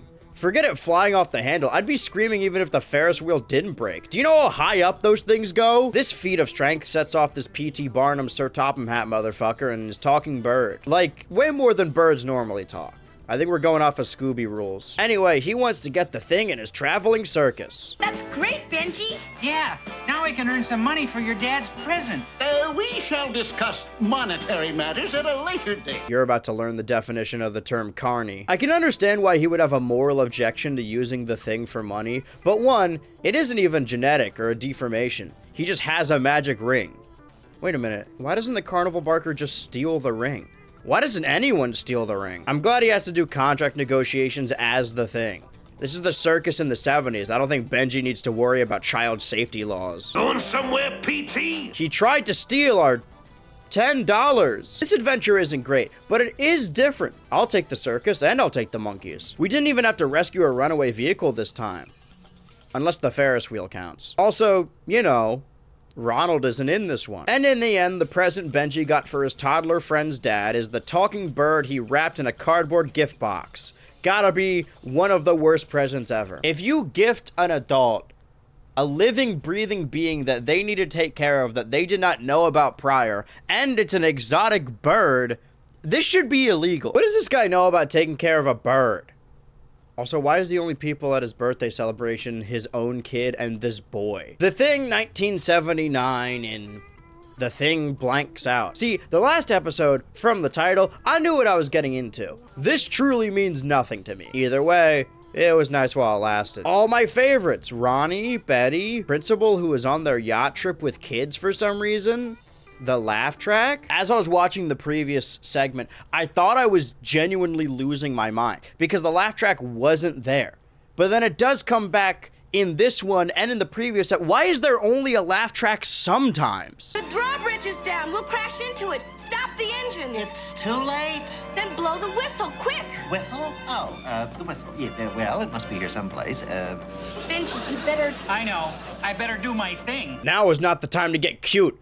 We're gonna crash into a populated bridge. So the plot of this episode is that in saving the bridge, sort of, Benji gets amnesia from hitting his head too hard while in Thing mode and does not know his name or where he is or that he is actually a human boy. Oh no, I guess the Thing will have to be the Thing full time in this The Thing show starring the Thing.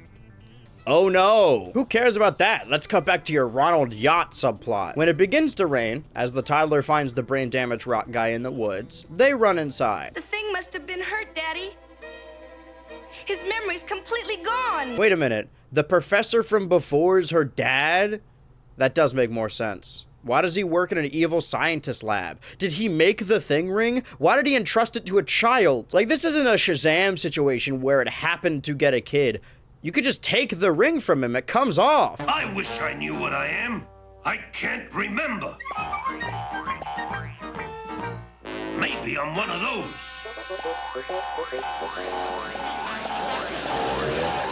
This is one of those Hollywood humiliation rituals I've heard so much about. Laugh track and all. Bark, bark, bark, bark, bark, bark, bark, bark, bark, bark, bark, bark, bark, bark, bark, bark. This goes on for minutes. Because it's a TV show, the Thing's memory is restored by getting hit on the head by another rock. He's made of those. Can the Thing's skull even be damaged? Is that the purpose of this episode? Look, part of the dam has gone out. My sister and the others are trapped down there. What even is their relation to Benji? Like, Ronald is dating the eldest daughter. Who is this kid? Does he live with them? So technically, in the end, that episode title did mean something. I just got the gist way too late. Anyways, next week, now entering October the 6th, 1979. The Thing, 1979. The Thing meets the Clunk. The who? Dr. Quimby's contribution for the benefit of mankind. I call him Clunk. I can see why. Care to share your findings with the class? What? The robot isn't even evil or malicious, just incompetent. He's like the anti-Herbie. Come on, Clunk, hop on.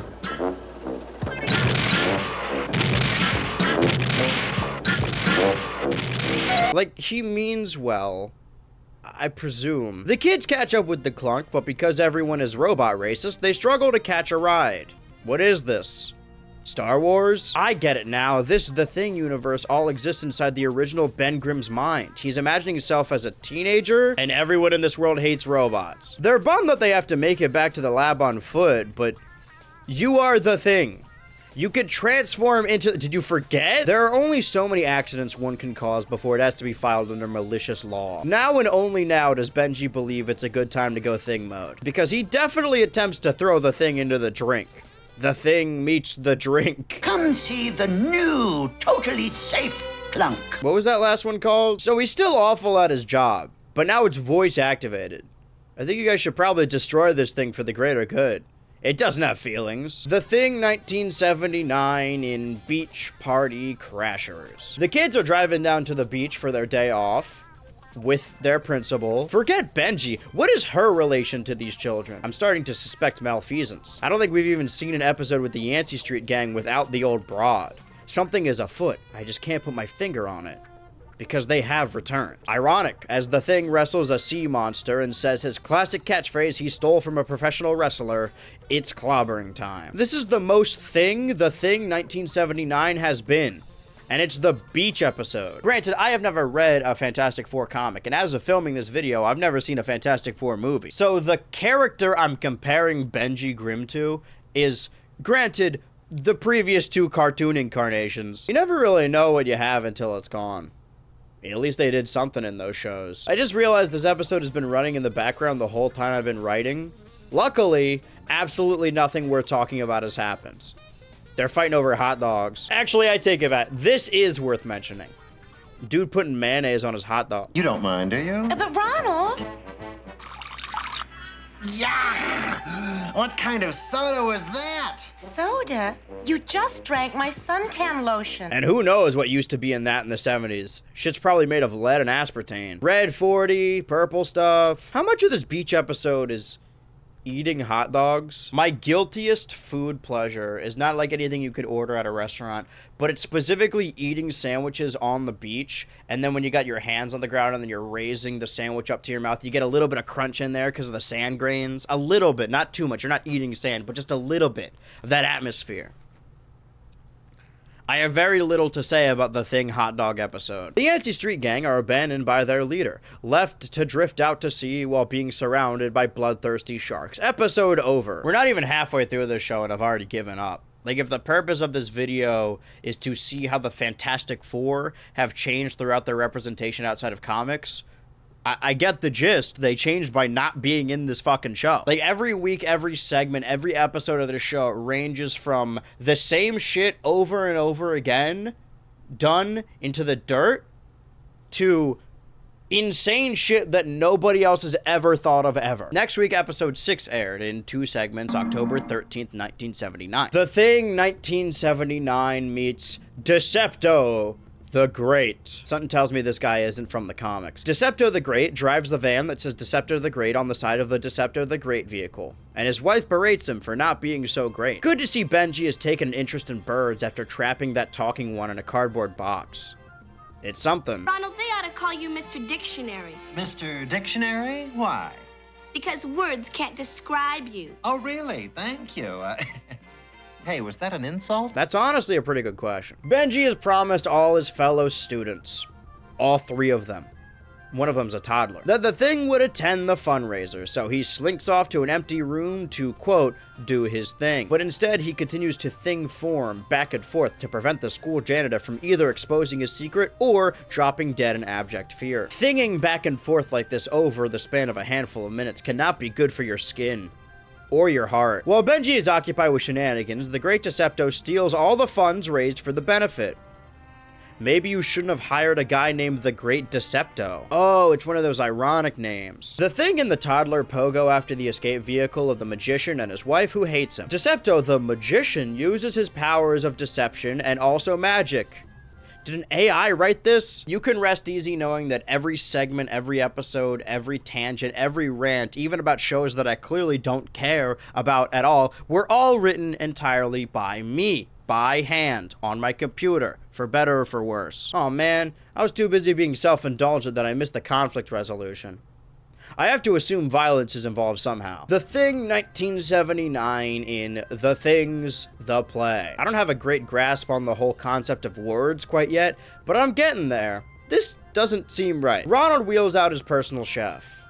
What does his family even do? You can't trick me, I see that playing card. I know a secret magician when I see one. I'm not making that mistake twice. A TV commercial is being filmed at their local school, and Betty wants the lead role. She has pretty good odds considering she's one of the 4 that can actually speak, but the odds are drastically lowered as they get stuck in an elevator. But rest not, your favorite Marvel giant is here to save the day. Buttons don't work better if you hit them harder, and foam fists don't make you strong. I know. Friends make you strong. I watched the same musical you did. Ronald has paid top dollar for the greatest acting coach in his apartment complex. I tried watching this episode twice, 2 more times than anyone ever should, which is why I'm here describing them to you. I remember it so you don't have to. The best I can muster, to my understanding, is that this coach thinks that this teenager is his old client and thus becomes a villain. The Thing rescues her, and then the episode ends after a Scooby-Doo-esque door chase scene, but without any of the music that made those famous, and thus the wheels keep spinning. You could argue that those are the closest we're ever going to get to Halloween specials of the show. I know we were all holding out hope for that, but we're still airing in October for the next couple weeks. Like next week, October 20th, 1979, almost Halloween, and I remember it like it was yesterday.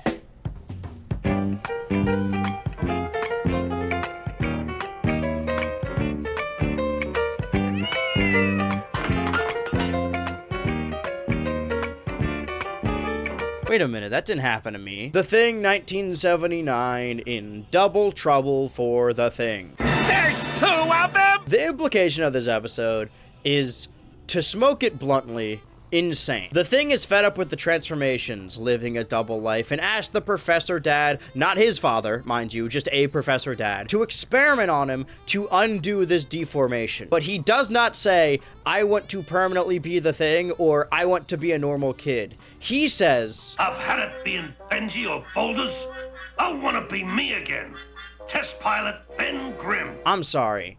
Excuse me? Are you meant to believe that this is not a teenager who happened across a magical ring that allows him to transform into the fantastic superhero The Thing? And instead, this is middle-aged former fighter pilot who for some reason in this timeline of the series transforms into a teenage boy with the option to turn into The Thing at any given moment, and his first thought was to go to high school again? And not to host a witch hunt for something that happened nearly 50 years ago. But if that is the case, he's been fawning over that teenage girl, at least every episode she's been in, from high school, the high schooler, who is this professor's eldest daughter. Is there an episode we missed? 2 of them? What do you mean you want to go back to being Ben Grimm? Where are we? Why the fuck did we start with the picnic shenanigans? There's like 2 or 3 chapters of this story missing. Is this the same Hanna-Barbera thing from the 67 series that's been turned into a boy a decade later? I have so many more questions about this, but it seems this episode is more focused on goofs and gaffes. All of that to say, what the fuck do you mean he's fully grown Ben Grimm? Benji turns orange and then back to white with fluctuating strength, implying that the experiment has worked. Marginally, at least. And Benji is way more worried about embarrassing himself over his body slowly shifting out of control. And you could argue that this is something any hormonal teenager would do, but as we know, he isn't. What is even more idiotic than the toddler's plan to hide the thing in plain sight is that it actually works. I couldn't even tell you what happens after this. They do a race again, this time, surprisingly, without any runaway vehicles. Benji becomes the thing and lifts a giant snowball, but then turns back to Benji and gets crushed by it. At no point does he return to Benjamin Grimm. In the end, the experiment didn't actually do anything other than make this episode happen. And I will never forgive him for that. I'm glad you're still Benji. Well, I suppose things could be worse. Yeah, you could be a man pushing 40 in the body of a child talking to a toddler like this. I'm gonna move forward pretending none of that happened. That episode wasn't real, and I didn't hear any of it, as the next pair would air a week later on October 27, 1979. I'm really running out of steam. I think I've truly run out of ways to say that exact same thing. From here on out, I'm just gonna state the facts directly to you. 7 days have passed, and you didn't even know. The Thing 1979 in the big bike race. When will it end with these vehicles? Benji Grimm is training for the cross-country bike race, woefully thingless. Evidently, Spike, representing the Yancy Street gang, have entered the race as well. This is the most amount of other people we've seen. Like living, breathing humans. Actually, I don't know if they're breathing. Our episode shifts over to the wacky races side of the Venn diagram. And that's all this episode is. Just received our first report from the race monitors, and Benji is first, Spike second, and Ronald Radford is third. Man, what are the odds it's all named characters? Like, even down to the sign spinning. I can't be confident that all of you have seen Wacky Races, but this is textbook Wacky Races. Over halfway through the episode, the Thing makes his return to the big screen, to the small screen, to the YouTube video, but he almost immediately turns back. Oh no! Bet he wishes he didn't turn back now. I will say, killing off Benji a little over halfway through this series is a very bold decision, but it does add a level of intrigue not previously seen in these animated projects. The Thing 1979 in The Thing and the Treasure Hunt. The sea monster returns to accost this team of teens. Get your grubby mitts off of this boat! Is this supposed to make a sound? The gang digs around for sea garbage and happens across a treasure map, until they are spotted by the Yancy Street gang through planted binoculars. I hate to make a point that this show itself points out, but they don't expound on it. The toddler is excited by the treasure map, declaring that it could make them rich, to which Ronald responds, "I'm already rich," which is a good point, but then we cut and they're already hunting for treasure. Would you like to see me wear something in pearls? Yeah, a choker. Is that supposed to be an insult?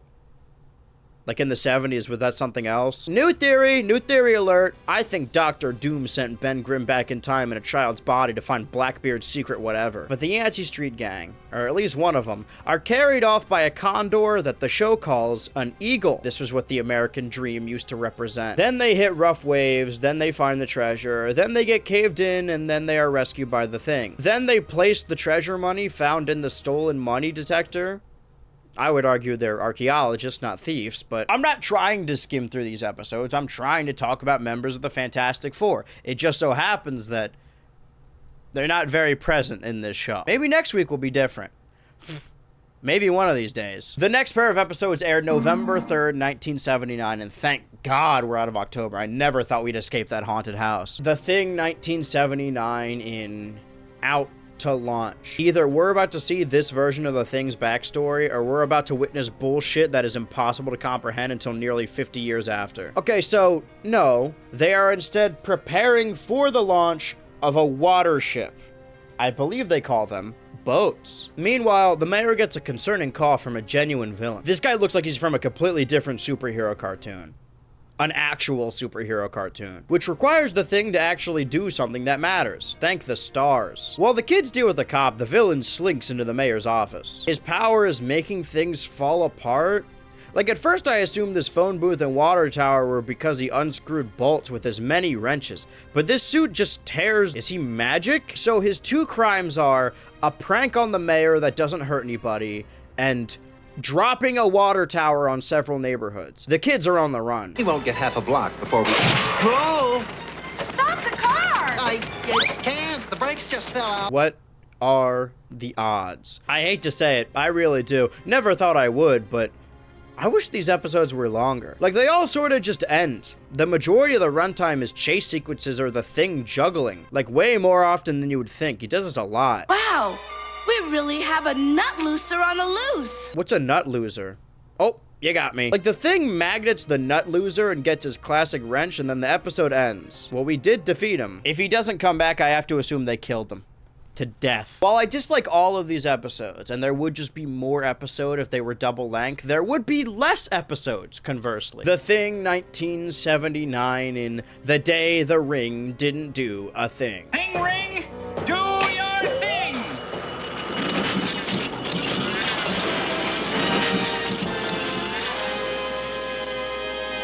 Okay, so what the fuck? The Thing has to rescue the girls from a very high up rock after an expedition gone wrong. If it sounds dumb, I assure you it doesn't make any more sense if you saw it with your own eyes. Okay, so the title comes from the Yancy Street Gang stealing the ring using a big magnet.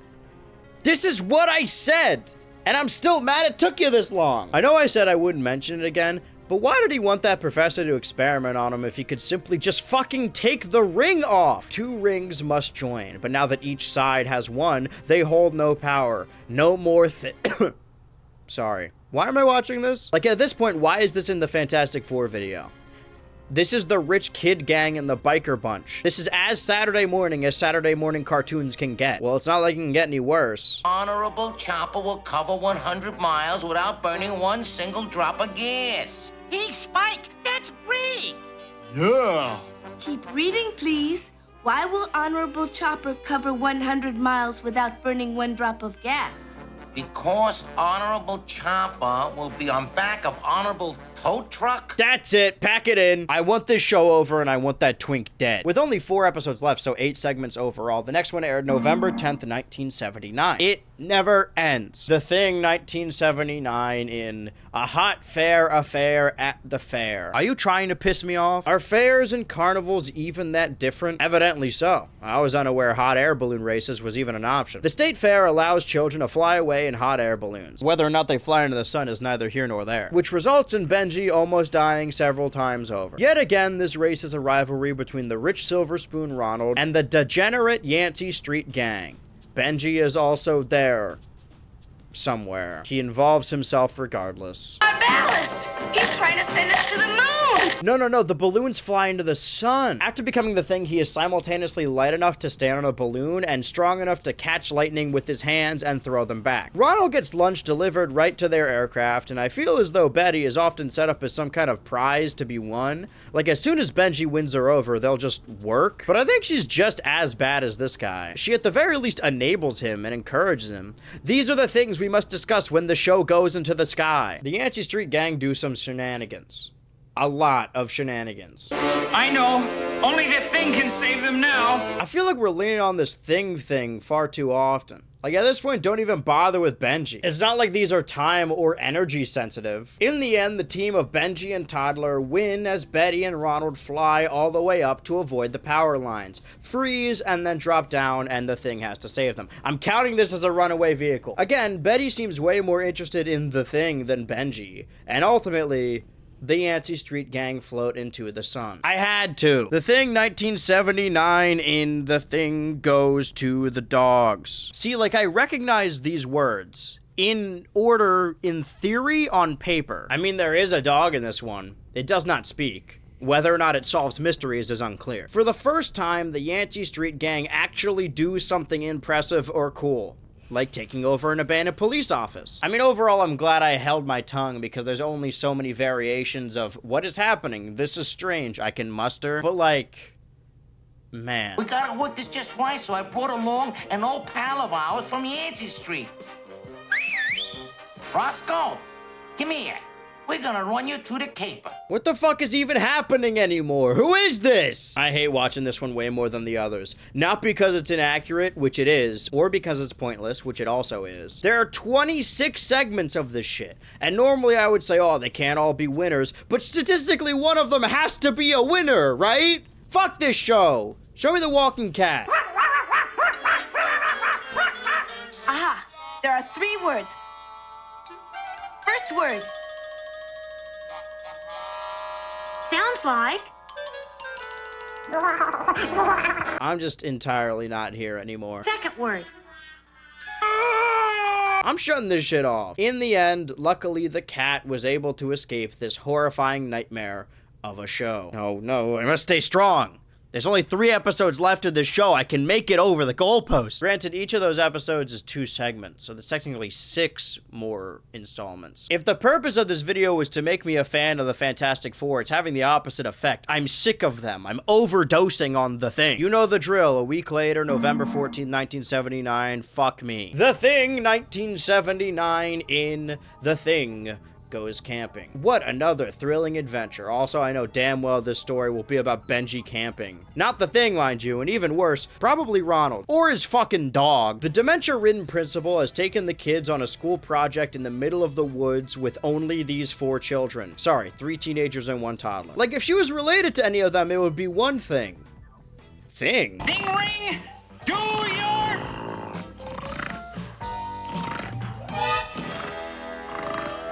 Ding ring, do your thing. Do you actually need to say that out loud for it to work? Is that part of it? Is that installed into the ring? The Thing chops open a redwood to count on rings to see how old it is. And Betty calls him fantastic. Like the 4. I will concede that the sisters at least have a rapport that's fun to watch. Honestly, this toddler is the only thing I'm pulling for. Benji has proven himself to be weak-willed and weak in spirit. He tries to pitch a tent, to no avail. Meanwhile, Ronald has an ever-expanding, bigger on the inside pocket dimension tent, expanding farther and farther infinitely until it covers the entirety of space and time. How can you eat such peasant fare?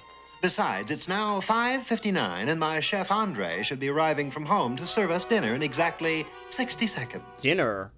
Andre? Dinner. The boys split from the girls to go fishing, where Benji encounters a bipedal communicating fish. I'm sensing a pattern here. You could tell I really do not fuck with a show if while watching it for one of these videos I can't even muster an elaborate theory about it. My theory is that this shit is boring and bad, but it may have something I can project onto. The next morning, I'm starting to think these Barnyard of Fantastic Four scripts may have actually gotten mixed up for real. It would explain the intelligent animals. Oh boy, what a revolting development this is. If there's one thing noisier than rock and roll, it's Rollin' Rocks. I'm drinking Rollin' Rock on the Rollin' Rocker. The Thing gets Bikini Bottom and pushes it somewhere else, and that is all. There's no great threat. The real antagonist was nature. Man versus wild. What was the school research project even supposed to be? Catching a fish? Do these kids even actually go to school? Is that old lady even actually their principal? The Thing, 1979, Dude Ranch Rodeo. Now you're speaking my language. Oh, isn't this desert country simply marvelous, students? Oh, just think, we'll be spending the whole weekend with a rude bunch at a dude ranch. No fucking way is this a school project or field trip.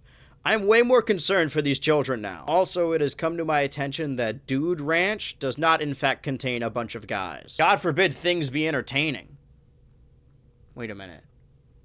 Things. The Thing wears a little cowboy hat. Or a normal-sized cowboy hat on a large rock guy. This has to register as animal abuse, no? I fear I have said everything I could about this episode, and it's half over. I have said 2, maybe 3 things. Thing? That's also what I would say. But I would never be in this situation. Some people are just not meant to be in the vicinity of a horse, and I'm one of them. There's a big list of people who should not be around horses, and it consists of me and Mr. Hands. But for different reasons. I'm just afraid of horses. I wouldn't... Maybe he was afraid of horses. The Thing, 1979 in photo finish. I am trying to speedrun these as quickly as possible. This has been the only comprehensible title as of yet. Everyone's at the zoo today.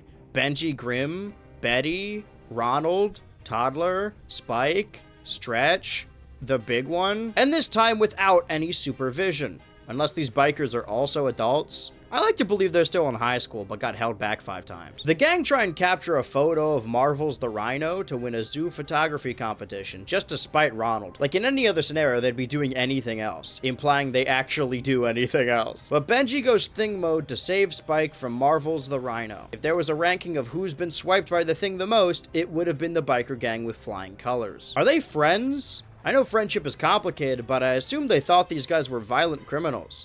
I mean, Ronald is far more awful to Benji than these guys are, but they still bum rides off that guy. Just once, I'd like to see this rock guy riding on the back of a hog.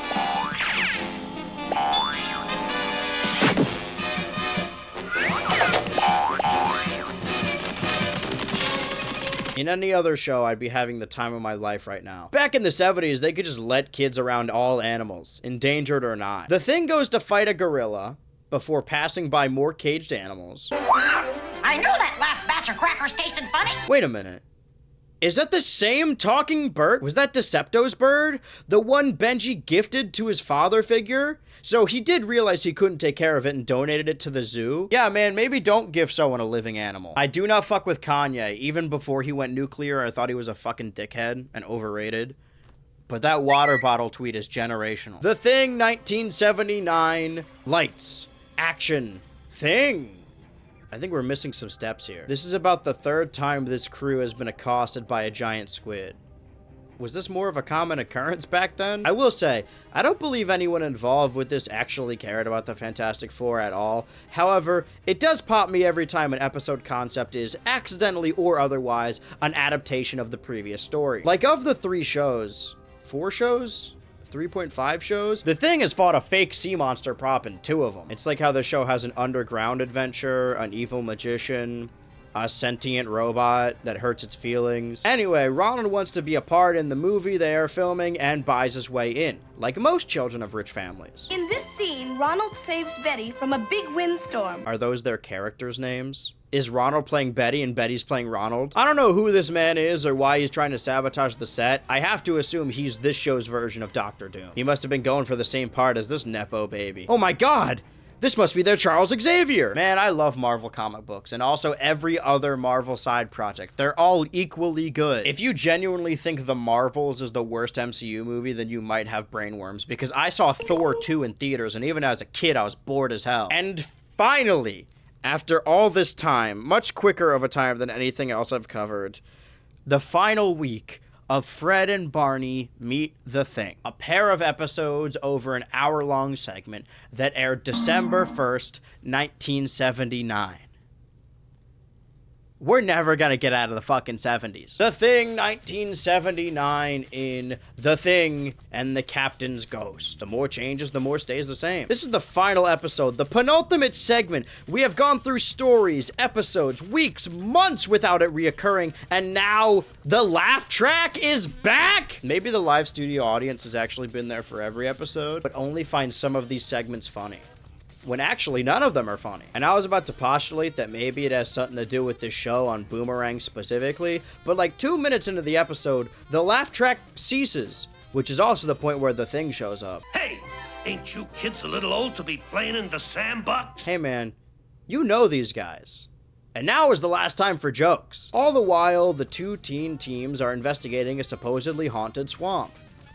Didn't we do this? I know that was a house, but it was still haunted. Was this a real thing? Were swaths of teens constantly paranormal investigating? Was this an epidemic? Sound off in the comments if you remember the 1970s. It's not enough to block minors. I need to shoot way higher and way older. Okay, Turkey. Now.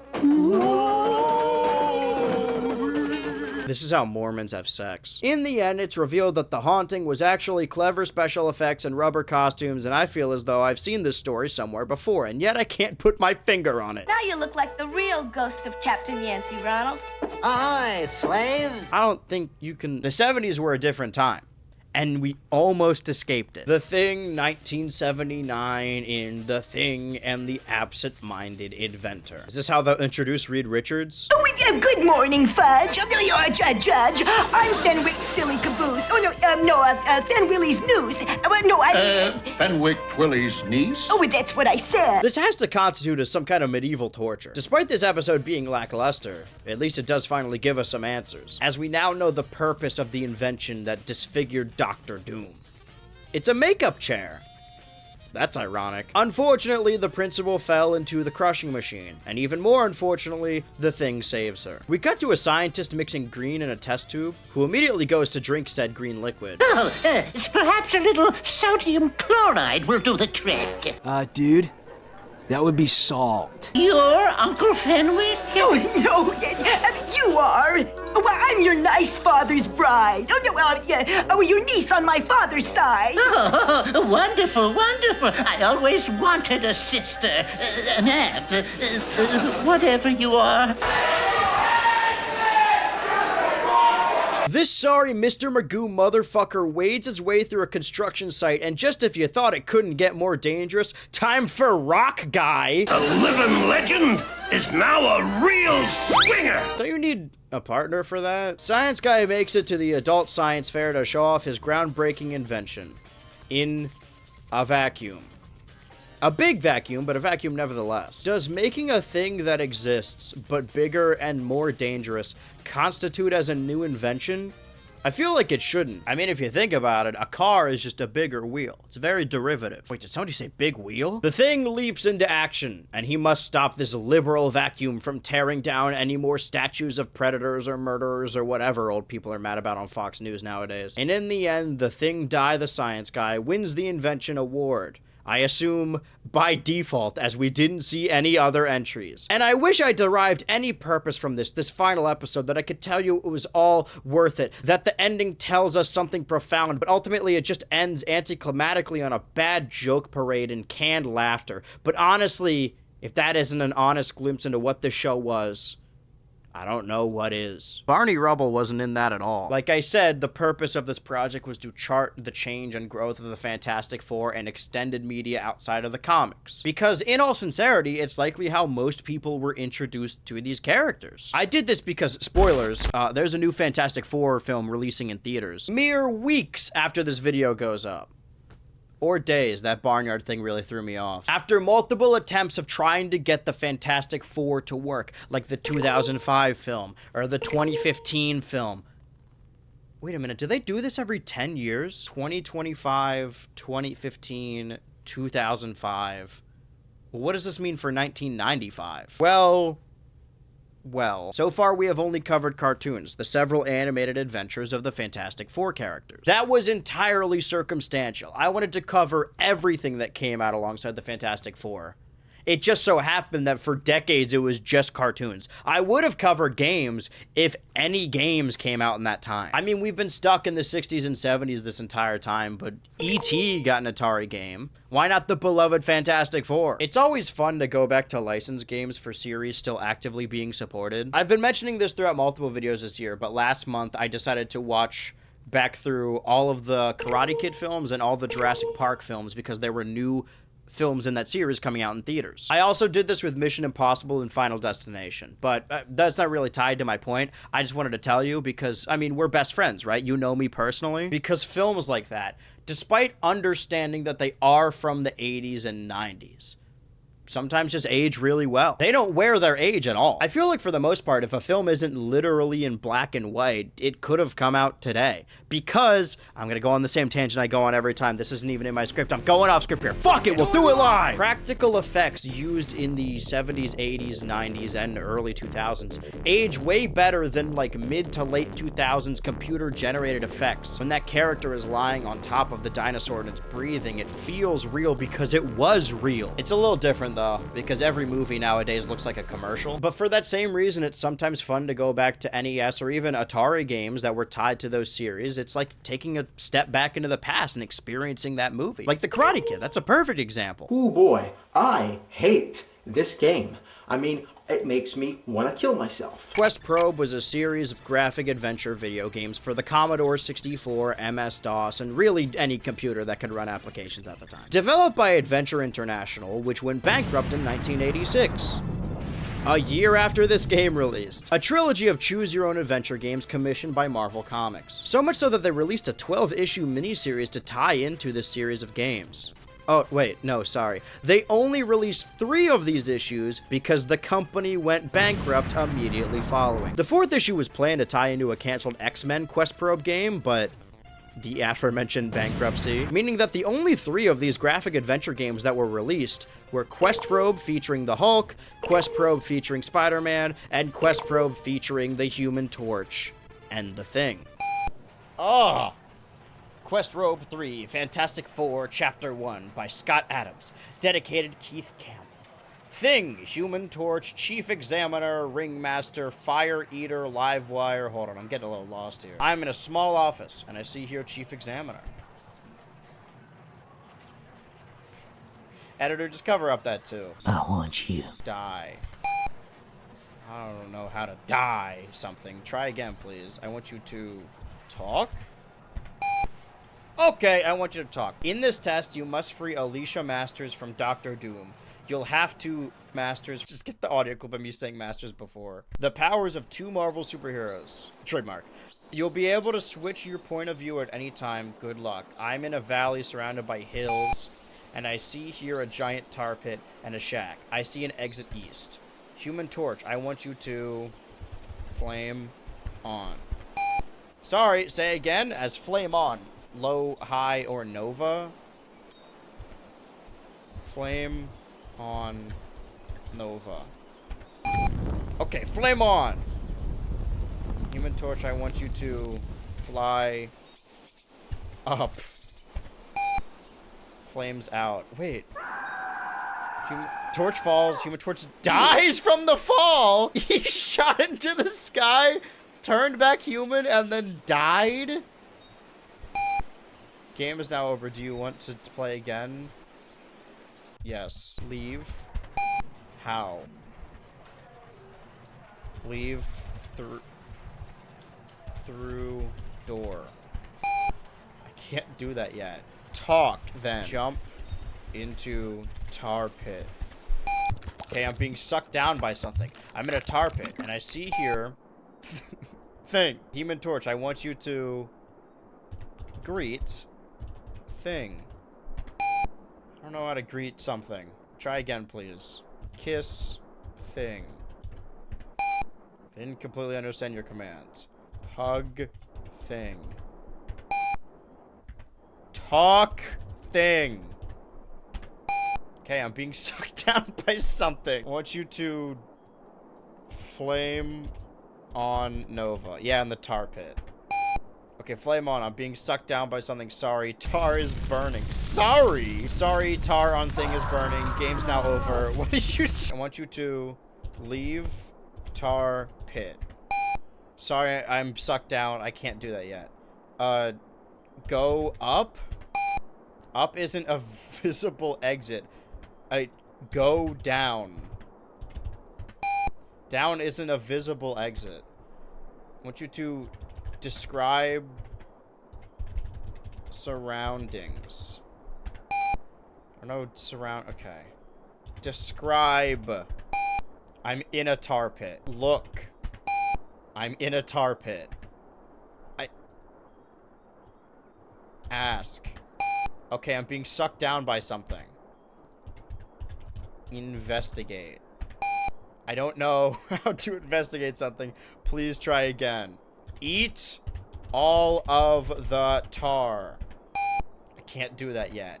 Eat some of the tar. I can't do that yet. Eat none of the tar. Look down. I'm in a tar pit. Look up. I'm in a tar pit. Kick feet. I'm no vandal. Fight back. I don't know what back. Fight. I'm no vandal. I'm being sucked down by something. I'm in a tar pit. I don't know. Fuck. I don't know how to fuck something. Dude, me and you both. Die. Don't know how to die. Punch. I'm no vandal. Okay, but... Wait, I'm the thing. Thing I want you to clobber. How do I become the Human Torch? Okay. I'm in this valley surrounded by hills. Okay, so the thing is in the tar pit. I see an exit east. So I want you to grab thing. Don't see it here. Look thing. I see thing stuck in tar up to his chest. He is somnambulant? I don't know how to somnambulate something. Yeah, I just learned that word too. Go into shack. Okay, I'm in an old shack and I see here a candle. I see an exit south. Take candle. Got a candle. Leave shack. See an exit east, yeah. Put, wait, hold on. Light candle. Okay. Place candle in tar. I know how to play. Okay. Candle tar. I put in tar. I can't do that yet. Look tar. Hold candle. You have it. Walk tar pit. Okay, I'm at the giant tar pit. Drop candle. I leave a burning candle. Hold on. Grab candle. Pick it up again. I got a burning candle. Blub. Thing. I'm sucked down. Hit and... What? Wait. Thing drowned. I see an exit east. Exit east. Just leave the thing. He's a lost cause. I'm in a field and I see here Dr. Doom's castle. I see exits to the south and west. Go to castle. I'm at the Dr. Doom's castle. Enter castle. Sorry, Blob is blocking the entrance. Fight Blob. Okay, Blob isn't affected. Flame on Nova. Okay, flame on. Fight Blob. Blob isn't affected. Human Torch flames out. Exit south. Go south. I'm in a fairgrounds outside Latveria, and I see here... How did the thing even get in the tar pit? Talk. Okay. Thanks. What is this called? A fucking enter... circus. No, enter tent. I was blanking on the word. I'm in a circus tent, and I see here circus of crime and a circus cannon. Enter cannon. I'm in a circus cannon. Wait, hold on. Exit cannon. No, wait, no. Fucking enter. Enter tent. Okay, Blub. Thing drowned. Games now. Oh, okay. Hold thing.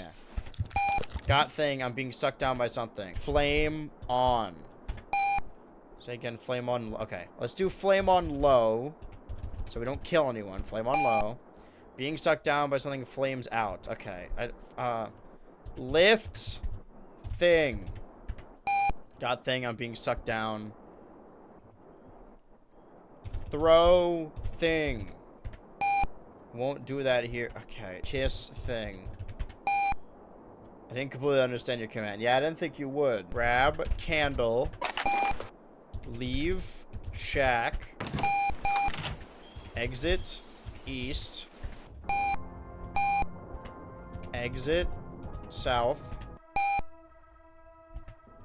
Exit south. Enter tent. Light candle. Ringmaster commands me to leave. I do. Left area, and I see here a circus tent. Exit north. Okay, hold on. Light candle.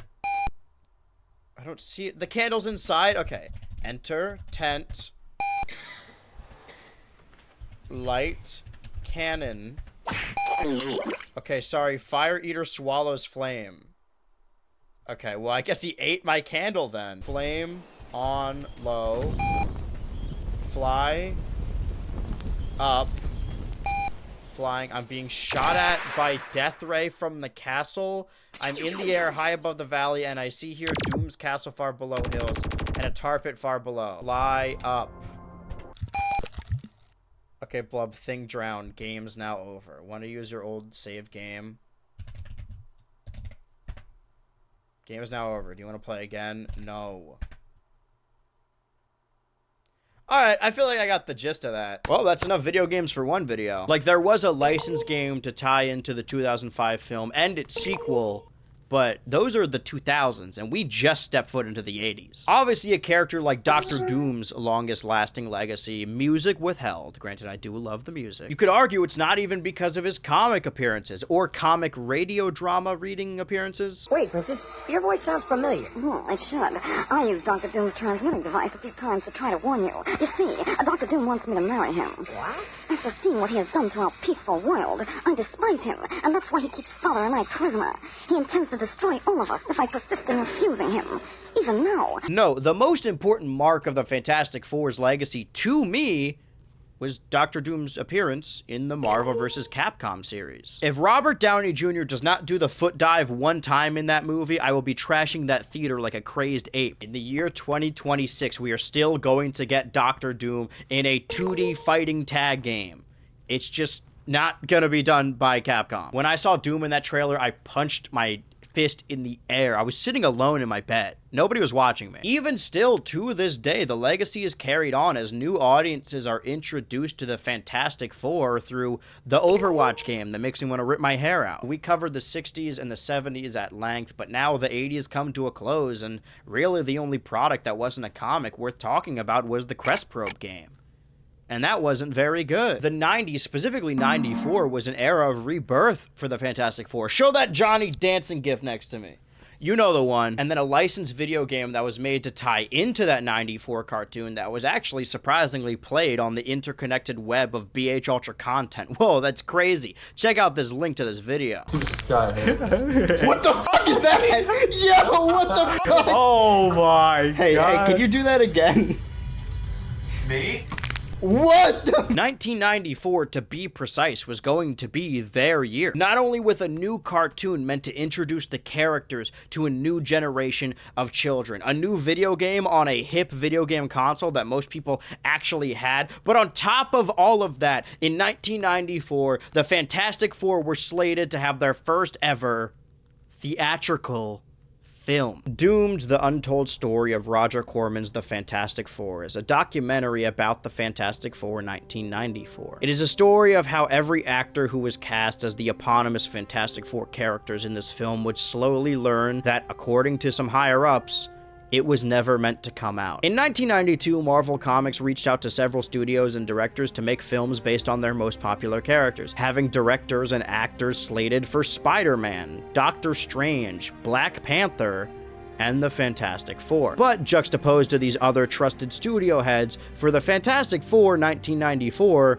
they went with Roger Corman, the man known for directing such films like Swamp Woman, Attack of the Crab Monster, Teenage Caveman, Secret Invasion, hang on. He also directed some schlocky 60s B-movie titled Little Shop of Horrors, about a flower shop assistant who is manipulated by a carnivorous plant with a taste for human flesh. But then it slid under the radar and was never heard or seen from again. So they went with a director who famously made cheap monster movies and gave them a budget of $1 million. Now you may hear that amount of money, $1 million, and think, wow, I've never seen that amount of money in my life, and I never will. But $1 million for a movie in 1994? Here's a quick list of the budget for films that came out that year. Interview with a Vampire, $60 million. Dumb and Dumber, $17 million. The Flintstones, $46 million. Speed, $30 million. The Mask, $23 million. Forrest Gump, $55 million. The Lion King, $45 million. So this film, starring a man made of rocks remade with artificial prosthetics, the man who can stretch, and outer space adventures, needed to be 1/17 of Dumb and Dumber.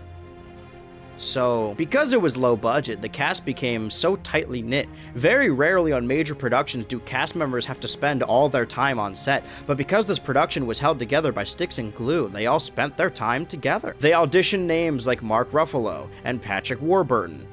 Imagine this guy as the Thing. Get an image of the Tick and turn it orange. All right, thank you, Editor Andrew. But eventually landed on Joseph Culp, Rebecca Staub, Alex Hyde White, Jay Underwood, Michael Bailey Smith, and Cat Green. Even the building they were filming in was condemned. They had a stray cat around solely so they can control the pest problems on set. Perhaps you've seen some glimpses of this lost film. Perhaps this image I showed earlier of the cast of the movie in costume, with their spandex all bunched up and visibly bricked up. Also, that ducking faux pas I made earlier. If you think this is an unflattering view of this movie now, understand this was the first glimpse the public got in a popular magazine. Before watching this documentary, I assumed on this image alone that this movie had to have been made in the 70s. It captures the look of a B-movie, and it was filmed the same year as Batman Returns came out. The movie was in production when Jurassic Park was in theaters. Part of why it looks the way it does, beyond the director and budget, is that they spent a sizable amount of said budget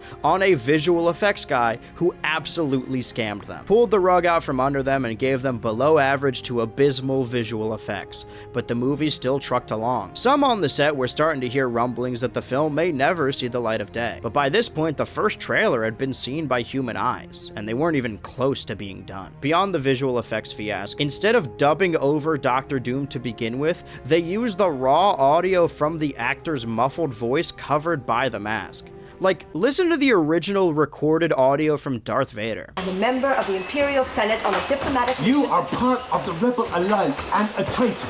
Take her away. It sounds awful. Also, why does he talk like that? Imagine an entire movie of that, except it's 1994. As the story goes, the man who was most vocally against Roger Corman's Fantastic Four was Stan Lee himself, claiming that he was upset with the quality of the film and that it would be the last Marvel movie made that way. And this adds up, as at the same time, Marvel Studios wanted to get in good graces with Chris Columbus, director of Home Alone, Harry Potter, and Mrs. Doubtfire. They wanted Chris to work on his own Fantastic Four movie, to gift him the property, to get him in his good graces. Starting in '92 and then airing throughout the rest of the mid-'90s, the X-Men animated series also spawned several attempts at a film adaptation. What they wanted to do with the Marvel Mutants was dark and gritty, and nothing like Roger Corman could ever reproduce. At the end of the day, there have been several theatrical Marvel films that have chosen to be forgotten, and they still got their appearances in theaters. But in 1994, after the full completion of this film,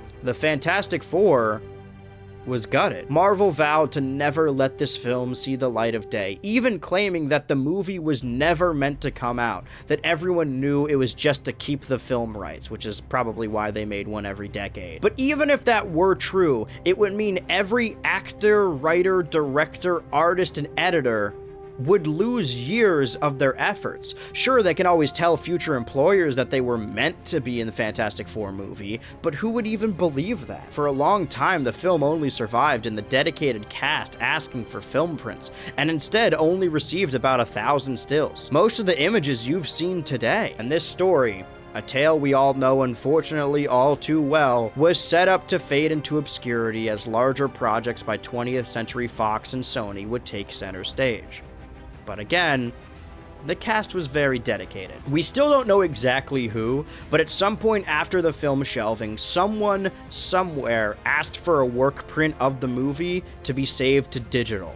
And from that moment on, it was out into the wild. Between friends, colleagues, families, film festivals, the Fantastic Four 1994 became an underground cult classic that you could only buy at bootleg shops or tape trading rings. Eventually, the cast got to see it, the crew got to see it, and maybe someday, you will get to see it too. The fact of the matter is that Marvel Studios currently, even though they responded jokingly by saying they destroyed every copy of it, probably has an official high-resolution copy of this film somewhere in the archives that they're just sitting on. The same thing used to be said about the Star Wars Holiday Special, and now that's accessible to any nerd with an internet connection. Our story began with a Hanna-Barbera cartoon from 1967, a DePatie free-long show from 1978, a crossover with the Flintstones in 1979, a tie-in text-based video game from 1985, and after the effort they put in to release this film in 1994,